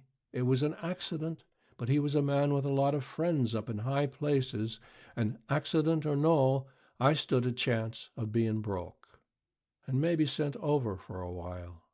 So I told my story the way you people know it. I couldn't say I'd seen anything suspicious, without maybe putting the blame on some innocent party, and I didn't want that. I made up my mind that if anybody was arrested for the murder and things looked bad for them, I'd come out and say I'd done it. Home, you'll find a confession all written out in case something happened to me, so nobody else ever would be blamed. That's why I had to say I'd never seen the lady before. I did see her, saw her go into the building that night, the building Gilmore had come out of, but I couldn't say so without making it look bad for her, so I lied. I could have thought up a better story if I'd had more time, I don't doubt, but I had to think quick. Anyways, I'm glad it's all over. Kelly and the other uniformed policemen had left the office, which now held McTeague, O'Gar, Cara Kenbrook, Tennant, and me. Tennant had crossed to my side and was apologizing. "I hope you let me square myself for this evening's work. But you know how it is when somebody you care for is in a jam. I'd have killed you if I'd thought it would help Cara. On the level. Why didn't you tell us that you didn't suspect her?" "But I did suspect the pair of you," I said. "It looked as if Kelly had to be the guilty one, but you people carried on so much that I began to feel doubtful. For a while it was funny, you thinking that she had done it, and she thinking you had, although I suppose each had sworn to his or her innocence. But after a time it stopped being funny. You carried it too far. How did you rap to Kelly?" O'Gar at my shoulder asked. Miss Kenbrook was walking north on Leavenworth, and was halfway between bush and pine when the shot was fired. She saw nobody, no cars, until she rounded the corner. Mrs. Gilmore, walking north on Jones, was about the same distance away when she heard the shot, and she saw nobody until she reached Pine Street. If Kelly had been telling the truth, she would have seen him on Jones Street. He said he didn't turn the corner until after the shot was fired. Either of the women could have killed Gilmore, but hardly both, and I doubted that either could have shot him and gotten away without running into Kelly or the other. Suppose both of them were telling the truth. What then? Kelly must have been lying. He was the logical suspect anyway, the nearest known person to the murdered man when the shot was fired. To back all this up, he had let Miss Kenbrook go into the apartment building at 3 a.m, in front of which a man had just been killed, without questioning her or mentioning her in his report. That looked as if he knew who had done the killing. So I took a chance with this empty shell trick, it being a good bet that he would have thrown his away and would think that... McTeague's heavy voice interrupted my explanation. "How about this assault charge?" he asked, and had the decency to avoid my eye when I turned toward him with the others. Tennant cleared his throat. "In view of the way things have turned out, and knowing that Miss Kenbrook doesn't want the disagreeable publicity that would accompany an affair of this sort, why, I'd suggest that we drop the whole thing." He smiled brightly from McTeague to me. "You know, nothing has gone on the records yet. Make the big heap play his hand out." O'Gara growled in my ear. "Don't let him drop it." "Of course, if Miss Kenbrook doesn't want to press the charge," McTeague was saying, watching me out of the tail of his eye, "I suppose—" "If everybody understands that the whole thing was a plant," I said, "and if the policemen who heard the story are brought in here now and told by Tennant and Miss Kenbrook that it was all a lie, then I'm willing to let it go at that. Otherwise, I won't stand for a hush-up." "You're a damned fool," O'Gara whispered. "Put the screws on him." But I shook my head. I didn't see any sense in making a lot of trouble for myself just to make some for somebody else. And suppose Tennant proved his story? So the policemen were found and brought into the office again and told the truth. And presently Tennant, the girl, and I were walking together like three old friends through the corridors toward the door, Tennant still asking me to let him make amends for the evening's work. "You've got to let me do something," he insisted. "It's only right." His hand dipped into his coat, and he came out with a thick billfold. "Here," he said, "let me—" We were going, at that happy moment, down the stone vestibule steps that lead to Kearney Street. 6 or 7 steps there are. "No," I said, "let me—" He was on the next to the top step when I reached up and let go. He settled in a rather limp pile at the bottom. Leaving his empty-faced lady love to watch over him, I strolled up through Portsmouth Square toward a restaurant where the steaks come thick. End of Death on Pine Street. Who Killed Bob Teal? Teal was killed last night. The old man, the Continental Detective Agency's San Francisco manager, spoke without looking at me. His voice was as mild as his smile, and gave no indication of the turmoil that was seething in his mind. If I kept quiet, waiting for the old man to go on, it wasn't because the news didn't mean anything to me. I had been fond of Bob Teal. We all had. He had come to the agency fresh from college 2 years before, and if ever a man had the makings of a crack detective in him, this slender, broad-shouldered lad had. 2 years is little enough time in which to pick up the first principles of sleuthing, but Bob Teal, with his quick eye, his cool nerve, balanced head, and whole-hearted interest in the work, was already well along the way to expertness. I had an almost fatherly interest in him, since I had given him most of his early training. The old man didn't look at me as he went on.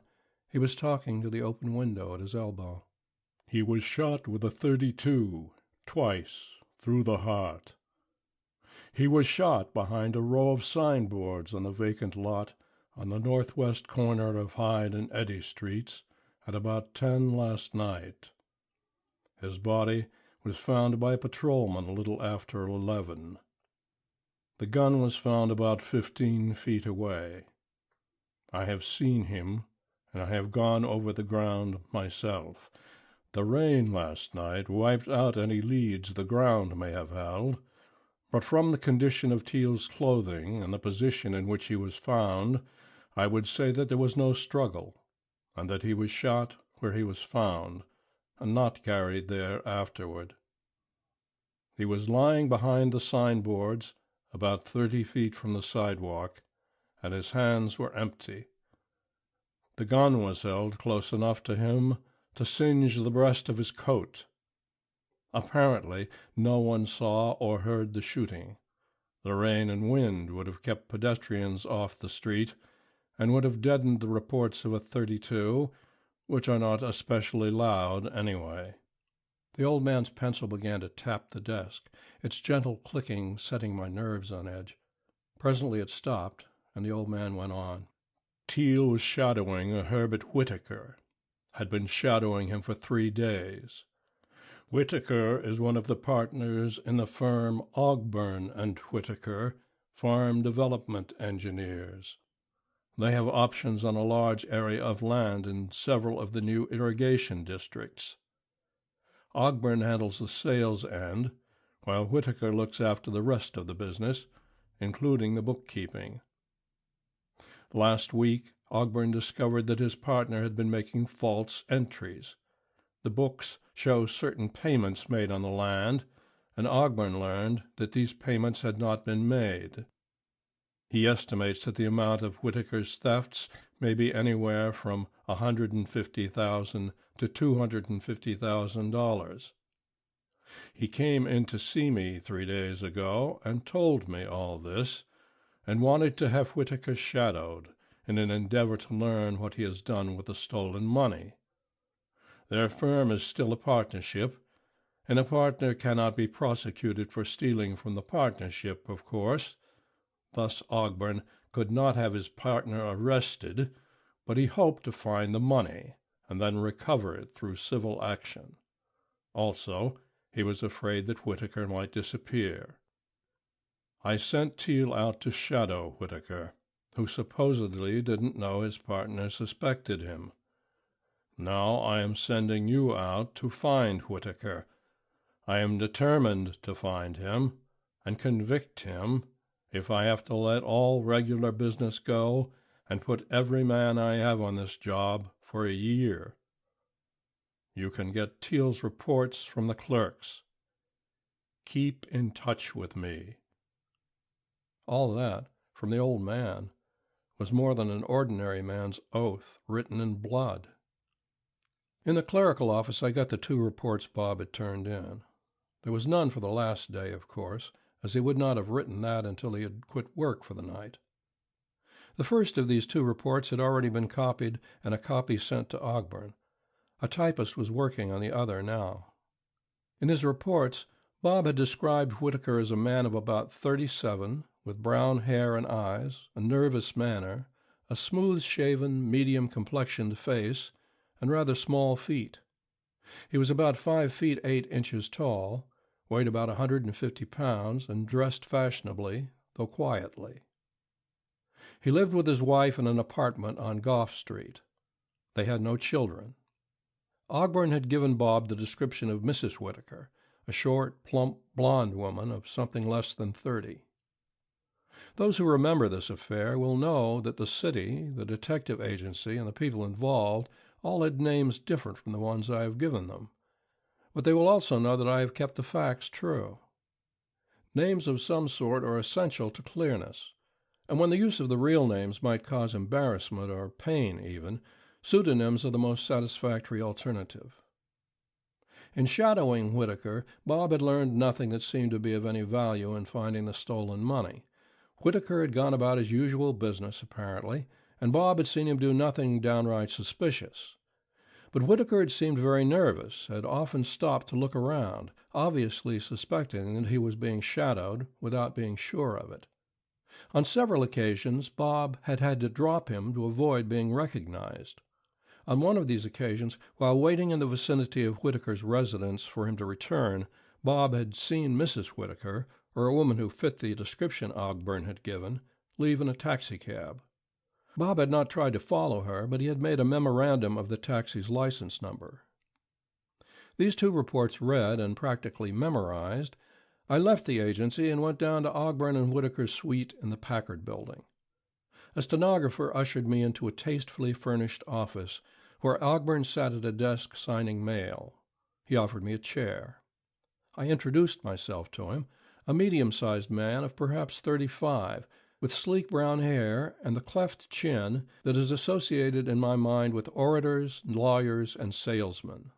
"Oh, yes," he said, pushing aside the mail, his mobile, intelligent face lighting up. "Has Mr. Teal found anything?"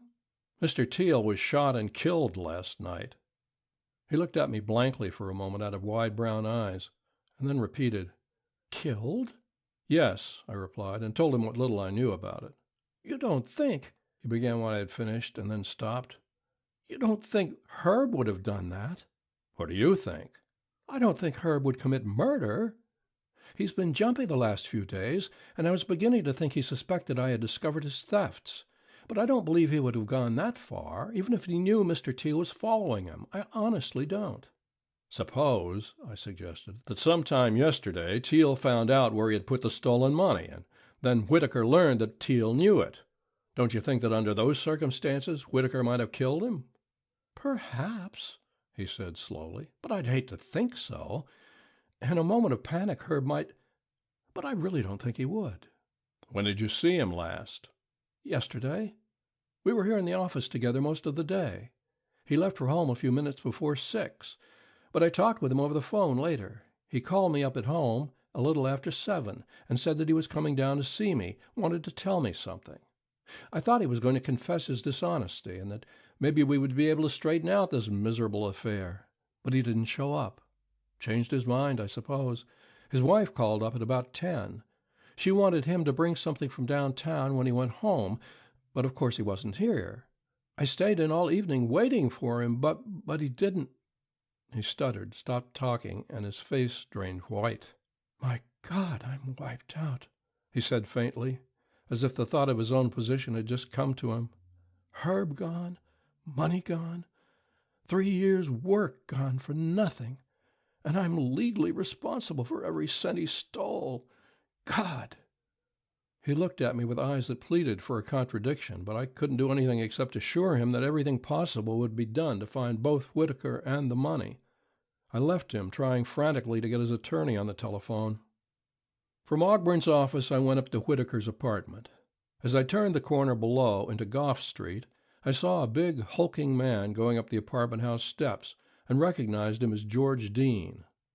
Hurrying to join him, I regretted that he had been assigned to the job instead of some other member of the police detective homicide detail.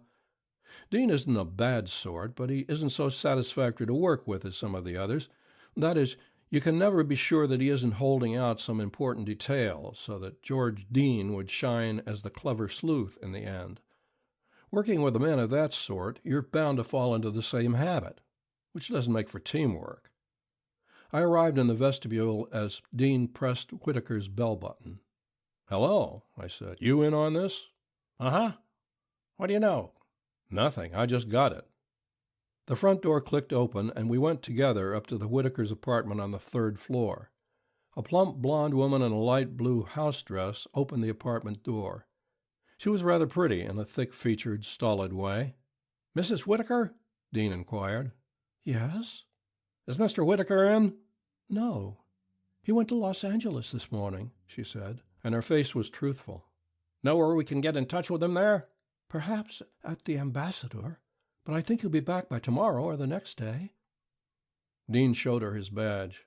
"We want to ask you a few questions," he told her, and with no appearance of astonishment, she opened the door wide for us to enter. She led us into a blue and cream living room, where we found a chair apiece. She sat facing us on a big blue settle. "Where was your husband last night?" Dean asked. "Home? Why?" Her round blue eyes were faintly curious. "Home all night?"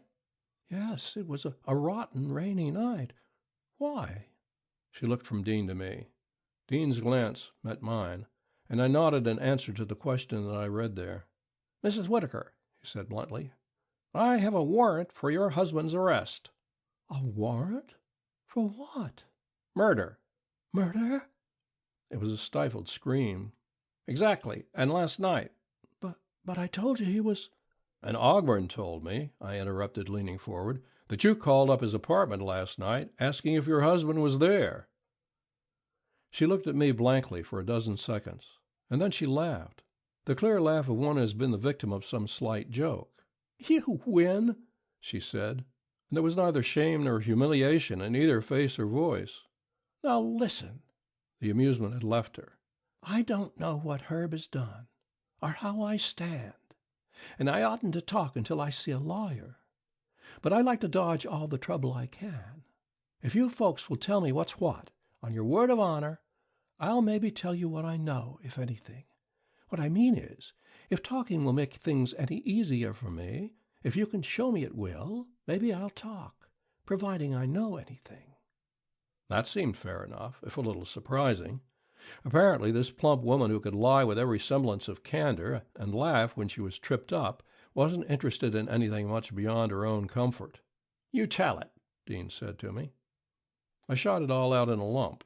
"Your husband has been cooking the books for some time and got into his partner for something like $200,000 before Ogburn got wise to it. Then he had your husband shadowed, trying to find the money. Last night, your husband took the man who was shadowing him over on a lot and shot him." Her face puckered thoughtfully. Mechanically, she reached for a package of Popular brand of cigarettes that lay on a table behind the settle, and proffered them to Dean and me. We shook our heads. She put a cigarette in her mouth, scratched a match on the sole of her slipper, lit the cigarette, and stared at the burning end. Finally she shrugged, her face cleared, and she looked up at us. "I'm going to talk," she said. "I never got any of the money, and I'd be a chump to make a goat of myself for Herb. He was all right, but if he's run out and left me flat, there's no use of me making a lot of trouble for myself over it. Here goes. I'm not Mrs. Whittaker, except on the register. My name is May Landis. Maybe there is a real Mrs. Whittaker, and maybe not. I don't know. Herb and I have been living together here for over a year. About a month ago, he began to get jumpy, nervous, even worse than usual. He said he had business worries. Then a couple of days ago, I discovered that his pistol was gone from the drawer where it had been kept ever since we came here, and he was following it. I asked him, what's the idea? He said he thought he was being followed, and asked me if I ever seen anybody hanging around the neighborhood as if watching our place. I told him no. I thought he was nutty. Night before last, he told me that he was in trouble and might have to go away, and that he couldn't take me with him, but he would give me enough money to take care of me for a while. He seemed excited, packed his bags so they'd be ready if he needed them in a hurry, and burned up all his photos and a lot of letters and papers. His bags are still in the bedroom if you want to go through them. When he didn't come home last night, I had a hunch that he'd have beat it without his bags and without saying a word to me, much less giving me any money, leaving me with only $20 to my name, and not even much that I could hawk, and with the rent due in 4 days. When did you see him last? About 8 o'clock last night. He told me he was going down to Mr. Ogben's apartment to talk over some business with him, but he didn't go there. I know that. I ran out of cigarettes. I like elixir Russians, and I can't get them uptown here. So I called up Mr. Ogburns to ask Herb to bring some home with him when he came, and Mr. Ogburns said he hadn't been there. How long have you known Whittaker? I asked. A couple of years, I guess. I think I met him first at one of the beach resorts. Has he got any people? Not that I know of. I don't know a whole lot about him. Oh, yes, I do know that he served 3 years in prison in Oregon for forgery. He told me that one night when he was lushed up. He served them under the name of Barber or Barbee or something like that. He said he was walking the straight and narrow now. Dean produced a small automatic pistol, fairly new-looking in spite of the mud that clung to it, and handed it to the woman. Ever see that? She nodded her blonde head. Yep, that's Herb's, or its twin. Dean pocketed the gun again, and we stood up. Where do I stand now? She asked. You're not going to lock me up as a witness or anything, are you? Not just now, Dean assured her. Stick around where we can find you if we want you, and you won't be bothered. Got any idea which direction Whittaker'd be likely to go in? No. We'd like to give the place the once-over. Mind? Go ahead, she invited. Take it apart if you want to. I'm coming all the way with you people. We very nearly did take the place apart, but we found not a thing of value. Whittaker, when he had burned the things that might have given him away, had made a clean job of it. Did he ever have pictures taken by a professional photographer? I asked just before we left. Not that I know of. Will you let us know if you hear anything or remember anything else that might help? Sure, she said heartily. Sure. Dean and I rode down in the elevator in silence and walked out into Gough Street. What do you think of all that? I asked when we were outside. She's a lil, huh? He grinned. I wonder how much she knows. She identified the gun and gave us that dope about the forgery sentence up north, but we'd have found out about them things anyway. If she was wise, she'd tell us everything she knew we'd find out, and that would make her other stuff go over stronger. Think she's dumb or wise? We won't guess, I said. We'll slap a shadow on her and cover her mail.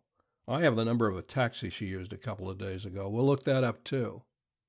At a corner drugstore, I telephoned the old man, asking him to detail a couple of the boys to keep May Landis and her apartment under surveillance night and day. Also to have the post office department let us know if she got any mail that might have been addressed by Whittaker. I told the old man I would see Ogburn and get some samples of the fugitive's writing for comparison with the woman's mail. Then Dean and I set about tracing the taxi in which Bob Teal had seen the woman ride away. Half an hour in the taxi company's office gave us the information that she had been driven to a number on Greenwich Street. We went to the Greenwich Street address. It was a ramshackle building, divided into apartments or flats of a dismal and dingy sort. We found the landlady in the basement, a gaunt woman in soiled gray, with hard, thin-lipped mouth and pale, suspicious eyes.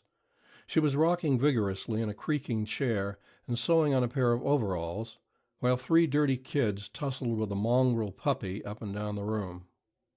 Dean showed his badge and told her that we wanted to speak to her in privacy. She got up to chase the kids and their dog out, and then stood with hands on hips facing us. "Well, what do you want?" she demanded sourly. "Want to get a line on your tenants," Dean said. "Tell us about them." "Tell you about them?" She had a voice that would have been harsh enough even if she hadn't been in such a peevish mood. "What do you think I've got to say about them? What do you think I am? I'm a woman who minds her own business. Nobody can say I don't run a respectable—" This was getting us nowhere. "Who lives in number 1? I asked. "The odds. 2 old folks and their grandchildren. If you know anything against them, it's more than them that has lived with them for 10 years does." "Who lives in number 2? "Mrs. Codman and her boys, Frank and Fred. They've been here 3 days, and—" I carried her from apartment to apartment, and finally we reached a second floor when it didn't bring quite so harsh an indictment of my stupidity for suspecting its occupants of whatever it was I suspected them of. "The Quirks live there." She merely glowered now, whereas she had had a snippy manner before. "And they're decent people, if you ask me." "How long have they been here?" 6 months or more." "What does he do for a living?" "I don't know," sullenly. "Travels, maybe." "How many in the family?" "Just him and her. And they're nice, quiet people, too." "What does he look like?" "Like an ordinary man. I ain't a detective. I don't go around snooping into folks' faces to see what they look like and prying into their business. I ain't—" "How old a man is he?" "Maybe between 35 and 40, if he ain't younger or older." "Large or small?" "He ain't as short as you, and he ain't as tall as this fellow with you," glaring scornfully from my short stoutness to Dean's big bulk. "And he ain't as fat as neither of you." "Mustache?" "No." "Light hair?" "No." Triumphantly. "Dark." "Dark eyes, too?" "I guess so." Dean, standing off to one side, looked over the woman's shoulder at me. His lips framed the name Whitaker. "Now, how about Mrs. Quirk? What does she look like?" I went on. "She's got light hair, short and chunky, maybe under 30. Dean and I nodded our satisfaction at each other. That sounded like May Landis right enough. "Are they home much?" I continued. "I don't know," the gaunt woman snarled sullenly, and I knew she did know. So I waited, looking at her, and presently she added grudgingly, "I think they're away a lot, but I ain't sure." "I know," I ventured, "that they are home very seldom, and then only in the daytime, and you know it." She didn't deny it, so I asked, "Are they in now?" "I don't think so, but they might be." "Let's take a look at the joint," I suggested to Dean. He nodded and told the woman, "Take us up to their apartment and unlock the door for us." "I won't," she said with sharp emphasis. "You got no right looking into folks' homes unless you got a search warrant. You got one?" "We got nothing," Dean grinned at her, "but we can get plenty if you want to put us to the trouble. You run this house. You can go into any of the flats any time you want, and you can take us in. Take us up, and we'll lay off you. But if you're going to put us to a lot of trouble, then you're going to take your chances of being tied up with the Quirks and maybe sharing a cell with them. Think that over." She thought it over, and then, grumbling and growling with each step, took us up to the Quirks' apartment. She made sure they weren't at home, then admitted us. The apartment consisted of 3 rooms, a bath and a kitchen, furnished in the shabby fashion that the ramshackle exterior of the building had prepared us for. In these rooms we found a few articles of masculine and feminine clothing, toilet accessories, and so on, but the place had none of the marks of a permanent abode. There were no pictures, no cushions, none of the dozens of odds and ends of personal belongings that are usually found in homes. The kitchen had the appearance of long disuse. The interiors of the coffee, tea, spice, and flour containers were clean. 2 things we found that meant something: a handful of Elixir Russian cigarettes on a table, and a new box of .32 caliber cartridges, 10 of which were missing, in a dresser drawer.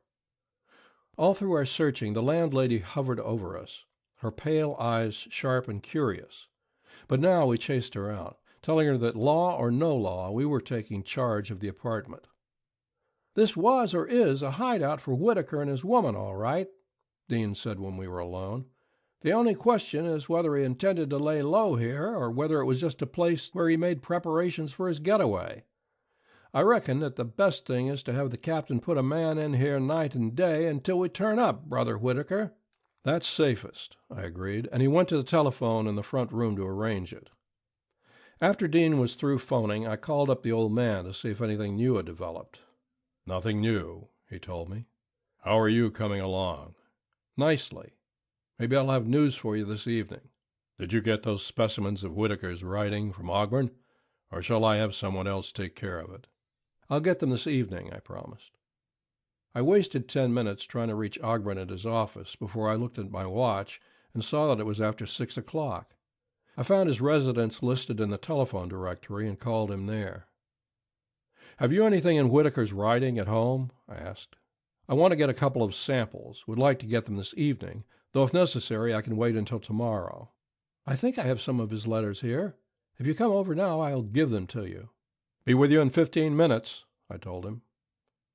"I'm going down to Ogburn's," I told Dean, "to get some of Whitaker's scribbling while you're waiting for your man to come in from headquarters to take charge of this place. I'll meet you at the States as soon as you can get away. We'll eat there and make our plans for the night." "Uh-huh," he grunted, making himself comfortable in one chair with his feet on another as I let myself out. Ogburn was dressing when I reached his apartment and had his collar and tie in his hand when he came to the door to let me in. "I found quite a few of Herb's letters," he said as we walked back to the bedroom. I looked through the 15 or more letters that lay on a table, selecting the ones I wanted, while Ogburn went on with his dressing. "How are you progressing?" he asked presently. "So-so. Heard anything that might help?" "No, but just a few minutes ago I happened to remember that Herb used to go over to the Mills building quite frequently. I've seen him going in and out often, but never thought anything about it. I don't know whether it is of any importance, or—" I jumped out of my chair. "That does it!" I cried. "Can I use your phone?" "Certainly. It's in the hallway near the door." He looked at me in surprise. "It's a slot phone. Have you a nickel and change?" "Yes." I was going through the bedroom door. "The switch is near the door," he called after me, "if you want a light.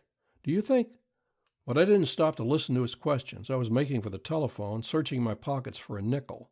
And fumbling hurriedly with a nickel, I muffed it, not entirely by accident, for I had a hunch that I wanted to work out. The nickel rolled away down the carpeted hallway. I switched on the light, recovered the nickel, and called the Quirk's number. I'm glad I played that hunch. Dean was still there. "That joint's dead," I sang. "Take the landlady down to headquarters and grab the Landis woman, too. I'll meet you there, at headquarters." "You mean it?" he rumbled. "Almost," I said, and hung up the receiver. I switched off the hall light and, whistling a little tune to myself, walked back to the room where I had left Ogburn. The door was not quite closed. I walked straight up to it, kicked it open with one foot, and jumped back, hugging the wall. 2 shots, so close together that they were almost one, crashed. Flat against the wall, I patted my feet against the floor and wainscot, and let out a medley of shrieks and groans that would have done credit to a carnival wild man. A moment later, Ogburn appeared in the doorway, a revolver in his hand, his face wolfish. He was determined to kill me. It was my life or his, so I slammed my gun down on the sleek brown top of his head. When he opened his eyes, 2 policemen were lifting him into the back of a patrol wagon. I found Dean in the detectives' assembly room in the Hall of Justice. "The landlady identifies May Landis as Mrs. Quirk," he said. "Now what?" "Where is she now?" "One of the police women is holding both of them in the captain's office." "Ogburn is over in the pawn shop detail office," I told him. "Let's take the landlady in for a look at him." Ogburn sat leaning forward, holding his head in his hands and staring sullenly at the feet of the uniformed man who guarded him, when we took the gaunt landlady in to see him. "Ever see him before?" I asked her. "Yes," reluctantly. "That's Mr. Quirk." Ogburn didn't look up, and he paid not the least attention to any of us. After we had told the landlady that she could go home, Dean led me back to a far corner of the assembly room, where we could talk without disturbance. "Now spill it," he burst out. "How come all the startling developments, as the newspaper boys call 'em?" Well, first off, I knew that the question, who killed Bob Teal, could have only one answer. Bob wasn't a boob. He might possibly have let a man he was trailing lure him behind a row of billboards on a dark night, but he would have gone prepared for trouble. He wouldn't have died with empty hands, from a gun that was close enough to scorch his coat. The murderer had to be somebody Bob trusted, so it couldn't be Whitaker. Now, Bob was a conscientious sort of lad, and he wouldn't have stopped shadowing Whitaker to go over and talk with some friend. There was only one man who could have persuaded him to drop Whitaker for a while, and that one man was the one he was working for, Ogburn. If I hadn't known Bob, I might have thought he had hidden behind the billboards to watch Whitaker, but Bob wasn't an amateur. He knew better than to pull any of that spectacular gumshoe stuff, so there was nothing to it but Ogburn. With that to go on, the rest was duck soup. All the stuff May Landis gave us, identifying the gun as Whitaker's and giving Ogburn an alibi by saying that she had talked to him on the phone at 10 o'clock, only convinced me that she and Ogburn were working together. When the landlady described Quirk for us, I was fairly certain of it. Her description would fit either Whitaker or Ogburn, but there was no sense to Whitaker's having the apartment on Greenwich Street. While if Ogburn and the Landis woman were thick, they'd need a meeting place of some sort. The rest of the box of cartridges there helped some, too. Then tonight I put on a little act in Ogburn's apartment, chasing a nickel along the floor and finding traces of dried mud that had escaped the cleaning up he no doubt gave the carpet and clothes after he came home from walking through the lot in the rain. We'll let the experts decide whether it could be mud from the lot in which Bob was killed, and the jury can decide whether it is. There are a few more odds and ends. Like the gun, the Landis woman said Whitaker had had it for more than a year, but in spite of being muddy, it looked fairly new to me. We'll send the serial number to the factory and find out when it was turned out. For motive, just now all I'm sure of is the woman, which should be enough, but I think that when Ogburn and Whitaker's books are audited and their finances sifted, we'll find something there. What I'm banking on strong is that Whitaker will come in, now that he's cleared of the murder charge. And that is exactly what happened. Next day, Herbert Whitaker walked into police headquarters at Sacramento and surrendered. Neither Ogburn nor May Landis ever told what they knew, but with Whitaker's testimony, supported by what we were able to pick up here and there, we went into court when the time came and convinced the jury that the facts were these. Ogburn and Whitaker had opened their farm development business as a plain swindle. They had options on a lot of land, and they planned to sell as many shares in their enterprise as possible before the time came to exercise their options. Then they intended packing up their bags and disappearing. Whitaker hadn't much nerve, and he had a clear remembrance of the 3 years he had served in prison for forgery. So to bolster his courage, Ogburn had told his partner that he had a friend in the post office department in Washington, D.C., who would tip them off the instant any official suspicion was aroused. The two partners made a neat little pile out of their venture, Ogburn taking charge of the money until the time came for the split-up. Meanwhile, Ogburn and May Landis, Whitaker's supposed wife, had become intimate, and had rented the apartment on Greenwich Street, meeting their afternoons when Whitaker was busy at the office and when Ogburn was supposed to be out hunting fresh victims. In this apartment, Ogburn and the woman had hatched their little scheme, whereby they were to get rid of Whitaker, keep all the loot, and clear Ogburn of criminal complicity in the affairs of Ogburn and Whitaker. Ogburn had come into the Continental office and told his little tale of his partner's dishonesty, engaging Bob Teal to shadow him. Then he had told Whitaker that he had received a tip from his friend in Washington that an investigation was about to be made. The two partners planned to leave town on their separate ways the following week. The next night, May Landis told Whitaker she had seen a man loitering in the neighborhood, apparently watching the building in which they lived. Whitaker, thinking Bob a post office inspector, had gone completely to pieces, and it had taken the combined efforts of the woman and his partner, apparently working separately, to keep him from bolting immediately. They had persuaded him to stick it out another few days. On the night of the murder, Ogburn, pretending skepticism of Whitaker's story about being followed, had met Whitaker for the purpose of learning if he really was being shadowed. They had walked the streets in the rain for an hour. Then Ogburn, convinced, had announced his intention of going back and talking to the supposed post office inspector to see if he could be bribed. Whitaker had refused to accompany his partner, but had agreed to wait for him in a dark doorway. Ogburn had taken Bob Teal over behind the billboards on some pretext and had murdered him. Then he had hurried back to his partner, crying, "My God, he grabbed me and I shot him. We'll have to leave." Whitaker, in blind panic, had left San Francisco without stopping for his bags or even notifying May Landis. Ogburn was supposed to leave by another route. They were to meet in Oklahoma City 10 days later, where Ogburn, after getting the loot out of the Los Angeles banks where he had deposited it under various names, was to give Whitaker his share, and then they were to part for good. In Sacramento next day, Whitaker had read the newspapers and had understood what had been done to him. He had done all the bookkeeping. All the false entries in Ogburn and Whitaker's books were in his writing. May Landis had revealed his former criminal record and had fastened the ownership of the gun, really Ogburn's, upon him. He was framed completely. He hadn't a chance of clearing himself. He had known that his story would sound like a far-fetched and flimsy lie. He had a criminal record. For him to have surrendered and told the truth would have been merely to let himself get laughed at. As it turned out, Ogburn went to the gallows, May Landis is now serving a 15-year sentence, and Whitaker, in return for his testimony and restitution of the loot, was not prosecuted for his share in the land swindle.